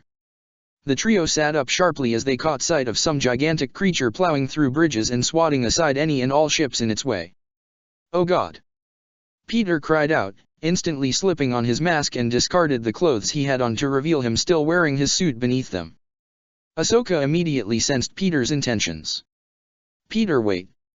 It was all for naught as the webhead jumped out and angled himself head first, vertically plummeting down towards the chaos. His enhanced eyes widened upon seeing two people falling to their deaths. Firing two web lines, with a quick pull he launched himself with an increase of speed as he drew near the two who were yelling in absolute terror. Reaching out with his arms, he shot off two more lines and reeled them in quick succession, fired another line and swung them to safety. Landing, he made sure both were all right, checking them over. You two okay? Are you who dash? Gruoaar. Peter whipped around in time to see the source of the pandemonium, his eye lenses widening in shock. It was some kind of giant, gargantuan serpentine-like monster that had plated armor all over its body, 4 legs and an additional 5th limb on its back. Spider-Man was frozen in both fear and shock, though it didn't last as he saw the chaos and destruction it was causing, making him shake his head rapidly, slapping his cheeks. Turning back to the 2 civilians he had just saved, he told them to run and find safety before facing the rampaging monster. "Oh man, how do I stop that Godzilla knockoff?" Peter asked himself panickingly. As he asked himself that question, an LAAT gunship that had attempted in engaging the giant monster was swatted aside and crashed down to the ground. "Ah, screw it." Peter felt his heart rate and adrenaline skyrocket. "Don't think, Peter, just do." With a sprint, Spider-Man jumped into the skies and fired a web line to pursue after the giant beast. But he wasn't stupid in facing it alone. Tapping on his comms to send out an open broadcast, he frantically called out to anyone that would respond. "Hello? Hello? Anyone? Is anyone there? Cap? Black Widow? Falcon? Jedi guys? Clone troopers? Anyone? We've got a big problem down here." The giant monster roared aloud, slamming through a bridge walkway with more people falling. Damn it, damn it, damn it. Peter brainstorming how he could possibly catch all those falling people. He desperately looked through his suit functions and found what he hoped could work. Web grenade. Peter repeated, already running and swinging towards the falling people. "I'll work with it." Web grenade. Peter repeated, already running and swinging towards the falling people. "I'll work with it." He made several web spheres and tossed them while firing multiple web lines that connected together. The web grenades then burst, giant web nets forming that managed to catch practically everyone save for one unfortunate child that Peter was making a beeline for. The kid was a young Duros that he caught up to and snatched out of the air. "I got ya, kid," Peter assured, swinging back up to the giant web net. Many on the webbing were bewildered and shaken by where they were now after suddenly falling from the bridge. Spider-Man arrived and stood upon the webbing with ease. A female and male Duros couple cried out in adulation upon seeing that their child was safe, with Peter carefully maneuvering on the web and handing the kid back to his parents. "Peter." The teen superhero looked up to see Ahsoka and Barris descending down within the speeder, followed by several LAAT gunships. The doors of the gunships opened up with clone troopers kneeling down as they hovered over the civilians and began pulling them up to the ships. That was beyond reckless. Ahsoka immediately admonished, making Peter jolt. "What were you thinking? Even my master isn't that, well, okay, maybe he is." Before Peter could think of a response, the distant roar of the giant beast echoed up ahead. Could we put a pin on that and stop that thing?" "Agreed," Barris said, holding up her wrist communicator. "This is Padawanafi, does anyone copy?" "Over." "Master Luminara? Master Skywalker? Anyone?" A familiar voice responded. "This is Obi-Wan Kenobi." "Barris? What's going on?" "There are alarms blaring all throughout the city." "Master Kenobi, I am here with Ahsoka and Peter Parker. We're in pursuit of a giant creature of some kind that's terrorizing the city. What should we do?" Obi-Wan let out a disgruntled sigh. "The Zillo beast. Keep your distance but make sure to keep its attention on you. See if you could lure it away from populated areas." "Hey, guys." "What, Peter?" "That thing is heading straight towards the Senate building." Looking over, they saw the gargantuan beast was indeed heading over there. For whatever reason, they will never know. "Come on. We need to go after that thing," yelled the arachnid-themed hero. "You heard the kid," called out one of the clones. "Move. Move. Move." With everyone on board, some of the gunships took off into the air. "So any idea where that thing came from exactly?" Peter asked as they flew after the Zillo beast that made a beeline straight for the Senate building. "I don't know," Ahsoka said in slight dread, watching the Zillo nearly take down another gunship. "I need to contact Master Skywalker." Luckily, she didn't have to do it herself. "Ahsoka, Anakin's voice rang through her wrist. "COMM. Ahsoka, are you there?" "Master," she answered. "I'm here." "Glad to hear you're all right, Snips," said the relieved voice of her mentor. "What's going on?" "Obi-Wan just told me you're flying around the city chasing the Zillo beast. You know what that thing is?" "Yeah, friend from Malastair. But you still haven't explained just what you're doing out there." "You can blame Peter for getting us involved, for starters," Barriss said. "And apparently Ahsoka is blaming you for some influence on him, for some reason. Being reckless and whatnot." "Aw guys, come on," Peter whined. People were getting hurt or they could have been killed. Both Padawans wanted to retort though quickly shut their mouths at the mention of lives nearly being lost. "Good point," Ahsoka said sheepishly. "Where are you all right now?" Anakin asked. "En route to the Senate building, which the Zillo beast is heading towards right now." Anakin grumbled. "Of course it is. Master. I'm at the Senate building right now with Senator Amidala and Chancellor Palpatine," Anakin stated. There were the sounds of roars and rumbles on his end with a momentary inhale of breath. "And it's looking right at us now." "We see it," Ahsoka said, having seen the Zillo beast scale the building and stop at one spot in particular. "You need to get them out of there now," Peter said as he went towards the gunship door. "We'll hold it off as long as possible." "And just how do you intend on doing that?" "Hey, I'm great at annoying people," Peter declared. "So pissing off a Godzilla ripoff should be a cinch." Like that, Spyday leaped out of the aircraft before shooting out a web line, swinging with all his might in order to get towards the gargantuan beast. "And now I worry which one is more bothersome, Peter or my master." "Snips, you're no ray of sunshine yourself," Anakin chimed in. Ahsoka only puffed her cheeks out, ignoring the light laugh Barriss let out despite the situation. Spider-Man was swinging ahead at full speed when he noticed a blur out of the corner of his eye. "Was that?" Peter muttered, narrowing his eyes at what was moving towards the Senate building. "Hey! Hey Mr. Maximoff! Up here!" The blur screeched to a halt and looked up to see the newest Avenger swing down to him. "Parker? What are you doing out here? Trying to get that big guy's attention." "Wait, why are you here?" "I was on a date but then Godzilla here went and made a huge commotion. I knew I wouldn't be the only one to notice." "Are you two done?" The voice of Captain America came through their comms making them jump slightly. "Hey Cap," Pietro said cheerfully. "Where are you?" "On our way to the Senate building right now." "You?" "Same. I'm with Peter." "I'm aware." "Cap, we gotta distract that thing," Peter said, looking ahead at the Zillo beast that was now pounding on the domed building. "Keep your distance," Steve said. "The rest of us will be there soon. Make sure you get any civilians out of the area. We'll try our best, but no promises. That's all I ask. Don't want to risk your lives on this.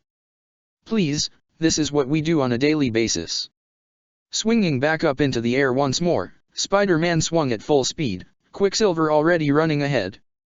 Inside the Senate building, Anakin was leading Padme, Palpatine, R2 and 3PO to an escape ship within the building made in case of an emergency. Like this one here. They had entered the ship and shot out but the Zillo beast spotted them. As they tried to fly away, the Zillo beast proved to be faster than anticipated, managing to snag them right in the air. "Aw come on!" Anakin shouted out. The Zillo held up the ship to its eye when something shot right into it, making it cry out, letting the ship go. The pilot repositioned the ship, giving the tenants inside time to look out the window and see Spider-Man swinging all around the beast with Quicksilver running up its spine. Around it flew a ship with Barriss and Ahsoka. Down below, clones scrambled to get the area secure whilst sending people indoors or away from the Zillo beast. Coming from another gunship, Scott, Rhodey, Hope and Sam were on being dropped off nearby. "Jesus, look at the size of that thing," Scott said aloud. "Come on." Sam's wings folded out with him taking to the skies. "They need our help." Rhodey's own helmet snapped shut around him, flying alongside Falcon whilst Wasp shrank down and carried Scott with her. The Zillow beast was chomping at thin air as Spider-Man had narrowly avoided its jaw when a grayish-black blur flew by its face, releasing blinding lights right in its eyes. Letting out cries of anger, its neck twitched and jolted for a moment before it began thrashing about. Whoa! Sam recalled his wings into his pack to avoid the tail before bringing them back out. Watch out for that tail. Rhodey, who was firing away at the Zillow, did indeed keep an eye on the tail, though he did momentarily fail to account for the fifth limb that managed to snag him from the air. Hey! Let go of Rhodey, you Godzilla knockoff! Spidey called out. In an odd moment of a response, the Zillow beast did just that. By flinging the air pilot away from itself. What ya know? It did listen to me. Seeing Rhodey flailing about in the air, Peter went after him. Shooting out a web line, it hit one of War Machine's legs. Yanked along for the ride, Spidey shot out another in a different direction which landed on a passing gunship.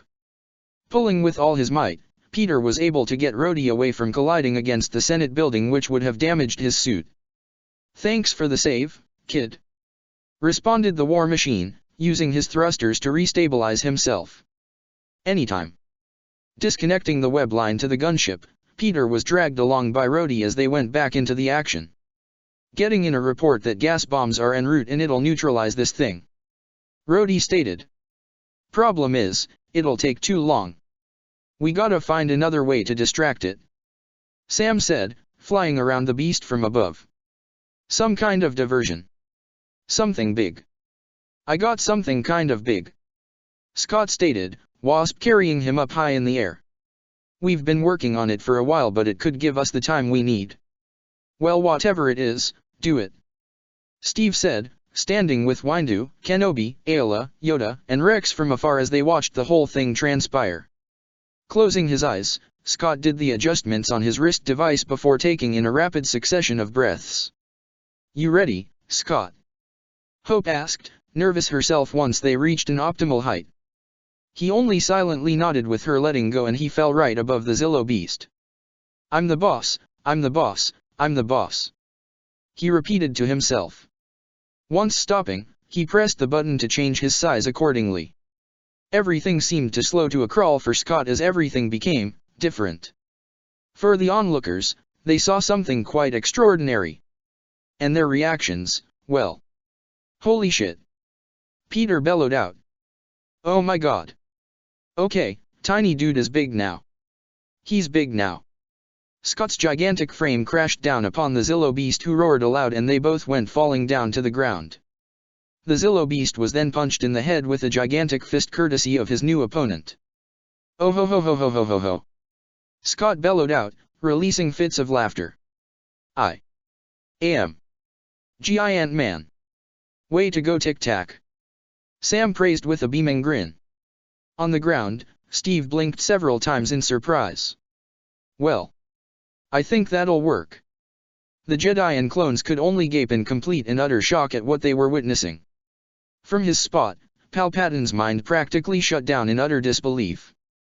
Trying to work around what he just witnessed. He was so distracted, he didn't see the Zillow beast almost crushing him on the spot. Luckily for him, Anakin used the Force to pull him away just in time. You're safe now, Chancellor. Palpatine didn't say anything as everything in his very being was utterly focused at the present fight before him. You wanna get to them, you gotta get through me. Seemingly accepting the challenge, the Zillow beast roared before charging at Giant Man. As they collided, Scott spoke up on the comms. Okay, so I can only hold this size for about 4, maybe 5 more minutes. If I go beyond this, I'm gonna pass out, and I don't wanna do that in the current situation here. Just hold it back, Scott. Kenobi called out to him. The tanks are almost here. And the gas bombs are only minutes away. Right. Scott reeled back a fist and swung hard, colliding with the beast's face. It roared aloud in pain and anger, quickly snapping back and butting its head against his chest. Giant Man stumbled back into some oversized piping. He dented the piping with a piece jutting out. Blinking, Scott saw the Zillow beast charging at him. Thinking fast, he grabbed the piece that stuck out and pulled out a large chunk of metal that smashed against the Zillow's neck, making it fall and crash down. Guys, we gotta think of something. Scott wheezed out, feeling his heartbeat against his chest growing faster. I've only got 3, maybe 2 minutes left. The Zillow returned to its feet in a moment, roaring at the giant man that challenged it so. Looking at the Zillow beast's many legs, a light bulb went on in Spidey's head. Guys, I got an idea. We're all ears, kid. Falcon called out, firing a volley of blaster shots at the beast's head. We need to tie up those legs. Peter began, hurling his body away from one of its limbs. And gonna need to trip it so it'll go down. Little tricky, but it's something. Captain America said. Okay, Peter, web up the legs. Sam, help him out on that with your cables. Rhodey, Scott, hit the Zillow beast in the head. You got it. Chorused the assigned Avengers. Spider-Man and Falcon went low, with the web head swinging around both legs and coating them with webbing before creating a long web line. Hey Quicksilver! Peter called out to the speedster, tossing him the web line. Getting the idea, Pietro grinned and zipped around at the Zillow beast rapidly with Peter continuously providing webbing which was reinforced by Sam's cable. The Zillow beast began wobbling about, trying to keep a steady footing. It was about to use its arms and extra appendage to stay standing though some powerful object smacked itself hard against the top of its head, rattling it. It barely got enough time to see the 2 giant fists swinging up to its face before they collided hard against its chin. With the Zillow beast going down, Peter cheered. Yes. Man, that was awesome. His celebration distracted him from the beast's 5th limb, striking Peter when he came too close for comfort. Peter! Ahsoka cried out, her and Barris rushing towards his flailing body. Oh crap! Sam flew down as he too saw the kid get hit hard by the 5th limb. As they got close, the 2 Padawans used the Force to help cushion their young friend's fall. Yet he was coming in too fast as he ended up colliding with them. The 3 tumbled across the building's surface, which Anakin used the Force to help stop them from hitting a broken piece of a gunship. With them coming to a stop, the 3 teens let out fits of groans. Thanks for the assist, guys. Peter weakly said. No problem. Ahsoka muttered out, feeling her head rattled. Barris started to raise herself back up when she felt something against her. Peter. Barris began. Yeah. Mind taking your hands off me? Pulling up his head, Peter widened his eyes and saw his hands were placed on a peculiar area on Miri Allentine. Quickly retracted his hands, he quickly produced his apologies in rapid succession. Sorry. Peter was so glad his mask was on. It's all right. Barris dusted herself off, offering him a hand though he waved her off stating he needs a moment. Are you guys all right? Sam asked, landing in front of them with Anakin jogging over as well. Why yeah. Peter said tiredly, taking his mask off. I think I'm done for today. Collapsing onto the building's surface, Scott eventually pressed the button which regulated his size. Once changing back to his normal size, Hope rushed towards his size just as he popped out his faceplate. Scott! She cried out in utter concern.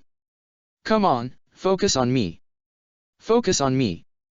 He didn't say anything at first, only gasping for air as the means to control his rapid heart rate. After several moments, he spoke. Does anyone have any fruit slices on hand? I could kill for some right now. All Hope could do was chuckle a little, hugging her boyfriend in the process. Guess we could call this a successful test. Scott said weakly. Yeah, if only Dad were here to see it. Hope remarked. He'd have 10 criticisms ready. Well, that's something you certainly don't see every day. The 2 looked up to see Captain America with Kenobi and Sakura in tow. You always had something like that up your sleeve, Scott? Steve asked in a humored tone. Could have used that against Ultimo. What? No. Scott played off, heaving a tired breath. That would just be showing off. With those final words, Scott passed out, snoozing against his girlfriend who gave him a fond smile and kiss on the forehead. Their attention was caught by the sounds of something scraping against metal and a loud growl. Looking over, they all saw the Zillow beast trying to get back up. As it did, they saw a good number of gunships zooming straight towards them. And they had something extra on them. Are those dash? Yeah, I believe so. Soon a good dozen or so missiles were fired and headed straight towards the beast. Once colliding, large clouds of green vapors surrounded the creature, even some exploding into its mouth. It screeched and flailed about as the assault continued before it started slowing down considerably. Everyone on the rooftop had to make a break for it or else they would get caught up in the vapors as well. As the green cloud got too close, the present Jedi used the Force to push the smoke back so everyone else will be safe from harm. Eventually, the Zillo beast collapsed onto the Senate building with the light leaving its eyes. Well, that wasn't depressing at all. Peter muttered as the sounds of the Zillo beast dying rang throughout the area. Almost reminds me of Peter Jackson's King Kong ending. What? Asked the present Padawans. Movie from home. We didn't have to do that. Winda said with a grunt of frustration and disappointment. We were close to incapacitating it. The last of a species just died before us. Kenobi said somberly. As Jedi, this was a great failure of our duty. The Jedi Master looked over to Steve, catching the man's eyes before turning back to the Zillo that was motionless and remained that way.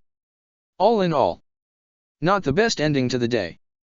Alrighty then, the clash so many had wanted has at long last occurred. Hope we didn't disappoint. Then again, if that wasn't enough for ya. So here's a take two. Oh make. With Giant Man confronting the Zillo beast, many looked on in conflicting moods. The fight eventually got out of control and ended up away from the Senate building. The two large forces attacked each other with many nearby buildings. The arrogance of man is thinking nature is in their control. Steve muttered out. And not the other way around. Obi-Wan added in. In an odd eerie silence, Peter calmly spoke one thing. Let them fight. The others looked at Peter in an odd way, which ranged from seriously to WTF. Shouldn't we try to get them away and let them fight? Peter repeated once more. Guys, you do realize, people are in dang dash. Giant Man began trading fists with the Zillo who fought back. It was a gargantuan battle of literal epic proportions as they both in their giant frames collided with one another with one hit after another. The gas bombs are gonna come in at any moment now, Peter. Sam said. We need to get these two away from the major areas and back to the Senate building. Let them fight. It soon dawned on Pietro on what's going on in the youngest Avengers' head right now. You just wanna see two giants fight, don't you? A Godzilla-styled fight. Peter slowly looked down onto his feet as one of them brushed against the ground. And in a weak, pouty voice, he spoke. Let them fight, damn it. I'm entertained. Anakin said. Let them fight. Ani. Padme yelled in disbelief. You can't be serious. What? Can you blame me? This is pretty cool. I cannot believe you right now. Scott ducked under the swipe of the Zillo's fifth arm and wrapped his arms around it before reeling back and performing a back German suplex to the ground. Woo. Peter and Anakin cheered with a few clones who were close by, joining in. Check the description for the links to the author.